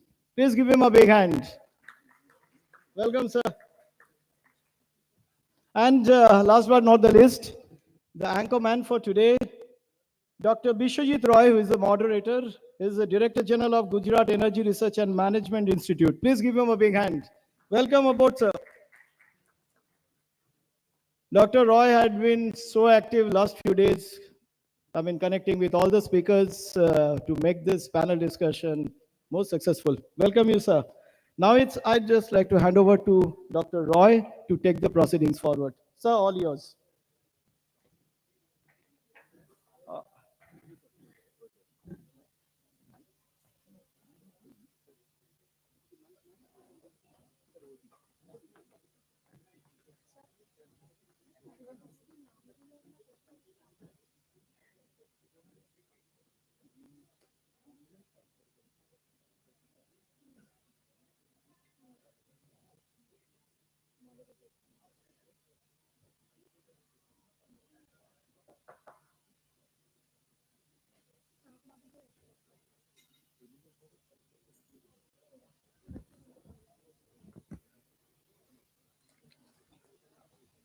Good evening, my fellow panelists on the dais, distinguished guests, and all the other delegates who are now present here. It's my proud privilege to moderate this session with knowledgeable people sitting here on the dais. Since their introduction has already been done and we are running short of time, without going for the introduction part, I will just set the theme for today's discussions, and after that I will request one by one to express their views. The format is pretty open-ended. Some of them will be making presentation and some of them will be speaking their views.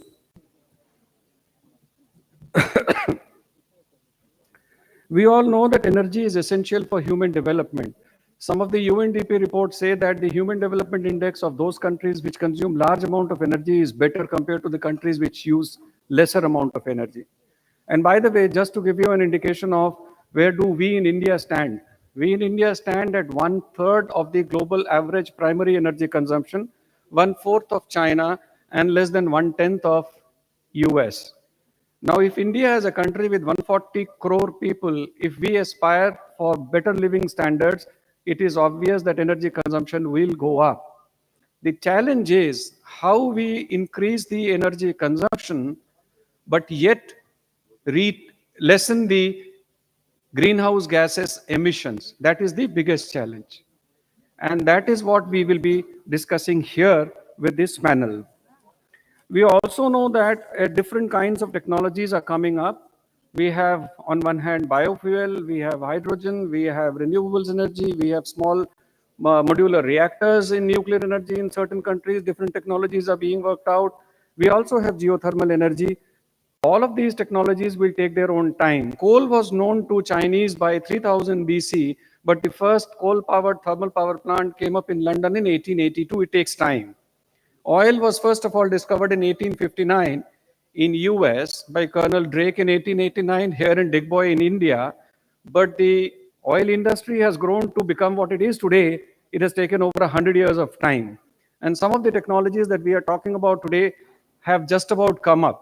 Maybe a decade, maybe 15 years, maybe 20 years. It will take some time. But nevertheless, having said this, these technologies, these energy sources are equally important, and we will soon learn from the panel how we can increase the consumption on one hand because the people will require more and more energy, and how we can try to minimize the, if not eliminate completely, the emissions. We also know that developed countries like US, like Europe, they have given the target of 2050 for total decarbonization, net zero. China has given 2060, and our Prime Minister has in Glasgow said 2070. So we have some time, but we need to act upon it now. So with this brief introduction of the subject today, I will now be requesting my panel members, and one of them has to go a little early. So I will request him first to initiate the discussion. Mr. Somaya, if you can. Yeah, please go ahead.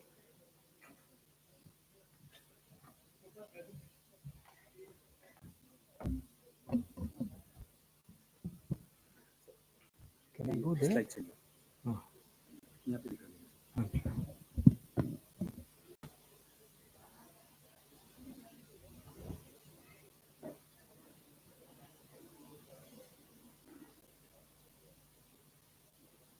So, good afternoon to you all.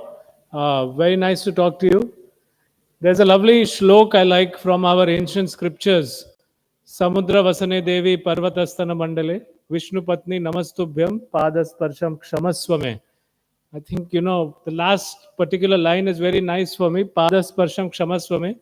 I'm putting my foot on you and forgive me for that. And I think I look at that as a means of saying, let us have the lightest footprint possible. So let me step lightly on this earth, whether it is in the seas, or it is in the land, or it is in the air. So that's the way I would like to start. Please, I have 10 minutes or 9 minutes, so I'll run through it.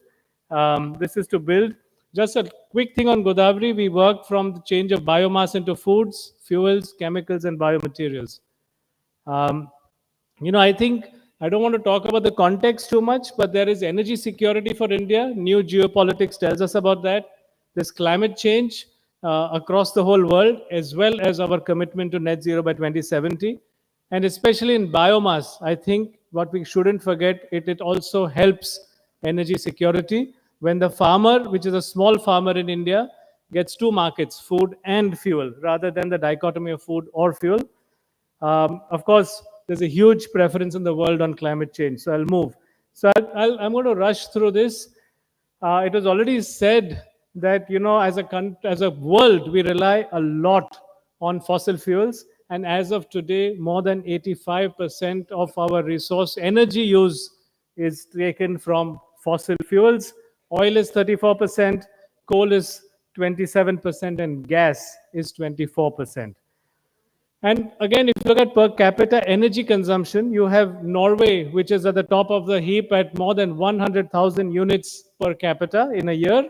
And India is at about 6,900. And I work in a particular area of Bagalkot in Karnataka. When I looked at the total energy consumption, it is less than 2,000. So, there's a long way to go. So if we are going to go from 2,000 to 20,000 or 50,000 and we're going to take 85% from fossil resources, that's something we cannot afford to do. So that's why numbers are important. Oil consumption in 1960 was at about 1986 was 61 million barrels per day. 2 years ago, it was 100 million. And, if we don't do things to stop it, it's going to keep increasing. So we keep talking about how we're going to go and reduce it, move to a net zero.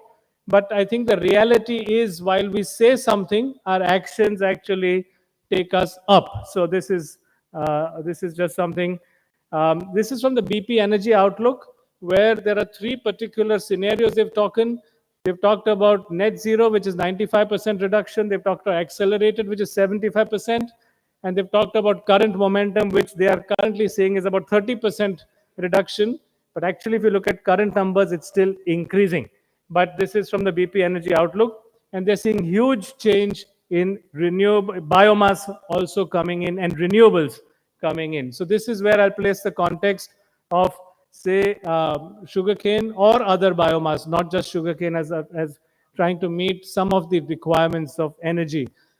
And broadly, what I'm going to say is that what I'm going to talk about is ethanol, CBG, and renewable electricity can meet all of India's transportation needs that are driven by petrol.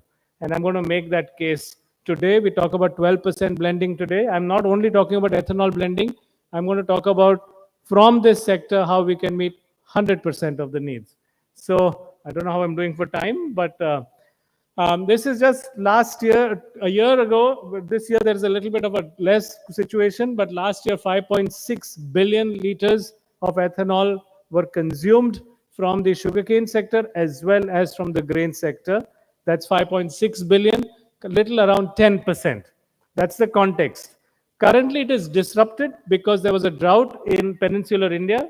So there is a current disruption. I'm going to assume, because in the last 4 years, other than this year, 5 years, India has been exporting 5 million, 11 million, 6 million, 7 million tons of sugar, which is surplus sugar, which India has been exporting, being made. And in the WTO, we cannot give a subsidy to export anymore. So if the rains come back, which they will, because if they don't, it's a bigger problem for the country. If the rains come back, you have that 5, 6, 7 million tons of sugar surplus in the country, which needs to be changed into energy.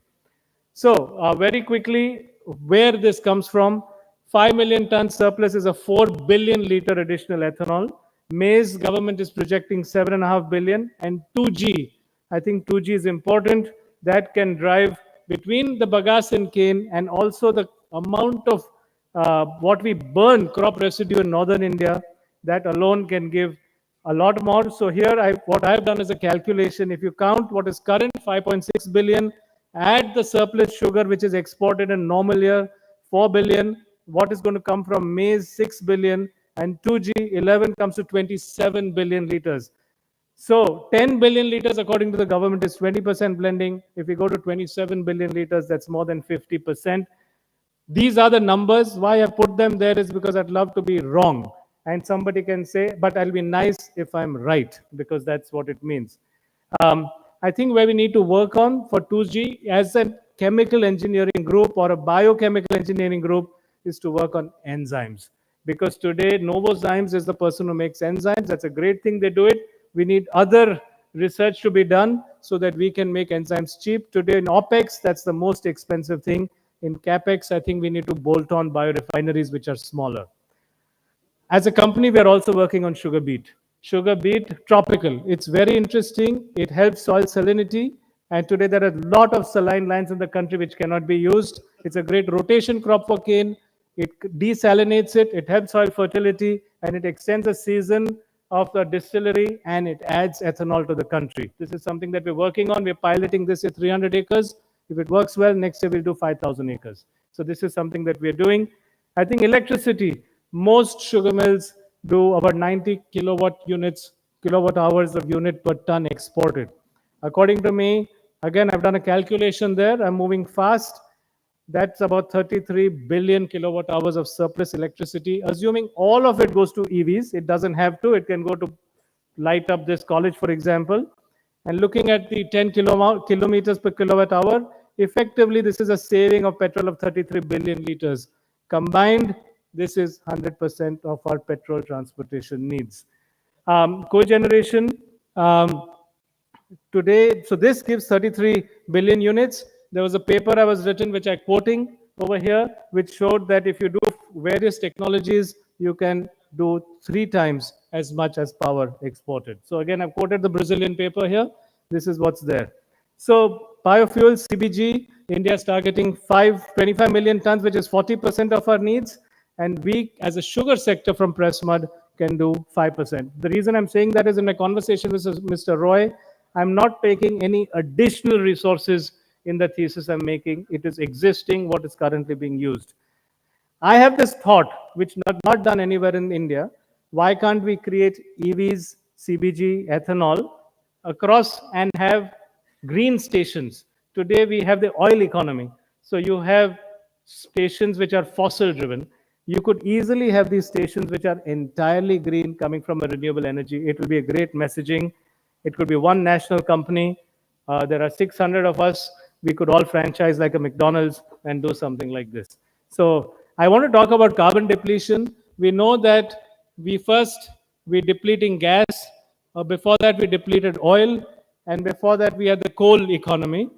Before that, we took away forests. And what we are not seeing is we're depleting soil. And today, soil carbon, ultimately, if you don't have it, you're not going to get food and you're not going to get biomass-based energy. So we need to reduce the CO2 emissions, which are going there. You can do it by increasing soil carbon, calculate footprint, and reduce fossil inputs. This is how we want to do it. We're working circular economy on the farm with regenerative agriculture using principles of agroecology, trying to work with even things such as old techniques of Panchamrut, Jivamrut. We're putting a much lower carbon footprint. We're working and researching on that. I think if you do all this and with intercrops, you're going to have a very circular economy. You'll meet the energy needs. So this is where I am. So thank you very much. I hope I did that in 10 minutes.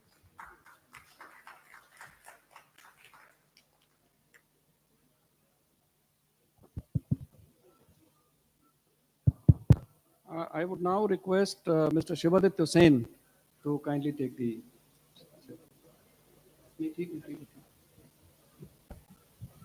Yeah, I have a presentation. I have to just check up my laptop.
Okay.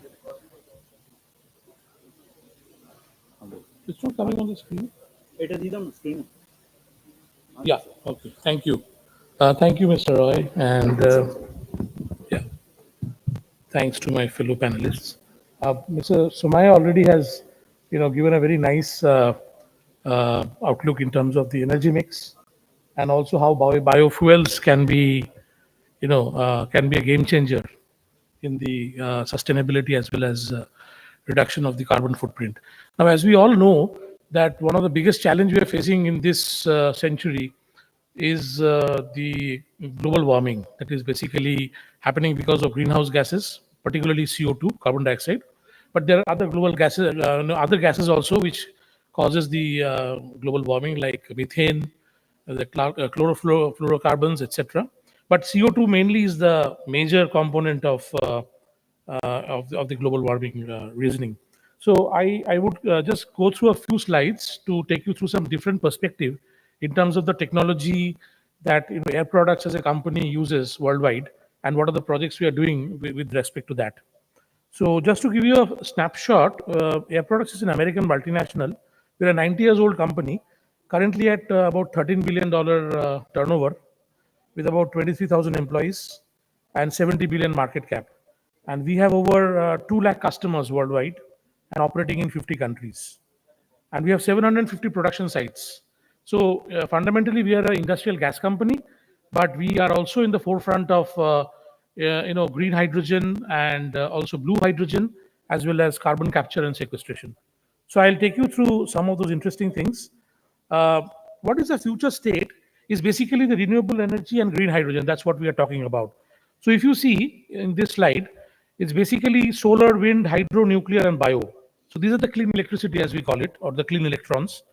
And direct usage will result in light transportation, which is basically running cars using hydrogen, heating, air conditioning, lighting, and the light industry.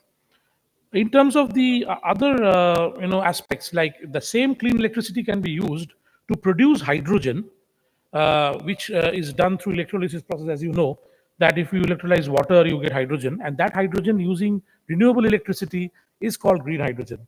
And that can also be a sort of a mobility transformation agent in terms of running heavy buses, trucks, even trains. In fact, in Europe, they're trying to have demonstration trains which are going to run on hydrogen, actually. Ships and even airplanes also. So in heavy industries like steel, chemicals, and refining, there is a huge amount of demand of hydrogen. So currently, those hydrogen are coming from fossil fuels.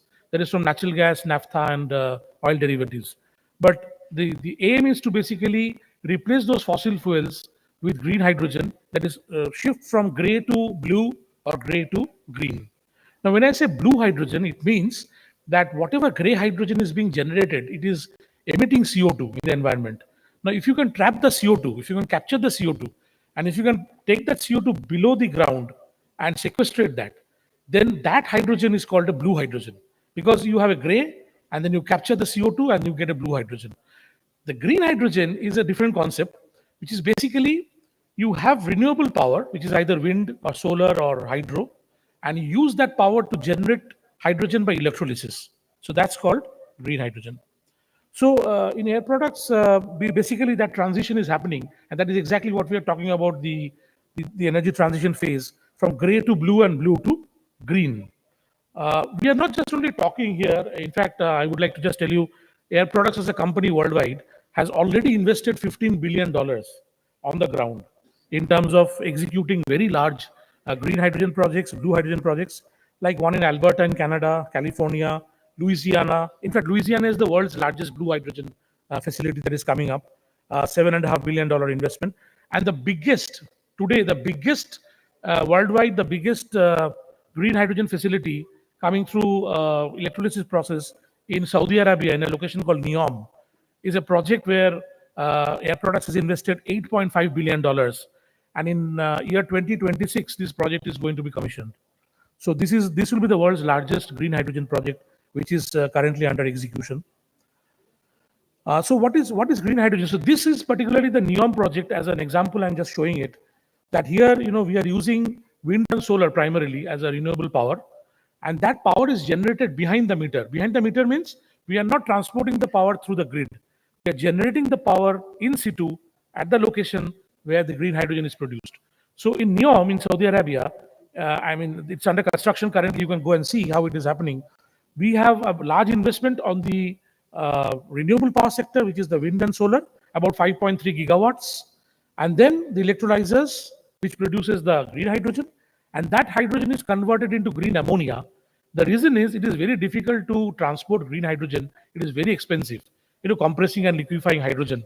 So the better way is convert it into ammonia, which is a green ammonia, transport it into ships, take it to those places like US or Europe, where the government is giving incentives for using green hydrogen or green ammonia. And those countries, like for example in UK, there is a carbon tax.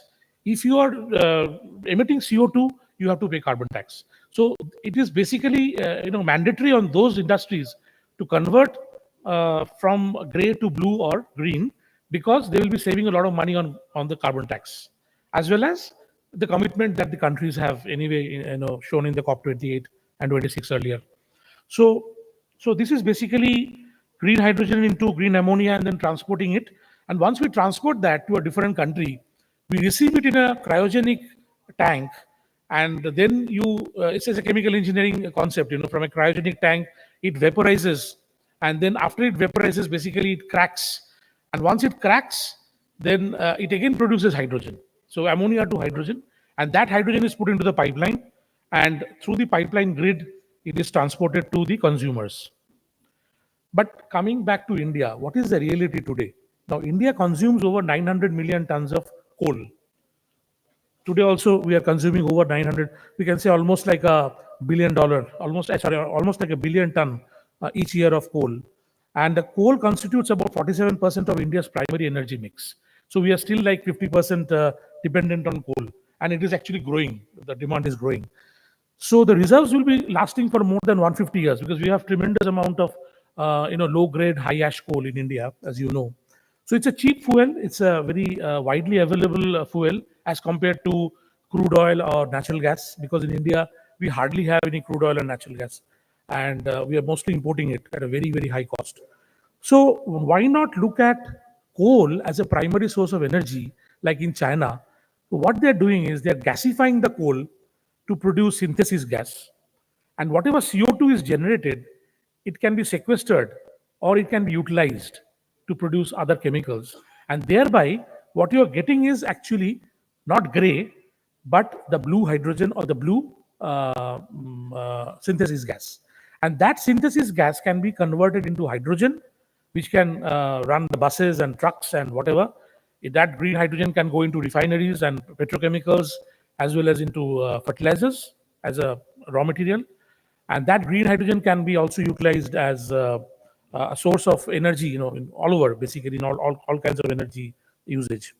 So what is happening, if you see this graph from 2010 till 2021, see the consumption of coal has been reducing.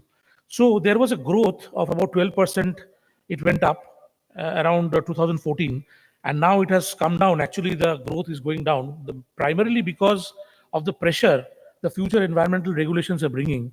So obviously, coal is under pressure in terms of reducing the thermal power production and also in terms of the SOx NOx emissions, which are basically very harmful for the environment.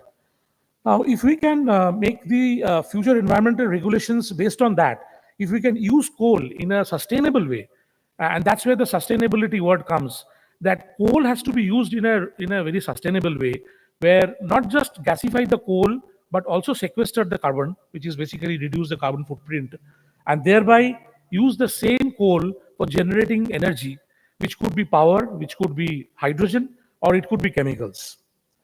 So, what are the drivers basically, for gasification in India? And gasification is a technology which is already available worldwide with a lot of companies, and we also have our own technology to gasify coal as well as pet coke. So basically, it is an opportunity to monetize coal in chemical segments, reduce the dependence on imported chemicals and crude oil and natural gas. So it will obviously reduce, our import bills as well as the balance of trade. Significantly reduce the SOx NOx emissions because coal gasification is a clean technology. It does not emit any NOx or SOx. The facilities are carbon capture ready. So all these coal gasification plants typically are carbon capture ready. You can very easily take out the CO2 and sequester it, or you can convert that into any other chemicals like, for example, methanol, and that can be sold in the market as a product. And it definitely attracts a lot of foreign investment in India because there is a lot of technology and funds required for these high capex projects, being a high capital intensive projects.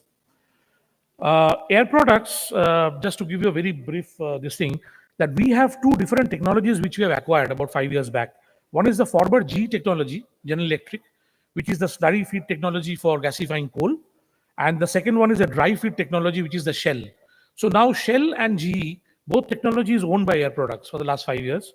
And on the right hand side, you can see some small photographs like Luan, China, Bhumi in Indonesia, and Jazan in Saudi Arabia. These are very large gasification projects that we have built. These are already running and they are producing chemicals as well as hydrogen. For example, in Jazan, Saudi Arabia, it's a refinery. It's a 660,000 barrels per day refinery where we are taking the refinery residue, which is the vacuum residue, we are gasifying it, producing syngas and hydrogen. So the hydrogen goes back to the refinery, which is used in hydrotreating of the fuels, and the remaining syngas is generating the power, that is electricity. So that electricity is almost like 4.3 gigawatts of power that is exported into the grid. So this is something like, as you may be knowing, that is integrated gasification combined cycle power plants. Now, coming to gasification little bit, because see, India has a lot of coal, and we have to understand that we cannot deny using this vast resource of coal overnight, because it has got a potential of reducing our import bills in terms of reducing the imports of very high cost crude and natural gas. So with coal or petcoke or residue, we can add oxygen into a gasification chamber to produce syngas. And if you see on the right hand side, these are the different products we can get. So syngas is the building block. What is syngas? Syngas is carbon monoxide plus hydrogen. And this carbon monoxide plus hydrogen can be converted into methanol, ammonia, DME, or it can be converted into SNG, that is synthetic natural gas, or substitute natural gas, which is methane, and that can be used as a fuel elsewhere. Similarly, you can convert this into hydrogen. At the same time, you get byproducts like sulfur, slag, and CO2. So that's where the CO2 has to be captured and this has to be taken below the ground. So this is the Louisiana project where we are actually capturing that CO2. And I'll just skip a slide because the time is of essence. So if you see, below the soil, we are taking the CO2 right up to the porous block where the CO2 molecules will be trapped. And there is a sealing cap rock which is on top of that layer. So this requires a certain kind of geology. So we have to actually see whether near to the facility where we are gasifying the coal, whether we have this type of geology where we can take the CO2 and sequester it. So thereby we trap the CO2 and it becomes a sort of a zero carbon emission, or we can say almost like a green facility. So in summary, Coal will continue to be one of the lowest cost 24/7 energy source and will remain as a major energy source for several years in India. It's going to continue. It's not going to change very soon. A thermal use of coal will decline, as I have shown that thermal use of coal in the power production will decline over the next decade as environmental regulations tighten.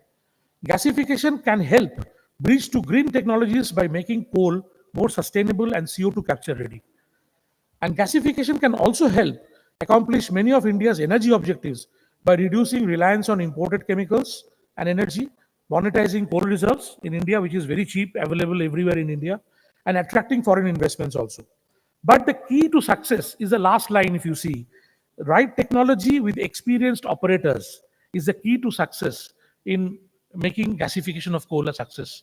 And with Air Products, dry feed and slurry feed technology, which is the Shell and G technology we have, which are the two best technologies in the world. We are the world leader actually. We are in a position to take up very large investments like this worldwide, which we are currently operating as well. So with that, thank you very much. I'll be very happy to answer any questions. One little announcement, Mr. Somaya has to leave because he has to catch a flight. If there is somebody who would like to ask a question from the audience to Mr. Somaya, before he leaves, we will not allow him to go before he answers the question that anybody has. In case anybody wants to ask a question, please raise your hand and ask the question so that he can leave peacefully. He has to catch his flight.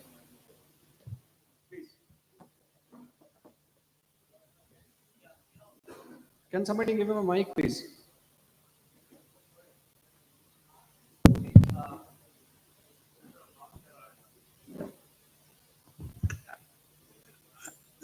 Debashish Kuila from North Carolina ENT State University.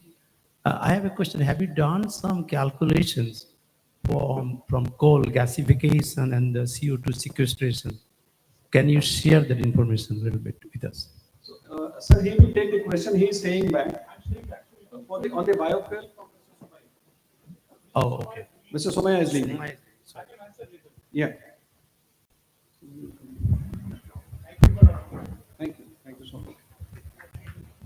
I would now request Mr. Shubhamay Ganguly to please take the stage and express his thoughts.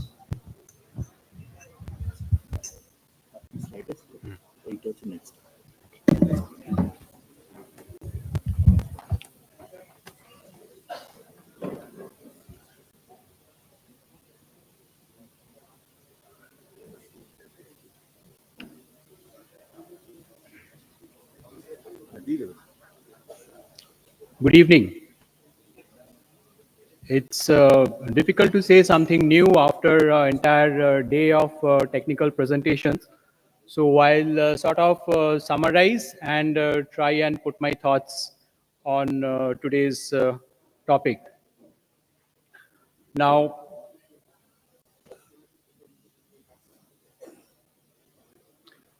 I'll start with the definition of sustainability because that is the heart of the topic that we have today, where it is defined by the United Nations that meeting the needs of the present without compromising the ability of future generations to meet their own needs. We should leave the earth as good as we found it for our children.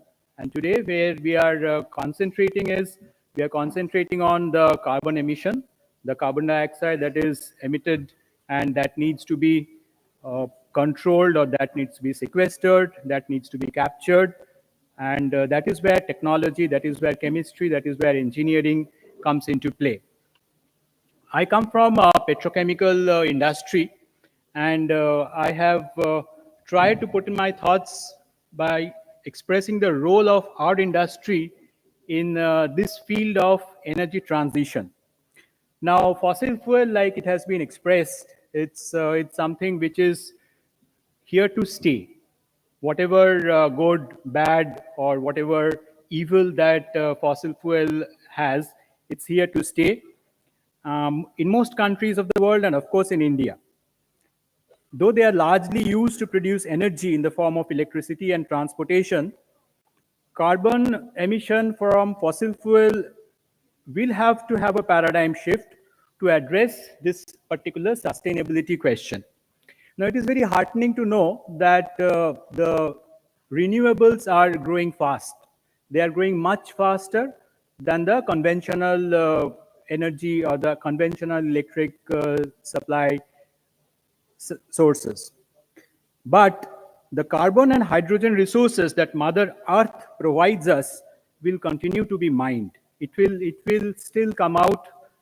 Crude oil will still come out of the oil wells. Coal will still come out of the mines. It is important to capture the carbon, which we are hearing from everyone. The shift of fossil fuel being converted to chemicals and petrochemicals, that is gaining pace over the last couple of decades in India as well as all across the world. It is estimated that 30% of fossil fuel growth in terms of business will come from petrochemicals by 2030. The recent COP conference, on United Nations climate change, it signaled the beginning of the end of fossil fuel. There is a pledge that by 2050, more than 50% of fossil fuel growth will come from petrochemicals worldwide. From petrochemicals, not from energy. So that is where the carbon is getting sequestered. The carbon is getting captured in chemicals. The carbon is not coming out into the atmosphere. The carbon is getting bonded into a molecule that is going to indefinitely remain that molecule itself. This trend has multiple determining factors. Apart from the most prevalent profitability factor, of course, it's very profitable. It brings us to the question of sustainability here.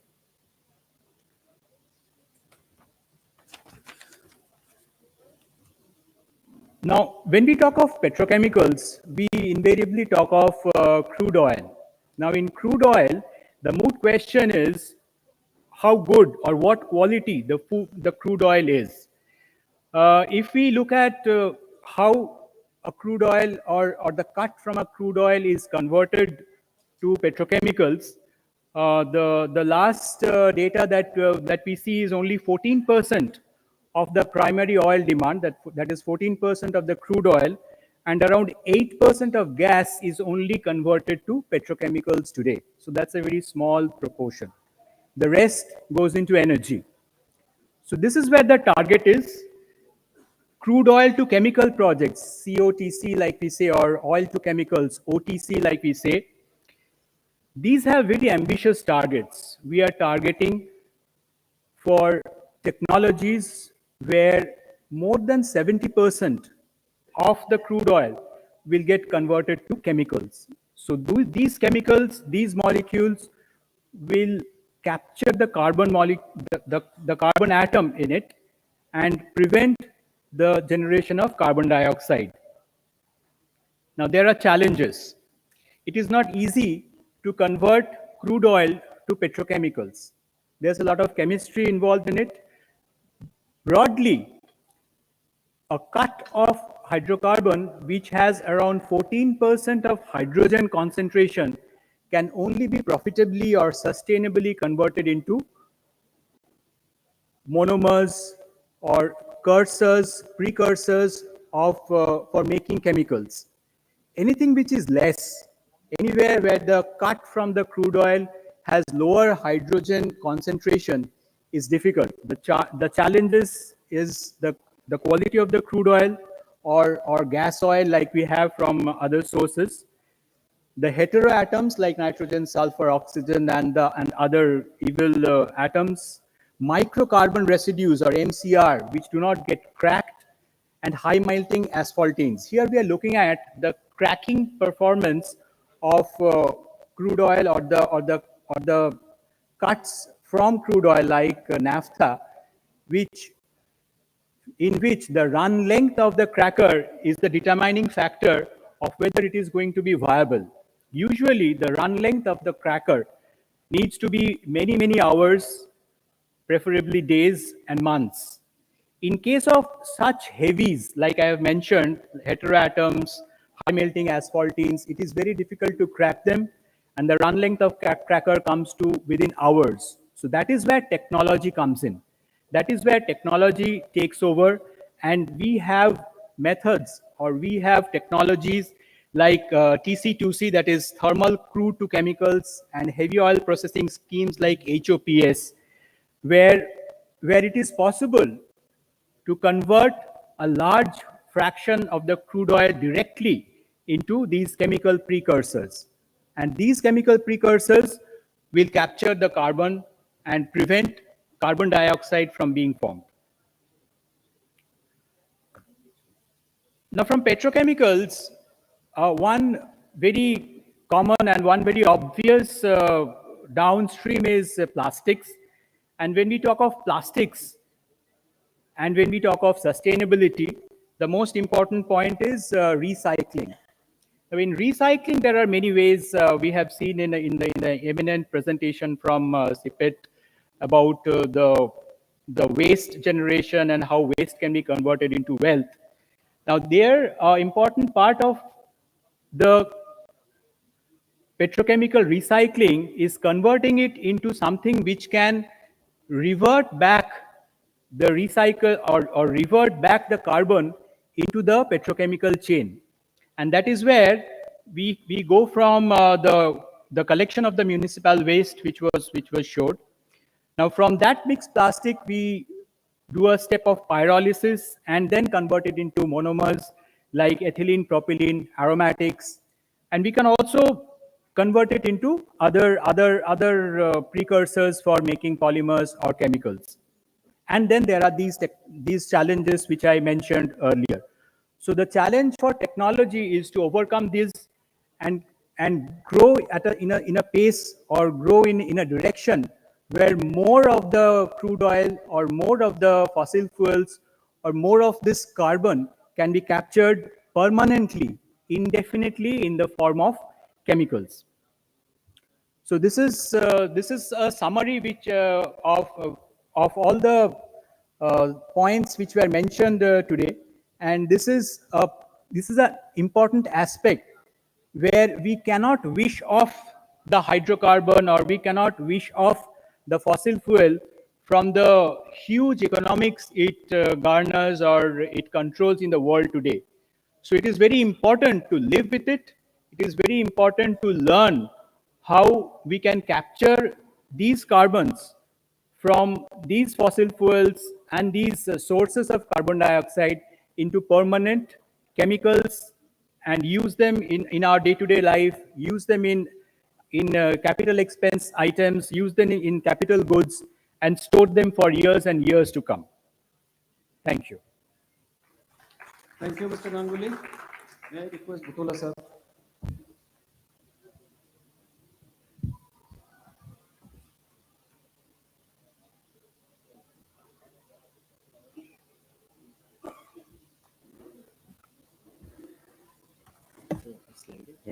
No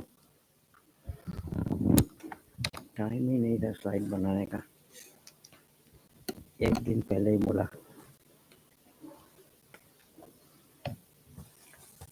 Good evening to all.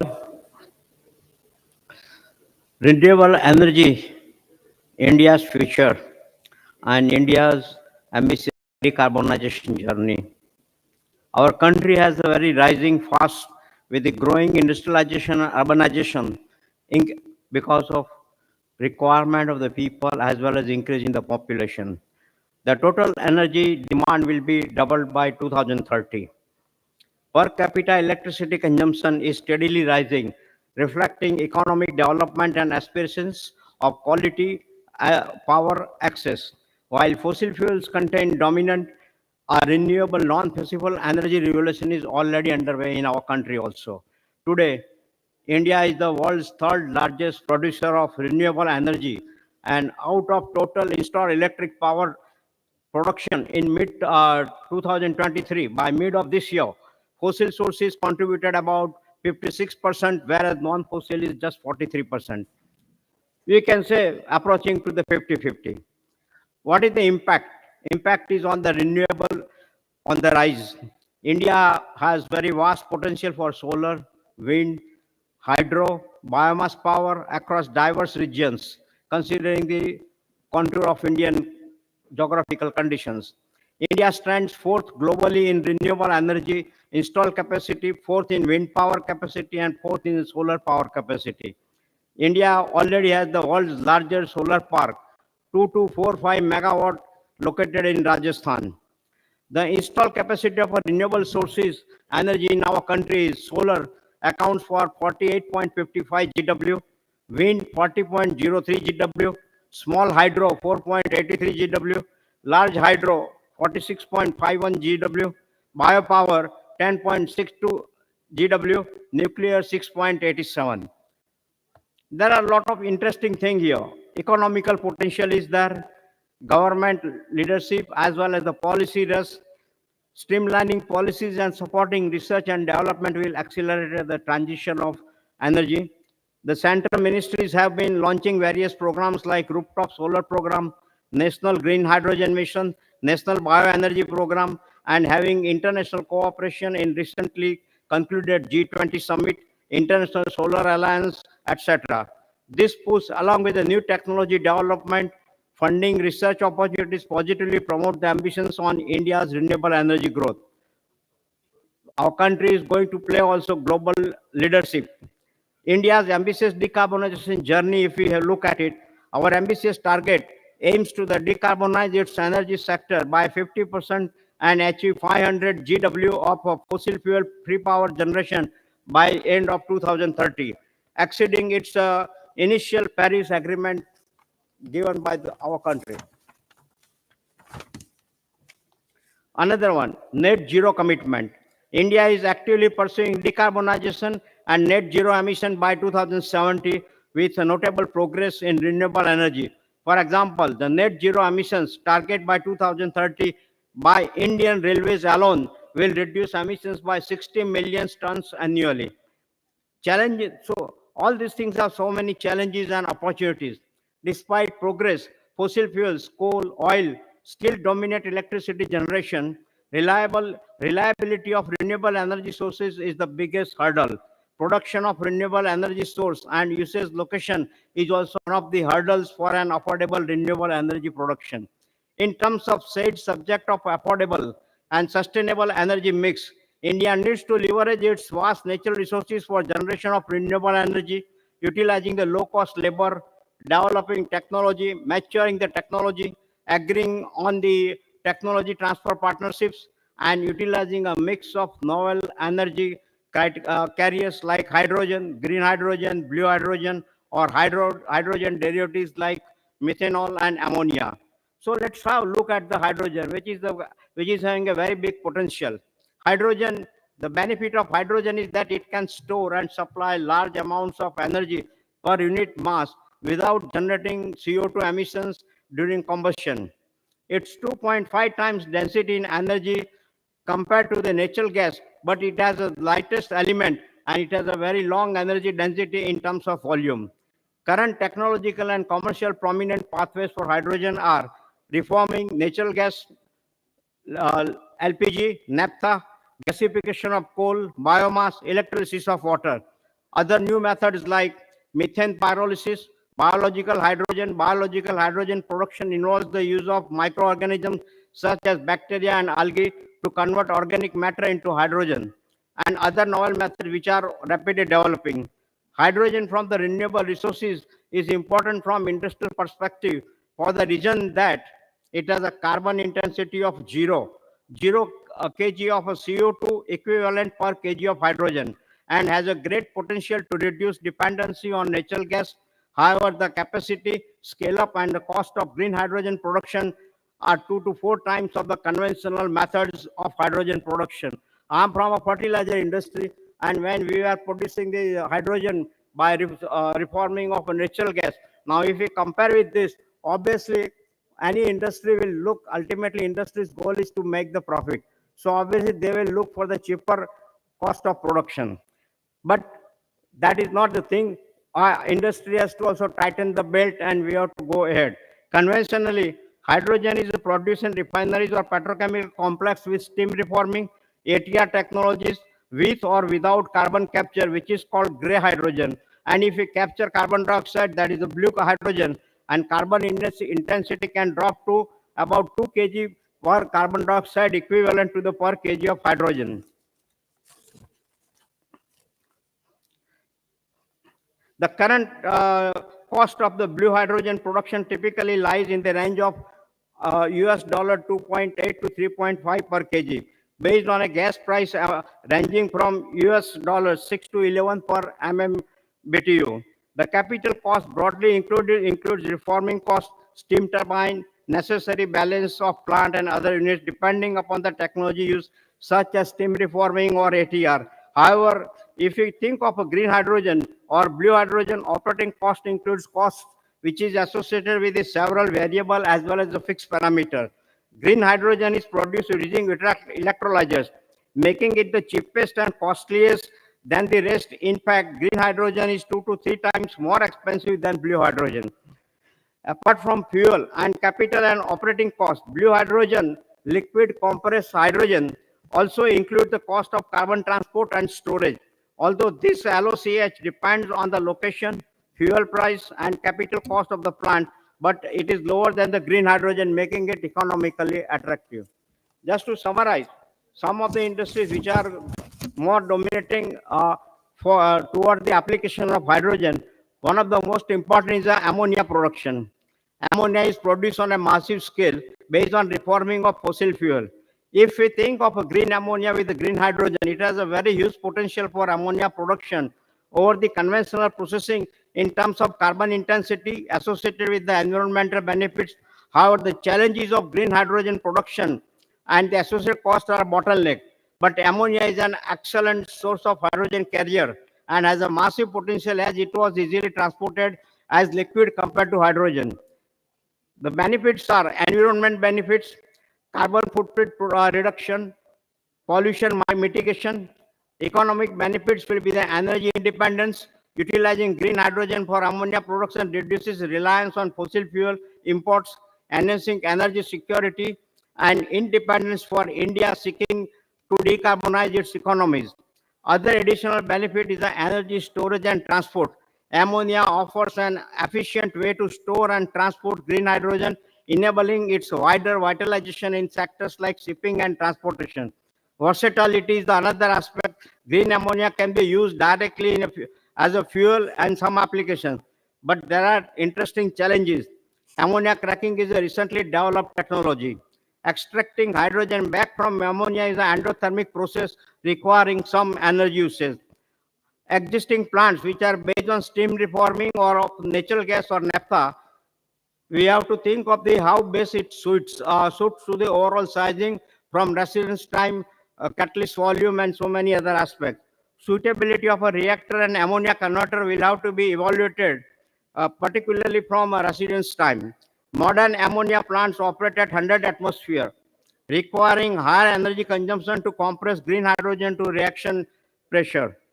Cost also is another aspect. Currently, green hydrogen production is more expensive than conventional methods, although cost is expected to decrease as technology matures and economies of the scale emerging.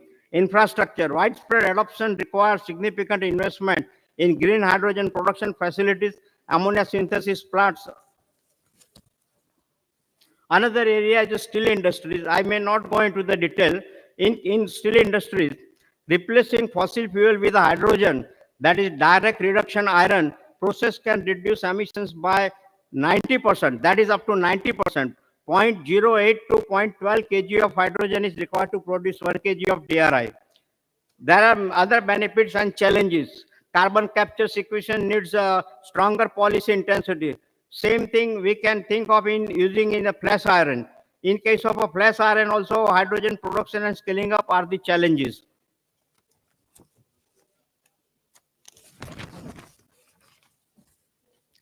Another area is the biofuels, which Somaya has touched, so I'm not going into this. Another aspect is the fuel cells. Fuel cells is also quite interesting thing, and a lot of things are going on. I may not go into this, but in case of fuel cells, robust reliability, improved efficiency, scalable, lower operating costs, these are the important aspects of that fuel cell technology.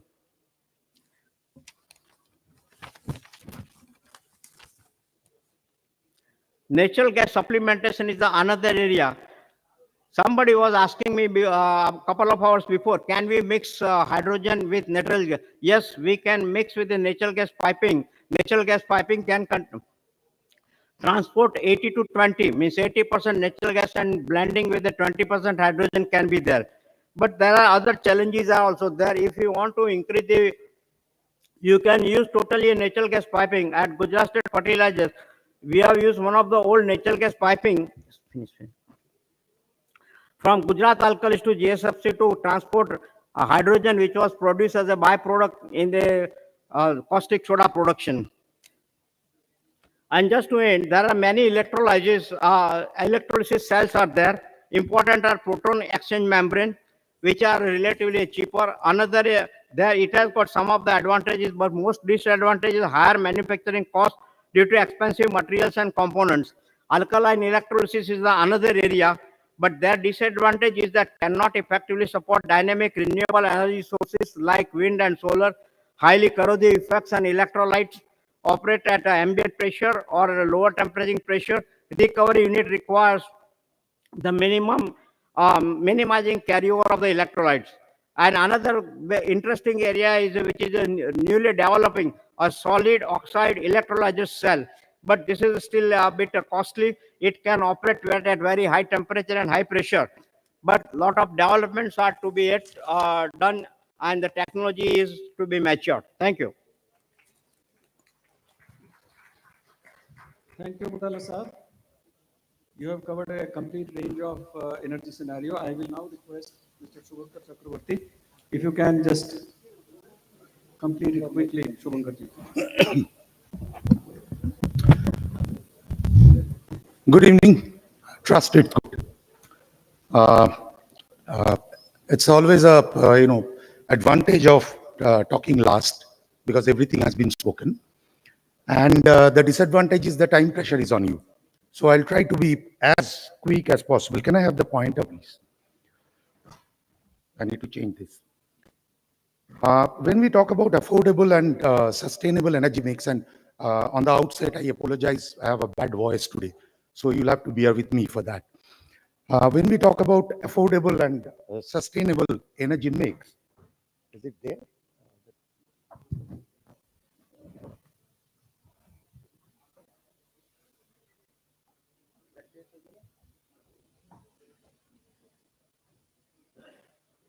There is always has to be a glitch when there is a time pressure.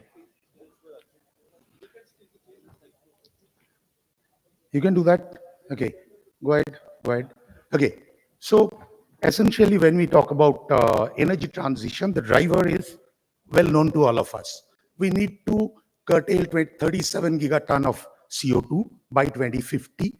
And the mitigation path, which has been drafted by IRENA and others, it talks mostly about electrification. Next. But the bad news is, IRENA report this year says that the energy transition globally is off track. But fortunately, next, I mean, it can't work this way. I need that changer.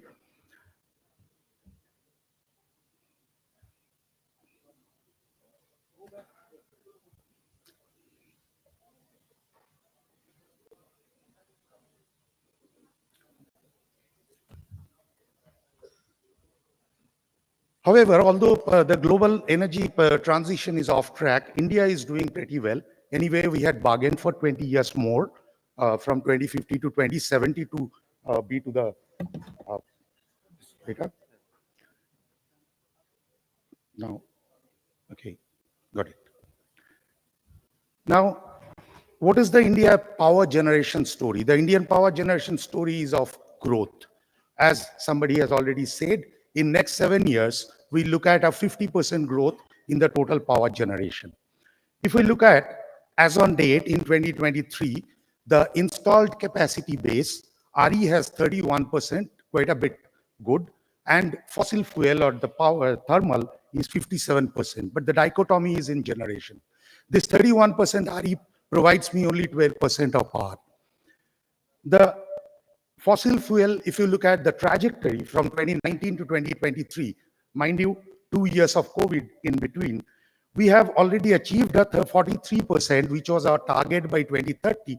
We have already achieved that in 2023, and we are supposed to achieve, which will come later, but the generation remains at 26%.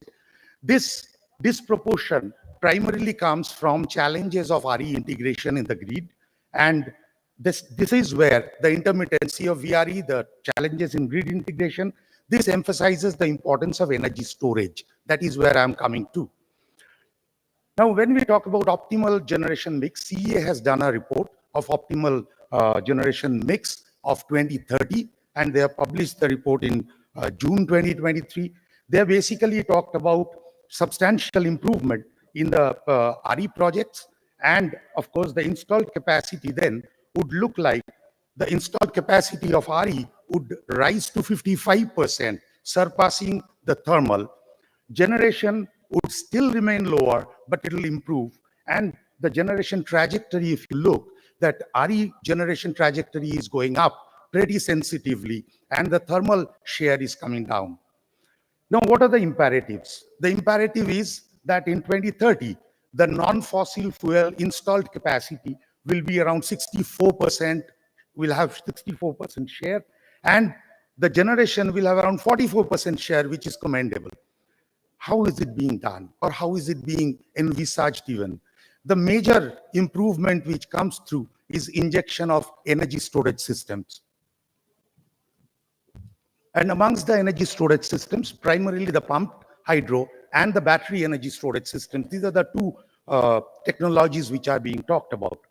And what has been projected is around 19 gigawatt of pumped hydro storage requirement and around 42 gigawatt, 210 gigawatt hour of battery energy storage. And this, gentlemen, means something like a 50,000 or 55,000 crore business in the battery.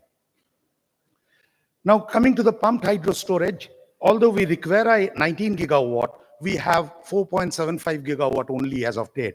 And there is a 2.8 gigawatt which is planned. So the rest has to be built in, which is pretty difficult. Now comes the BESS. This is the new paradigm. And it is essentially chemistry agnostic. The economics will tell, who is the winner. And then the BESS cost, that is what has been talked about. More than the capex, it is the levelized cost of storage, which is the new metric, which needs to be understood, analyzed. Government is doing its part. They have already announced a viability gap funding of to the tune of around 40% of viable projects. And they have also mandated energy storage system for any new RE installations. The current best LCOS for across technology, across chemistry, is somewhere around 15 to 25 cents, dollar cents per kilowatt hour. But that has to come down to somewhere around $6 to $8 cents to remain viable and to get the VGF possibilities. Now, what is levelized cost of storage? Because that's a new metric which has come in. It's essentially the energy that you're storing. If you're discharging that energy out of battery, what is the cost at which you are selling that energy? That is the essential concept of levelized cost of storage. It takes care of the capex, it takes care of the O&M, it takes care of the charging cost, and of course, if there is any rebate available for scrap battery when you change it, if the change is required, all those are cost metric, and the output metric is the total energy in kilowatt hour or megawatt hour that is discharged throughout the lifetime. Now, just I have done a small base case study. If we look at a 500 kilowatt 4-hour backup kind of a energy storage system with the project life of 20 years, I'm talking about a solar RE plant where the energy cost I have considered around 3.5 rupees, which is 0.4 cents per dollar cents kilowatt hour.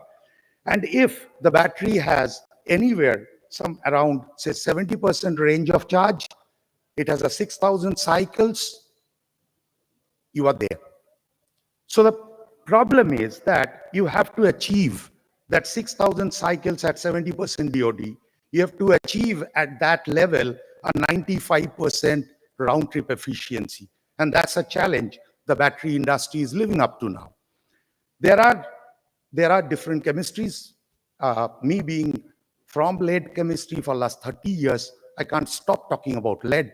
So lead acid needs to really improve on these. I mean, we are nowhere near it. But there are a lot of work going on internationally. There are a lot of forums which have been formed.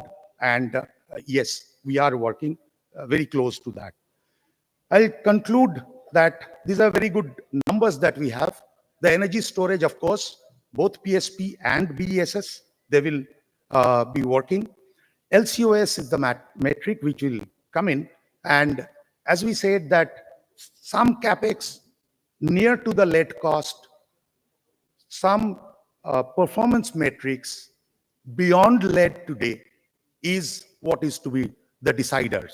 And as I said, being a lead person for last 30 years, can't stop making the statement that lead will still be in the foray. Improvements are being worked on. Thank you so much. Thank you so much, Shubhankar. Now, in the interest of time, because there are some other programs that the organizers have told me, so we need to wrap it up. But it will not be proper for me to wrap it up without giving an opportunity to the audience, and particularly the professor from North Carolina who wanted to ask a question in the previous time. So, the professor, if you are still here, you can ask your question, and if there's anybody else, maybe a second question we can take, and after that we will wrap it up. Somebody can please give the mic to the professor from North Carolina. Oh, I think he's still there. He's still there. Hello. I think actually the professor left from the North Carolina, but I'm also from North Carolina, so I will ask a similar question. This discussion is very good and in track for meeting the 2050 or 2070 goals across the world. None of you are considering or haven't mentioned the carbon sequestration and the costs associated, the credits, because if you could save or capture the carbon and then store it, you can get for each ton of carbon anywhere between $100 to $400. That is going to reduce your total cost of any new technology that is being developed. Thank you. Yeah, so if I have understood your question correctly, are you talking about the carbon credits? Carbon credits. That can be traded in the market. Yes, Yeah. Okay, so UNFCCC had started this carbon credit, basically developed countries, that is, they can buy carbon credits from developing countries and thereby meet their targets. So that's how it started. And each emission reduction, which is called certified emission reduction (CER), is basically 1 ton of CO2 reduction. Yes. And that was tradable in the market just like any stock exchange. And but what has happened is, because of the uncertainty in terms of the investments and the kind of government support required in each of these areas, the price of the CER has actually gone down. And it was expected that the CERs would be trading around, maybe $10, $15, or even more, each CER. I hear about $400 too. $400? Yes. But I don't think that today's price of CER is so high. Maybe you can check back. There was a crash in the CER price. But what I would say is, typically, if you sequester or you take the CO2 down into the soil, you have to see the geology. There are categories, category 1, 2, and 3. Three types of geology. Category 1 means which is very, very conducive for CO2 capture, where you have porous materials and porous rocks, which can hold the CO2 for more than 100 years. Because if you have to qualify for sequestration, your CO2 has to be in that location trapped for more than 100 years. So that's a guarantee you're taking basically. Now, if you have that kind of geology, then your cost is less. Something like, I have a few figures in front of me. So it could be as low as 1 to 4 euros per ton of CO2. That's a kind of cost involved. But again, it depends on the geology. Unfortunately, in India, and I have been in touch with ONGC in many of these, they have a lot of fields. If you have a depleted field, which is an abundant depleted oil and gas field, especially on the onshore, not the offshore, onshore fields, then there is a very good chance of doing the sequestration at a low cost. And those are the fields which we need to find out location wise. So there could be some in the Bombay High area, there could be some in the Godavari Basin, some places in the the Konkan Kochi Basin. So basically, some amount of study has to be done to identify those locations. And wherever you're putting this kind of projects, be it which are emitting CO2 basically, if those projects are close to those regions, within 100 kilometers, let's say, then you can pipe the CO2 and take it. But if the distances are too high, let's say it's 1,000 kilometers apart, then it's very difficult to take the CO2 all the way. The cost goes up very high, and then it doesn't become economical. So, and again, as a perspective, all these projects, be it sequestration or be it green hydrogen, government has to step in. Today, there is no clear-cut policy. Government has to give incentives. They have to give subsidy, like capital subsidy. Otherwise, these green hydrogen projects are extremely capital intensive. And unless government of India comes up with clear policy, these projects are not going to move, not going to see the day of light. Because who will build the cat unless they get certain incentives from the government to do that?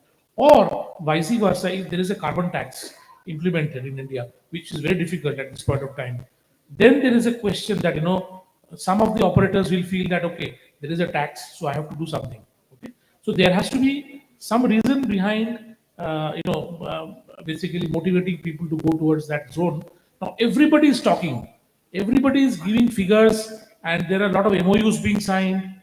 There are a lot of announcements coming up that this company is doing that, Greenco is doing this, Renew Power is doing that, L&T is putting up a big joint venture, blah blah blah. But not a single money is on the ground. Nothing has been invested. So these are all piece of papers currently. It has to see the light of the day, government of India has to be serious. They have to provide subsidies. They have to provide incentives to make it like, for example, in US, in US, the subsidies are so high that the cost of green hydrogen is as low as maybe $2 a kg. Whereas in India, the cost of green hydrogen today, on an average, is $6 to $7 in that range.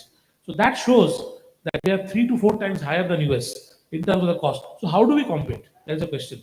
So if I have to make green ammonia in India and I have to export it, how can I compete with Middle East and US or Europe? I can't, because my cost of green hydrogen will be $1,000 a ton, and their cost of green hydrogen, green ammonia will be $500 a ton.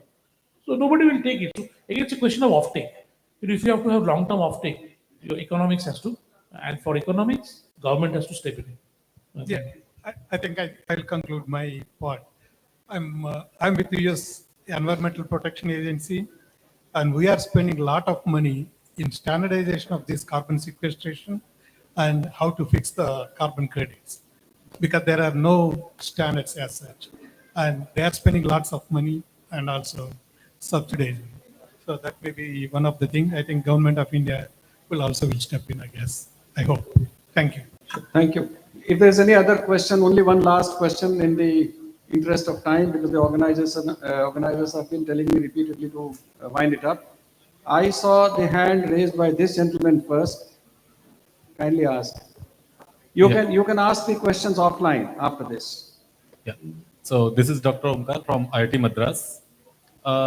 I have a question since we are concerning about the increase in the demand of energy, particularly in case of India, and then we also look for growth towards the development. We want to have to come into the allied countries where we say that we are a developed nation. But at the same time, this energy transition is also happening. So how we are going to meet all these challenges all together, like converting to the green hydrogen part, then we want to decommission or something like to cut off the coal based, and then at the top of that we are energy not a rich country, we import actually all of energy. So how this is going to happen? Is this going to create a a circle of another short-term problems, or is any policy for that? So let me answer this question, because there are experts who have been speaking on different areas. The question that you have raised doesn't have a very clear-cut answer as we speak now. Nobody knows sitting in this hall which particular form of energy will rule in the next 30, 40, 50 years. But what is very clear to all of us is that we will have hydrocarbons continue, coal continue for the next 30, 40, 50 years. We will also have other forms of energy coming in and all forms of energy. We will have renewable, we will have pumped hydro, we will have floating solar, we will have hydrogen. Dr. G.B. Yadav is sitting here. He is very fond of, advocating this idea, and I have heard him saying in different forums, saying that the conundrum is 111. That is 1 kg of hydrogen, $1 in 1 decade. And I'm quite enamored by what Dr. Yadav has been saying. And he says that India has the technical prowess, India has the capability, India has the required amount of engineers who can do this. It's only a matter of time. You had seen in the opening remarks that coal was known for 3,000 years ago, but the first power plant came up in 1882. In Calcutta, in India, it came up in 1899. It takes time for the technologies. So in the foreseeable future, what we can have, what we probably can anticipate is that we will have fossil fuels, though greatly reduced.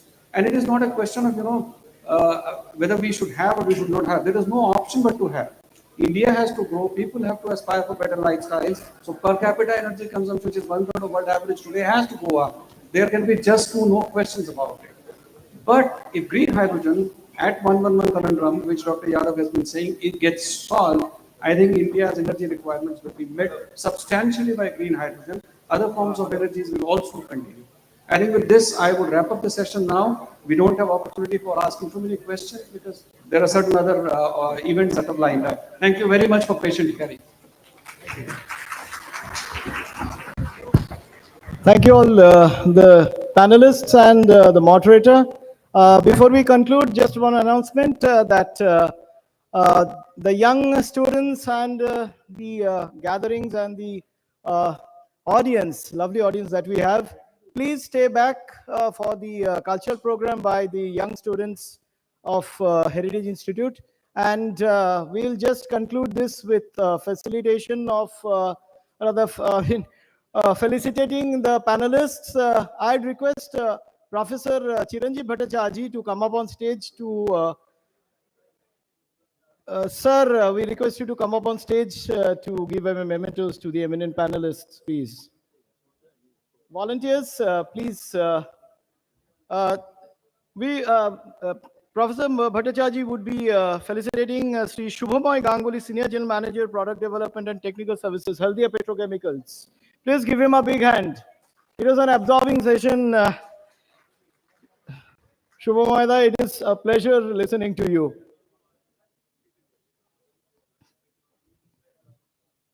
Next, thank you so much. Next, I'd call for felicitation of Sri Shubhankar Chakraborty, Vice President R&D Exide Industries.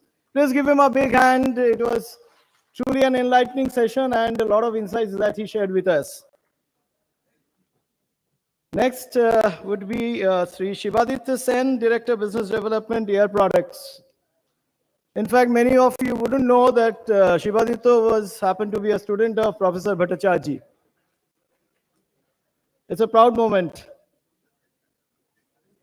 Please give him a big hand.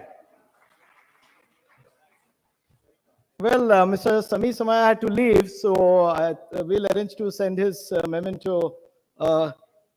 And lastly, Sri Dinesh M. Butala, ex-ED of Gujarat State Fertilizers and Chemicals and immediate past president of Indian Institute of Chemical Engineers. Please give him a big hand.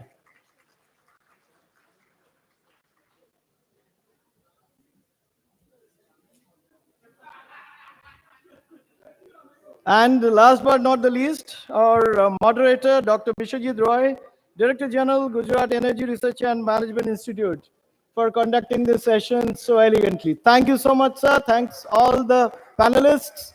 Have a good evening. See you all tomorrow. Okay, audience, we would request the members of Indian Institute of Chemical Engineers to move to the Heritage Academy for the AGM, and the rest of the audience, please be seated for an enthralling session by the students. Enjoy. And tomorrow there will be Dhirubhai Ambani program from 9 o'clock. So all the participants are requested to be here in the same auditorium to start the Dhirubhai Ambani Commemoration Day at 9 o'clock in the morning. And cultural program will start very soon.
Good evening, everyone present here.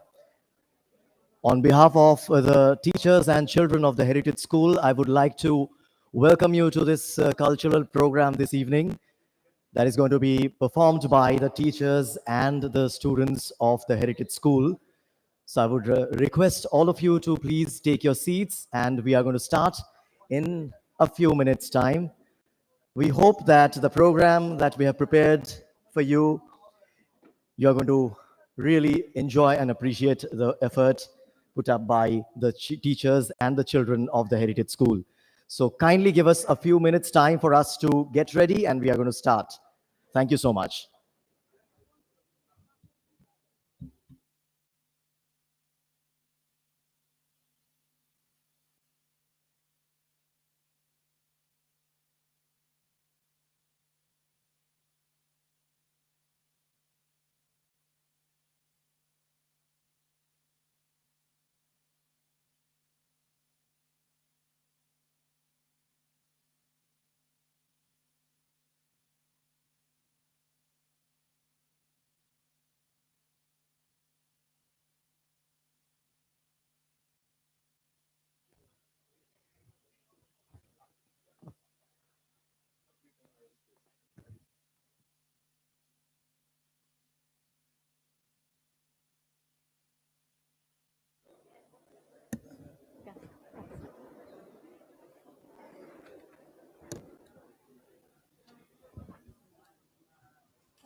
Yes. A very good evening to all who have gathered here. It's on.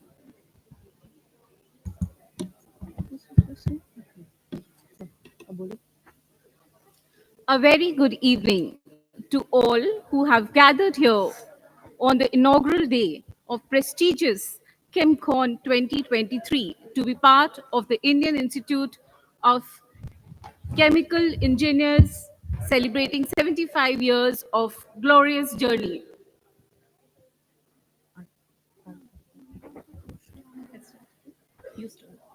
I'm Chinmoy. I'm Kavita.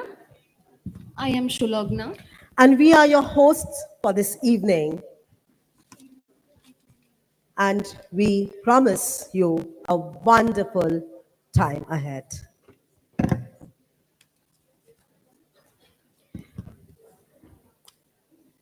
The Indian Institute of Chemical Engineers is a national body of professional chemical engineers with 32,000 members across the country. The journey began on May 18, 1947, under the great visionary nationalist and pioneer of chemical engineering education in India, Dr. H.L. Roy. दिन के अंत में आप सोच रहे होंगे कि फिर से एक कार्यक्रम, फिर से हमें बैठना पड़ेगा, फिर से हमें कुछ सुनना पड़ेगा, लेकिन हम आपको विश्वास दिलाते हैं ये कुछ समय जो आप हमारे साथ बिताएंगे वो बहुत ही सुंदर क्षणों को लेकर आएगा. There is no better way to begin than with an invocation to the gods. Kavutvam means a hymn usually sung in praise of deities. Traditionally, Kavutvams were performed as a part of the daily rituals in temples on special occasions or during festivals. We have a Bharatnatyam solo performance, Three Mata Kavutvam by Indrita De, a final year IB student. Through her dance performance, she describes the beauty and qualities of first goddess Saraswati, then goddess Lakshmi, and finally the goddess Parvati or Durga.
Tom, Tom, Tachum, Takitachum, Takunda Dikita Taka Tom, Tom, Tachum, Takitachum, Takunda Dikita Taka. Tom Tom tajum takitajum takundari kita tagadim dim tajum takitajum takundari kita Takum thatti kita taka kukum thatti kita taka takum thatti kita taka kukum thatti kita taka takundari kita taga kukundari kita taga takundari kita taga vikundari kita taga takatati kita tom takatati kita tom.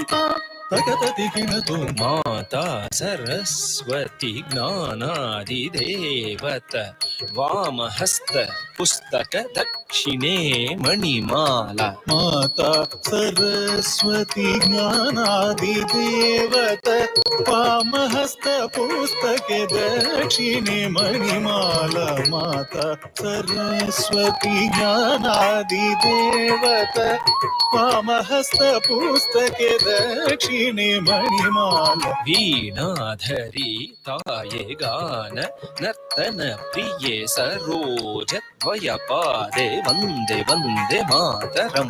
Veenadhari Taye Gana Nartana Priye Saroja Dvayapade Vande Vande Mataram. Veenadhari Taye Gana Nartana Priye Saroja Dvayapade Vande Vande Mataram. Dhim Takita Dhim Takata Dhingina Tom Tadhim Takita Dhim Takata Dhingina Tom. Tadim takita dim tagada digina tom tadim takita dim tagada digina tom. Tachum Tatri Tachum Dhanna Tachum Chonu Tachum Dhimi Tachum Tari Tachum Dhana Tachum Jonu Tachum Dhimi tagada digina tom tam tagada digina tom tam tagada digina tom. Vishnu Patni Mahalakshmi Ashtarupi Ashtaishwarya Prade. Vishnu Patni Mahalakshmi Ashtarupi Ashtaishwarya Prade. Vishnu Patni Mahalakshmi Ashtarupi Ashtaishwarya Prade. Ishtartha Siddhikari Santushtamukhi Vande Vande Mataram. Ishtartha Siddhikari Santushtamukhe Vande Vande Mataram. Ishtartha Siddhikari Santushtamukhe Vande Vande Mataram. Dhim Dhim Dhim Dhim Tachum Takunda Dikita Taka Dhim Tadhim Tadhim Tadhim Takachum Takunda Dikita Taka. Dhim dhim dhim dhim tachum takundari kita taka dhim dhim dhim dhim tachum takundari kita taka Tachum Tarichum Dhanachum Takatachum Junujum Nimijum tattajum tarijam dhanajam tattajum janujam dimijam tattajum tarijam dhanajam tattajum janujam dimijam tadigina tom tam tagadigina tom tari tagadigina tom. Girije Ambike Sarasa Mukhe Skanda Vinayaka Mate Suprite. गिरिजे अंबिके सारसमुखे स्कंद विनायक माते सुप्रीते. गिरिजे अंबिके सारसमुखे स्कंद विनायक माते सुप्रीते. Shankar Vallabhe Shankari Durge Asura Dhamsini Vande Vande Mataram. Shankar वल्लभे Shankari दुर्गे असुर ध्वंसिनी वंदे वंदे मातरम. शङ्करवल्लभे शङ्करी दुर्गे असुरध्वंसिनि वन्दे वन्दे मातरम् तां तटितझं तटितां धनतां धिं धनतझं धनतां झुणुतां त्वं धुणुतझुं झुणुतां धिमितां नं धिमितझं धिमितां किटतां तां परितजं परितां धनतां धीं धनतजं धनतां जनुतां त्वं जनुतजं जनुतां धिमितां नं धिमितजं धिमितां किटतां वाणी पराको रमा पराको पार्वती देवी पराको वाणी पराकु रमा पराकु पार्वती देवी पराकु वाणी पराकु रमा पराकु पार्वती देवी पराकु त्रिमाता प्रीत्यर्थं करमुत्वं पादस्थले समर्पितं त्रिमाता प्रीत्यर्थं कौत्वं पादस्थले समर्पितं त्रिमाता प्रीत्यर्थं कौत्वं पादस्थले समर्पितं धिन्न तकधिन्नं किटतकिधिन्न तां तधिन्न तां धिन्न तकधिन्नं किटतकिधिन्न तां तधिन्न तां धिन्न तां तधिन्न तां धिन्न ततां तधिन्न ततां तातङ्गी तङ्गी तक्किडतकतकधिन्न ततां धिन्न ततां धिन्न तधिन्न ततां धिन्न ततां धिन्न तधिन्न ततां धिन्न ततां धिन्न ततां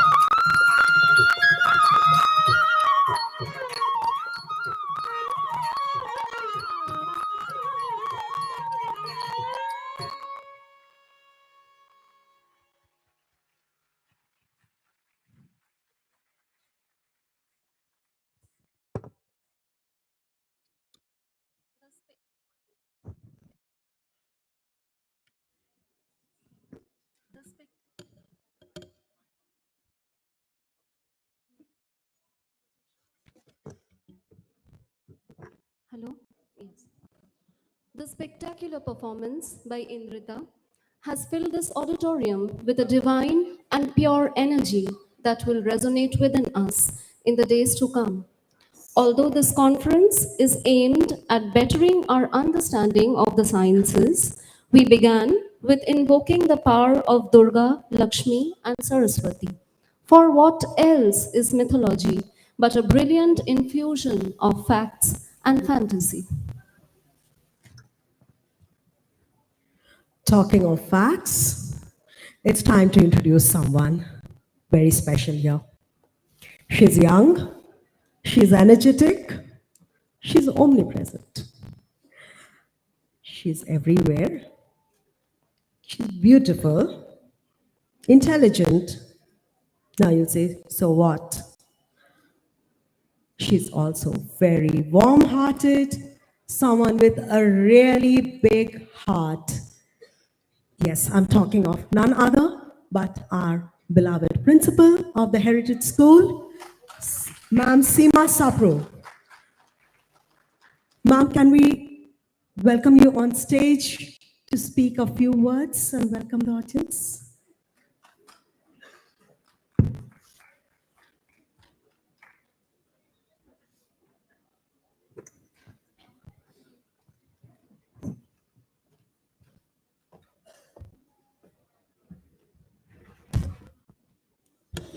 A very good evening, honored guests here. I am extremely happy that we've been given this privilege and the honor that the children of the Heritage School who actually wouldn't really understand much as to what Chemical Conference is all about, but they are performing here for people who think about sustainability, people who are thinking about energy conservation. So we're very proud that we've been given this opportunity. Now here, I would like to tell you about two different things. One is that, you know, we young school, and the children are rather young, and yet we've been we've adopted the United Nations SDGs, the Sustainable Development Goals in our school. They're there in the curriculum. They've been integrated in the school curriculum.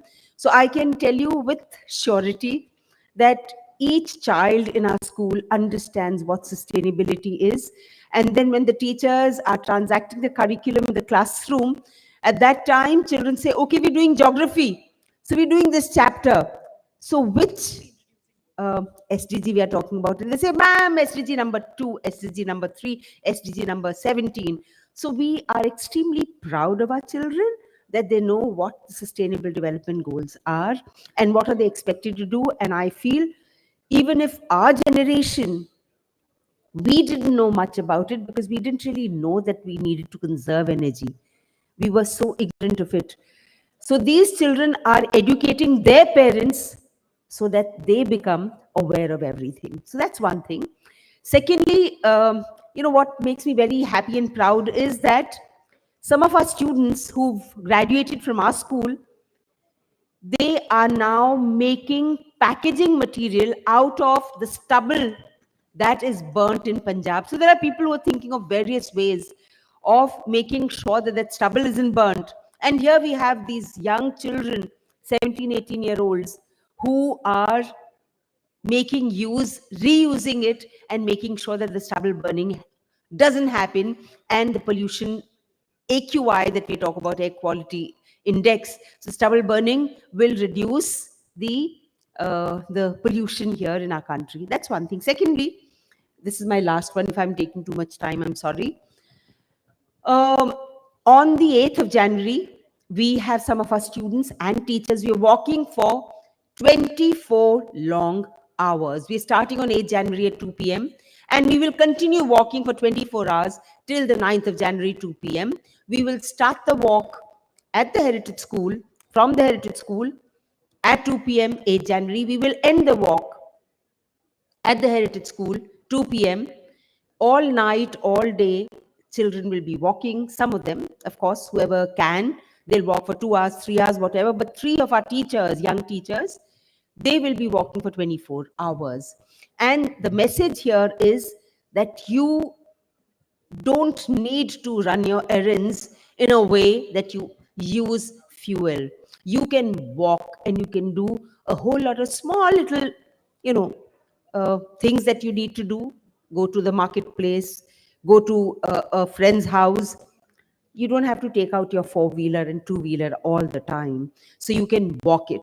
And that is the message that we're going to be giving to everyone. And there are about 8 schools that have happily collaborated with us. So we'll all be going to 8 different schools and they will all have 2 sustainable development goals to talk about. So there's going to be awareness. And I think with children, when you start young with them, the entire country gets educated. So that's what we're very proud of. I'm hoping that our children, when they grow up, they contribute to energy conservation and they also contribute to a lot of things which we as old people now, we haven't been able to do because we didn't have that kind of education. So thank you, everyone. Thank you so much for being here. We have delegates here from one delegate I know of, he's from Italy. We have our CEO, sir, Mr. Pradeep Agarwal. We have a gentleman from IIT Delhi. And who else is there? I can't see. Actually, there's so much of light in my face, I can't see. Many delegates are here from the chemical conference. And we are very grateful to you for being here today. Thank you so much. Thank you, ma'am. Shiva, the Adi Yogi, or the first yogi, is also the Adi Guru, or the first Guru, who is the basis of what we know as yogic science today. Yoga is the science and technology to know the essential nature of how this life is created and how it can be taken to its ultimate possibility. कांति सरोवर के तट पर केदारनाथ से कुछ मीलों की दूरी पर आदि योगी ने अपने 7 शिष्यों के साथ परंपरागत ढंग से आंतरिक शक्ति को जागृत करने के लिए जो परंपरा आरंभ की थी उसे हम आपके समक्ष प्रस्तुत करने जा रहे हैं। Students of the Heritage School will now present a dance choreography on Adi Yogi Mahadeva in the form of a fusion of Kalaripattu and Bharatnatyam.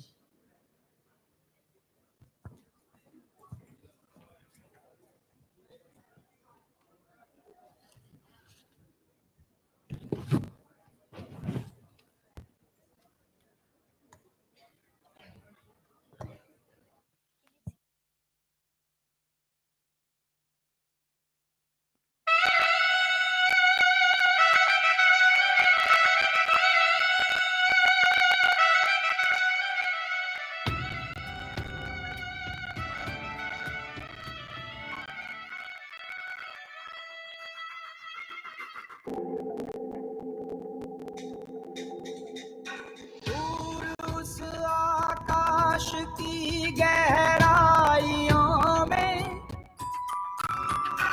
एक नदी से बह रहे हैं आदि योगी। शून्य सन्नाटे टपकते जा रहे हैं,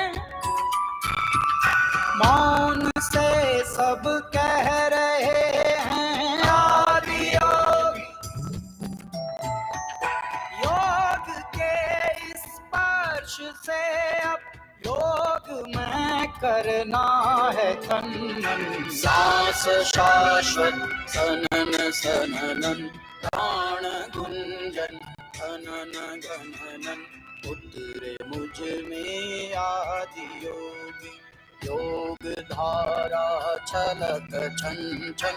सांस शाश्वत सनन सननन, प्राण गुंजन धनन गणनन। उतरे मुझ में आदि योगी,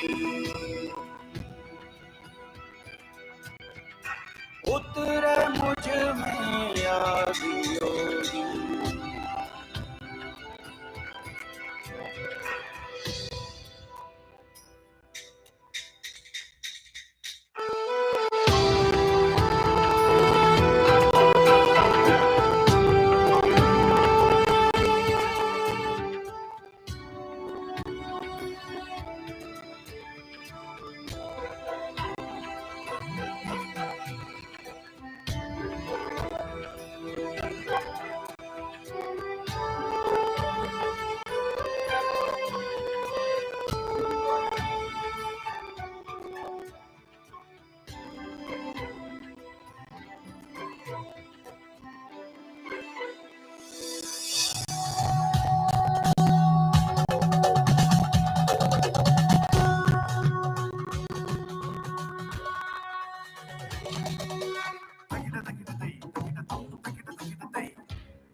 भव्यता का एक समागम जो हमने अभी अभी देखा, हम ऐसे एक स्तर पर पहुंच गए जो हमें एक काल्पनिक लोक में ले गया।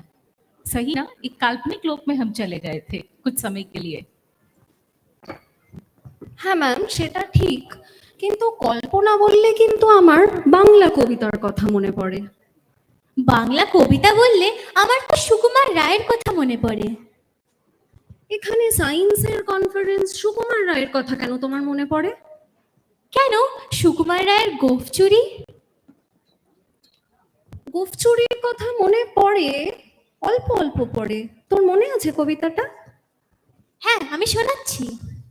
হেড অফিসের বড় বাবু লোকটি বড় শান্ত, তার যে এমন মাথার ব্যামো কেউ কখনো জানতো? দিব্যি ছিলেন খোশ মেজাজে, চেয়ারখানি চেপে একলা বসে ঝিমঝিমিয়ে হঠাৎ গেলেন ক্ষেপে, আটকে উঠে হাত পা ছুড়ে চোখটি করে গোল, হঠাৎ বললেন, গেলুম গেলুম আমায় ধরে তোল। তাই শুনে কেউ ভর্তি ডাকে, কেউ বা হাঁকে পুলিশ, কেউ বা বলে কামড়ে দেবে সাবধানেতে তুলিস। ব্যস্ত সবাই এদিক ওদিক করছে ঘোরাঘুরি, বাবু হাঁকেন, ওরে আমার গোঁফ গিয়েছে চুরি। গোঁফ হারানো আজব কথা, তাও কি হয় সত্যি?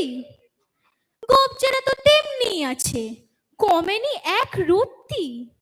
সবাই তাকে বুঝিয়ে বলে, সামনে ধরে আয় না, মোটেও গোঁফ হয়নি চুরি, কখনো তা হয় না।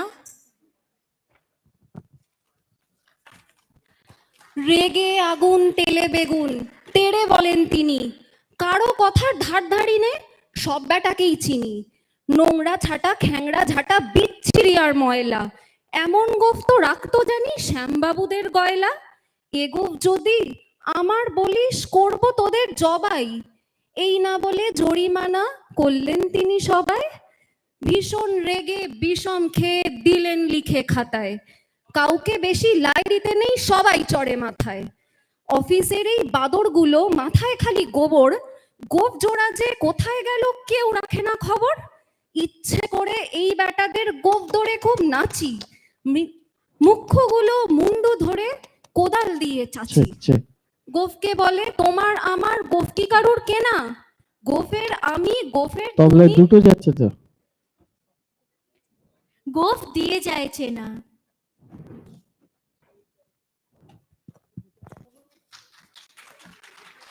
बहुत ही सुंदर कविता। इसके प्रत्येक शब्द में एक अर्थ छिपा हुआ है। अच्छा, हम जहाँ पे खड़े हैं वहाँ चारों तरफ संगीत की स्वर लहरी सुनाई दे रही है। अभी तक तो हमने केवल 4 ऋतुओं की बात की थी, पतझड़, सावन, बसंत और बहार।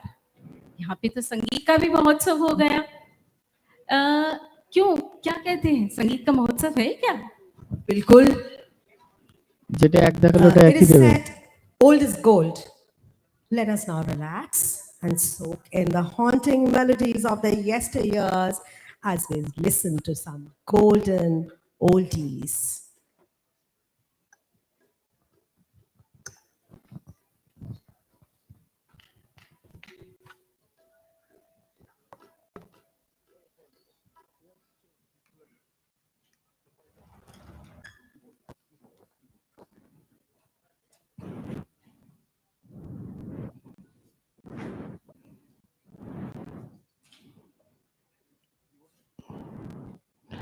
আমি তো তবলায় একটা কন্ডেন্সার একটা ইয়ে দিয়েছ,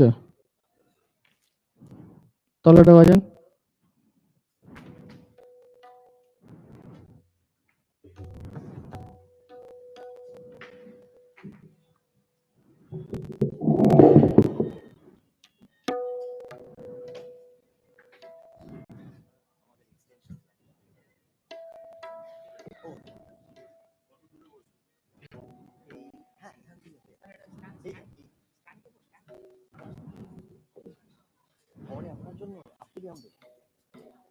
মাইকটা একটু নিচু হবে, তবলা মাইকটা তোরা নিচু কর। এটা वो वाला नीचे कर।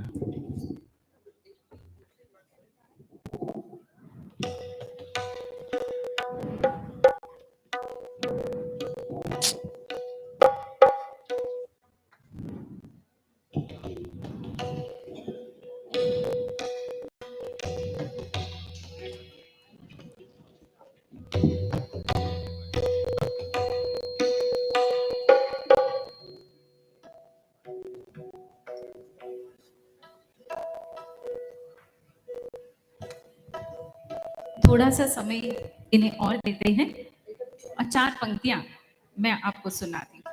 शायद लगे कि ये चेहरे कुछ हमारे अपने हैं। ध्यान दीजिएगा। ये शक्ल कहीं देखी है, ये शक्ल कहीं देखी है। कई बार दर्शक भूल जाते हैं कि कहाँ मिले थे। किया जाए, बार बार मिलते हैं तो दर्शक भूल भी जाते हैं। तो कई बार दर्शक भूल जाते हैं कि कहाँ मिले थे। टेलीविजन पर आना कुछ शेख ही नहीं है। लोग राह चलते कहते हैं ये शक्ल कहीं देखी है। प्यार उमड़ता है ऐसे बंदों पर, मैं उन्हें कैसे समझाऊं कि शक्ल कहीं और कैसे दिख सकती है। जिस शक्ल को लेकर हम पैदा हुए वही तो है ना, तो इसलिए शक्ल कहीं और कैसे दिख सकती है। ये तो शुरू से टिकी है इन्हीं 2 कंधों पर, शायद यही हमारी मजबूरी है। तो ये शक्ल हमारे साथ ताउम्र रहती है और इस शक्ल को पहचानने वाले लोग कभी कभी धोखा भी खा जाते हैं। चलिए, हम तैयार हो गए हैं और संगीत की स्वर लहरी में अब हम सराबोर होने जा रहे हैं। आइए इनके साथ आगे बढ़ते हैं।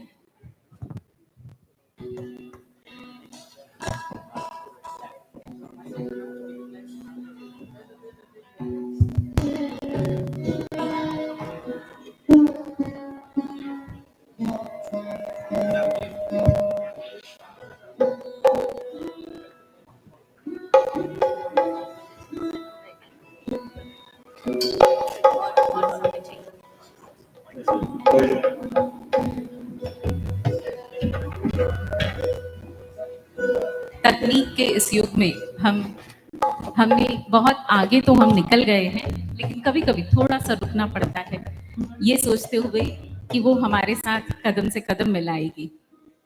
लेकिन कभी कभी हम आगे निकल जाते हैं और तकनीक पीछे रह जाती। क्यों मैम, आप क्या कहती हैं चिन्मय मैम? कविता मैम, आपको याद है Shantiniketan trip when we had those late nights singing and we were so surprised to find that children know all these old songs. Lag ja gale. I mean, the way they were singing, lyrics, tune and everything. Thanks to ये निश्चित रूप से हमारे remix का जमाना है भाई। Absolutely. And when we think of, golden oldies, what do we think? आपको क्या याद आते हैं? Bollywood. You tell me. Bollywood से क्या? I mean, what do you think? नहीं, देखिए, बॉलीवुड की बात तो कोई दूसरी है। वो बॉलीवुड के किस्से तो बहुत पुराने हैं, वो देखेंगे भी हम। लेकिन इसी में मुझे अशोक चक्रधर की एक छोटी सी पंक्ति याद आ जाती है। अशोक चक्रधर ने एक लाल बक्से की बात की थी। वो लाल बक्सा जो नदारत होता चला जा रहा है, वो कहते हैं कि उस लाल बक्से के सर पर एक टोपी है, काली टोपी। तो हम किसकी बात कर रहे हैं? निश्चित रूप से हम सभी जानते हैं। तो उनकी ये पंक्ति देखिए, छोटी सी पंक्ति है। मोबाइल के दौर में आशिक को क्या पता, मोबाइल के दौर में आशिक को क्या पता कि खत में निकाल कर रख देते थे अपना दिल। तो ये जब खत की परंपरा ही समाप्त हो गई, तो मोबाइल के युग में तो हम बात भी क्या कर रहे हैं? ऐसे मैसेजेस लिख रहे हैं जो पहुंचते तो हैं, लेकिन भावों को लेकर नहीं पहुंचते। वो जमाना था खत का, वो जमाना था पोस्ट बॉक्स का। कविता मैम आपको वापस गोल्डन ओल्डीज की तरफ ही ले जाते हैं.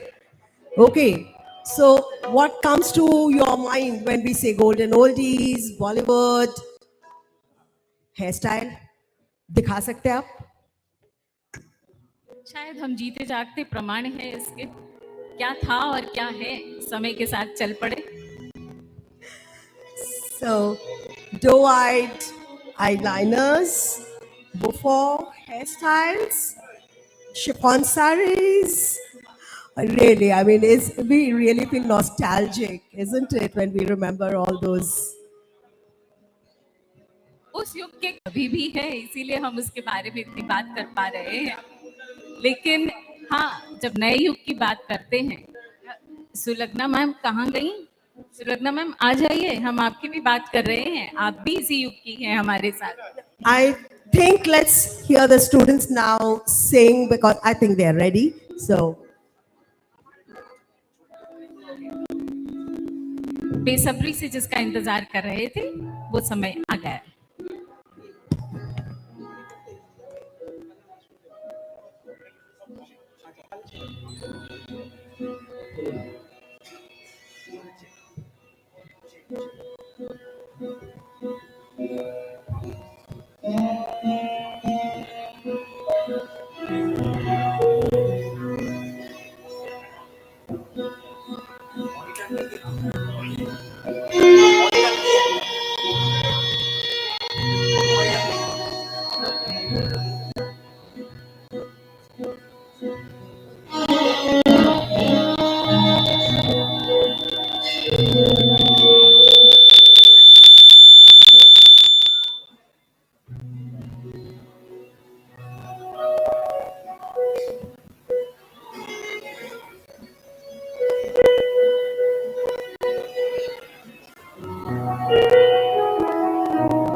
जले जब शाम ढले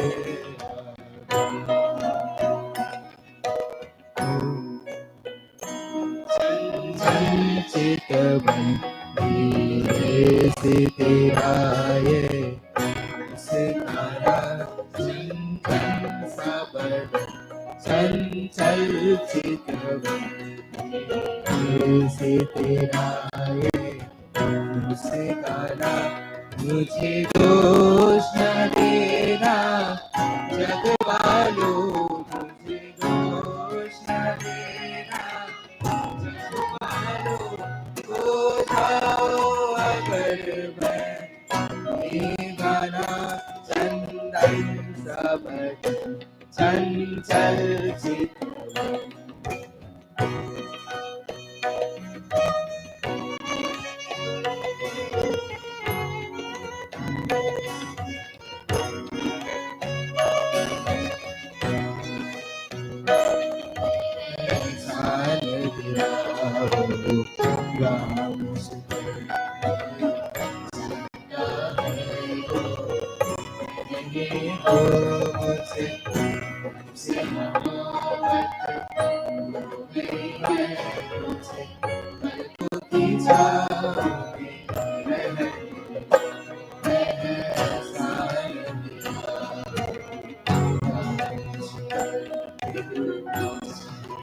है वो कहने दो मुझे उससे मोहब्बत हो गई है मुझे पलकों की छाँव में एहसान दिया मुझे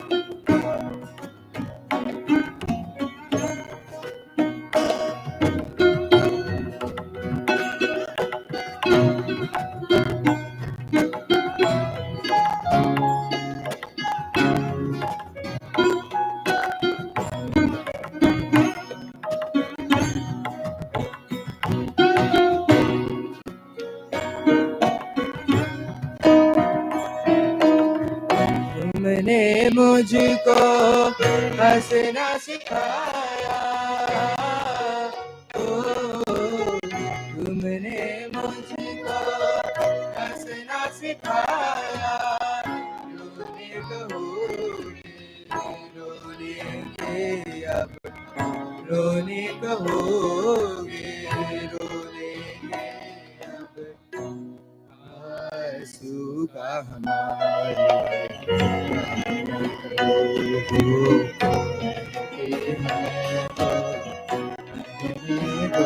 मुझे से मोहब्बत हो गई है मुझे पलकों की छाँव में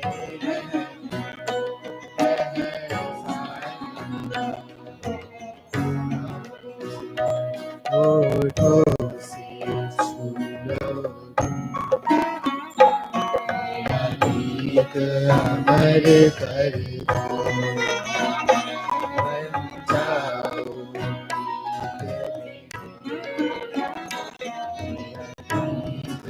अमर कर दो होठों से छू लो मेरा गीत अमर कर दो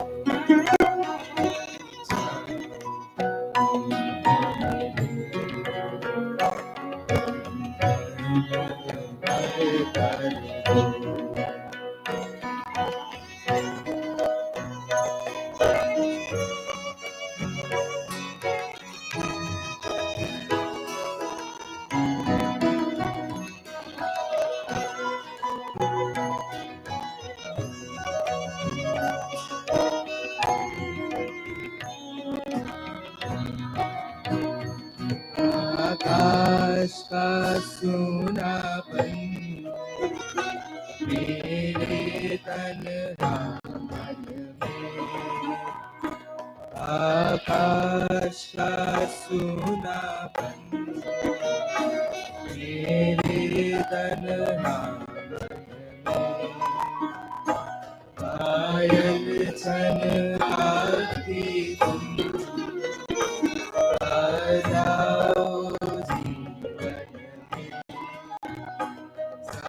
से अपनी संगीत अमर कर दो संगीत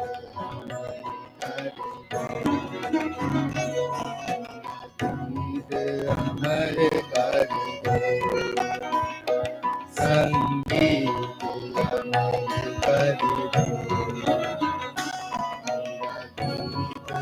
अमर कर दो गीत अमर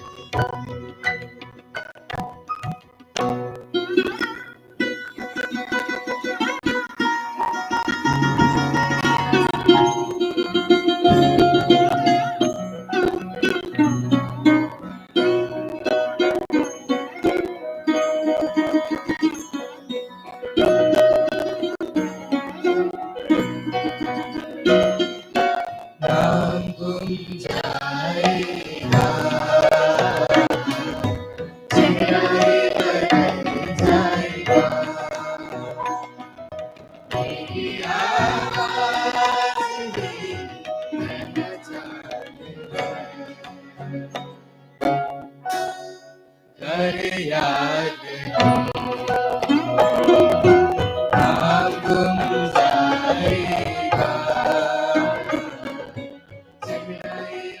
बदल जाएगा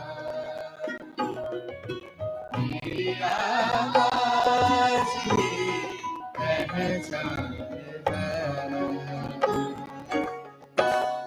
कर याद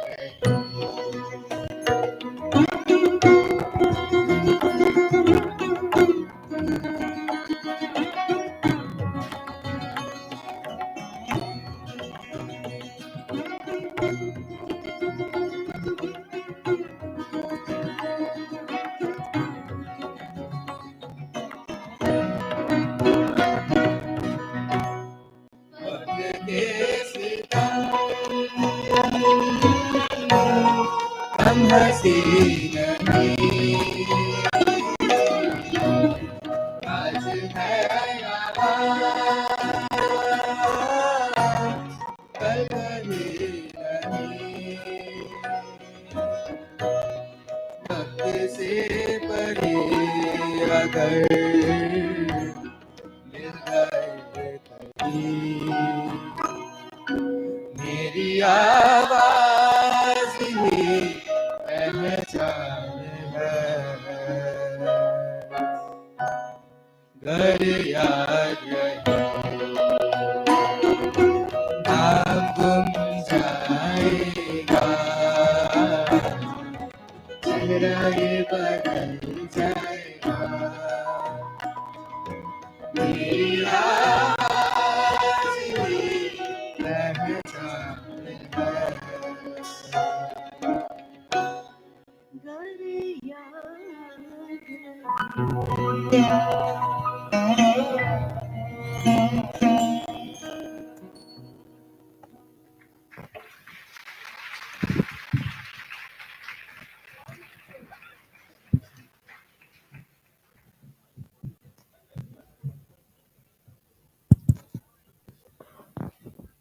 That's simply mind blowing. नाम गुम जाएगा. You know, कविता, ये गाना कहाँ पे शूटिंग हुई थी? Roopmati's Palace in, anyone in the audience knows where it is? Teacher होना सवाल पूछने का बहुत बुरी आदत है. Roopmati's Palace in Mandu.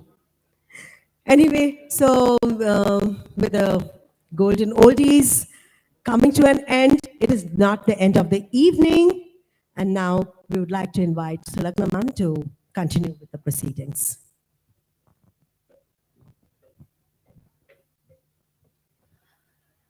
Nothing warms our hearts better on a chilly winter evening than retro classical numbers sung with such gusto. It is now time to move on to the next performance by Mr. Shubhendu Mukhopadhyay.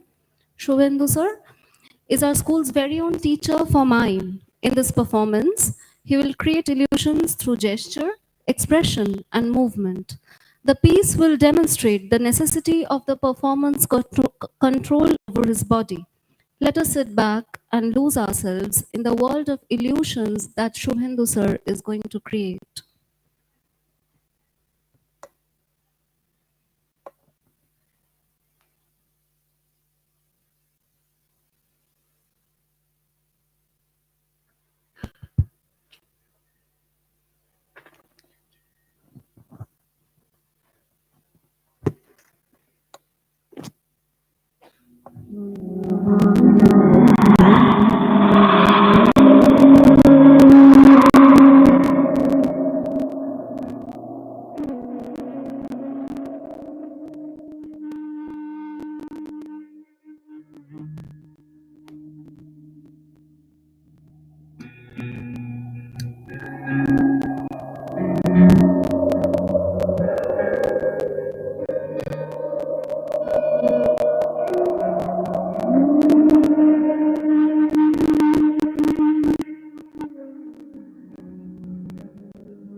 Thank you, sir, for enthralling us with your wonderful act. Our next performance is unique, for it tells the story of Eklavya. Since times immemorial, Eklavya has embodied the epitome of a Shishya's allegiance to his guru. He made the ultimate sacrifice, the sacrifice of his art, to prove his staunch devotion to Dronacharya. The dance drama will be enacted by the activity and academic teachers of our school. We hope you will enjoy it as much as we do.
Check check check এই ভোকালটা একটু reverb দিয়ে রাখো শুরু থেকে narration vocal একটু reverb check hello check check check hello check hello hello check check check a little reverb on this check hello hello hello hello hello Hello, hello.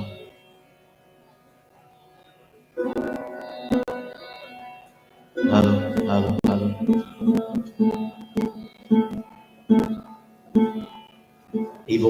এই ভোকালটা yes. Hello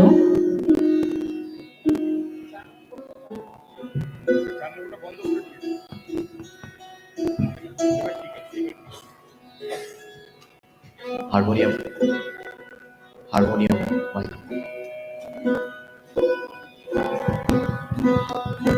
Yes.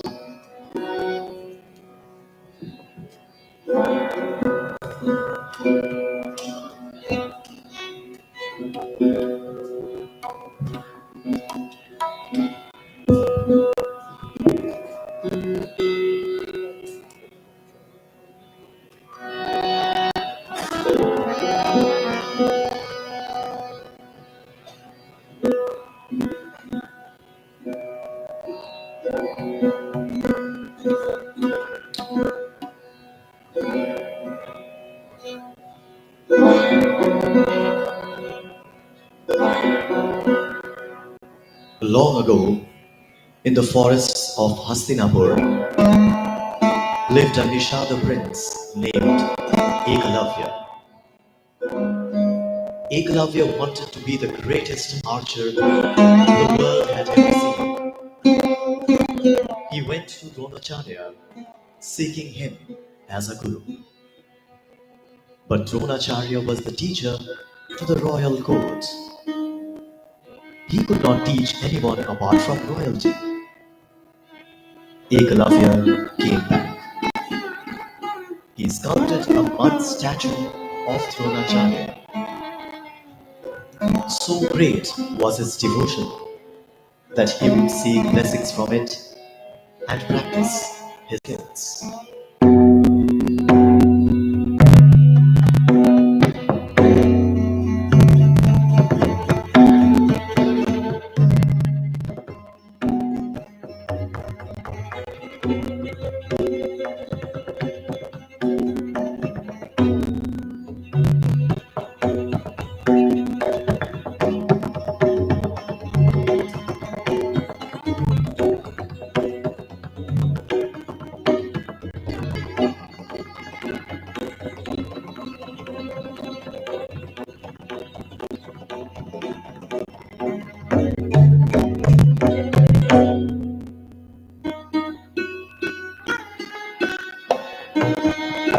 Seasons come, seasons go. It makes no difference to Ekalavya.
One day, a dog does what the seasons could not do.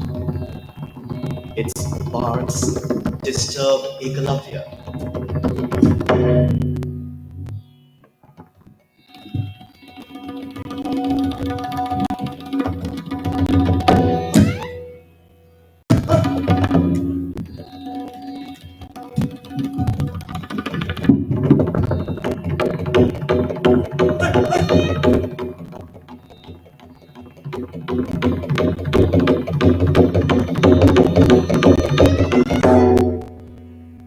Ekalavya shoots an arrow not to kill the dog, but to silence it.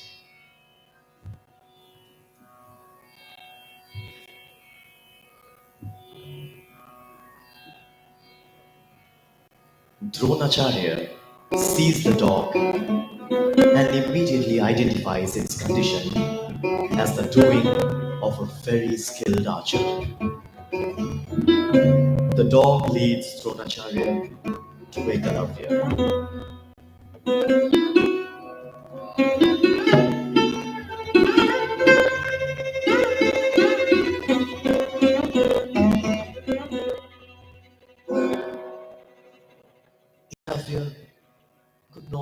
believe his own eyes. His guru was right in front of him, in flesh and blood.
Dronacharya learns of the little boy's dedication. But will this boy surpass his beloved Arjuna? He asks for a terrible prize. Ekalavya must offer his right thumb as Gurudakshina.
Ekalavya's devotion haunts Dronacharya for life.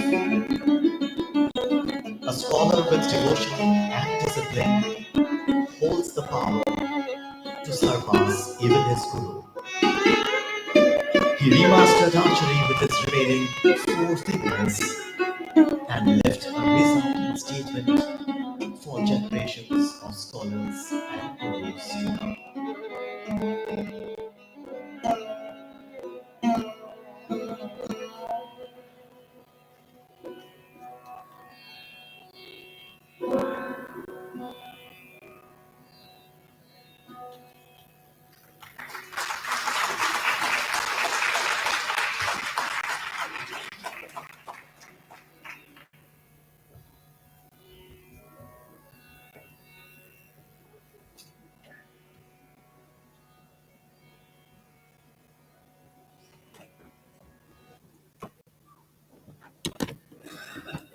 Such unflinching devotion to your guru, it's perhaps unthinkable today. Anyway, before our mood becomes too somber and we start pondering over philosophical questions, before we bring this evening to a close, let's slip back a little more into nostalgia for a while. We will next have the TH's Junior Western Band performing for us, and they will regale you with the melodies of the yesteryears.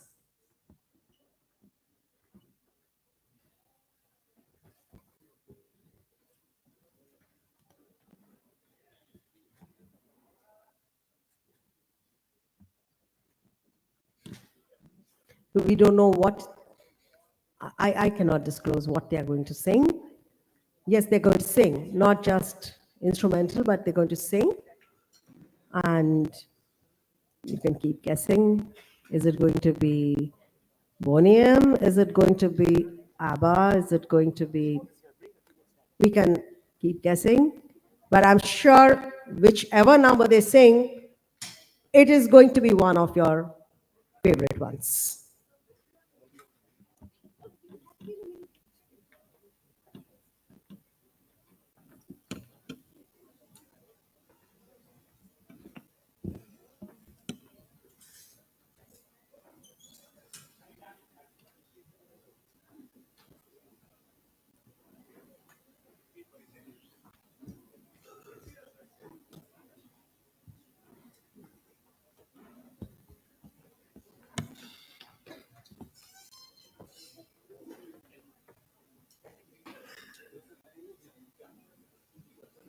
Our young performers are ready, almost.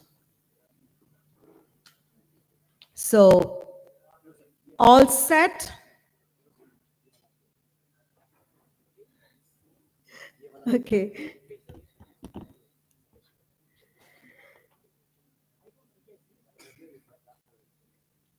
As they set up the beat, it's time for some pulsating music.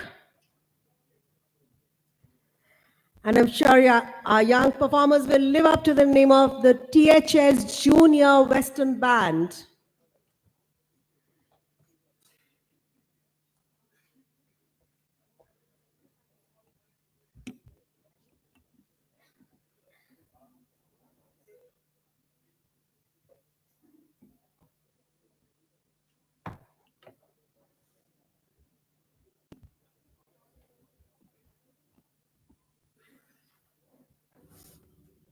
You want to let us in the secret which songs you're singing?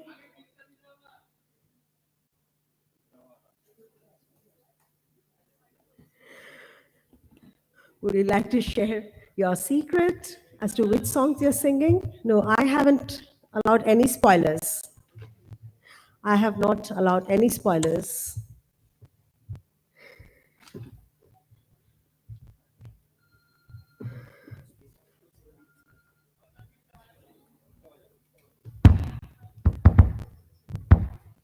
That's it.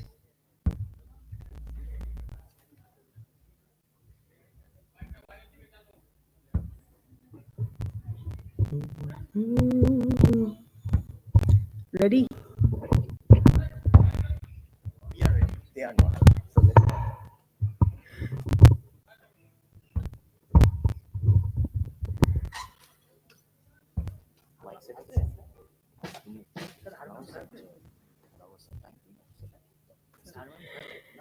Yes, we are allowing time to set up. And I'm sure we appreciate your patience, but they will definitely make up for this.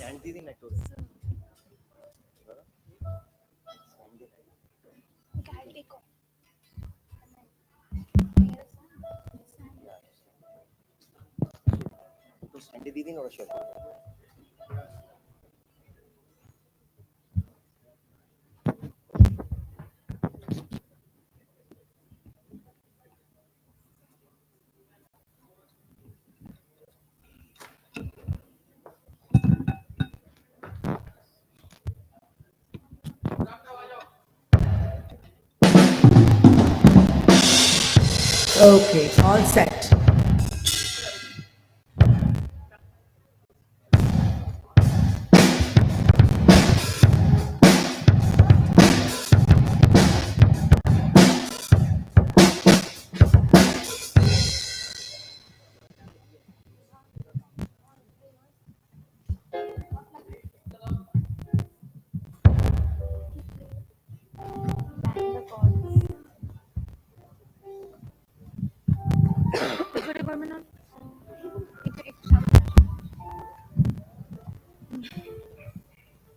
একটু নিচে করো। হ্যাঁ, thank you.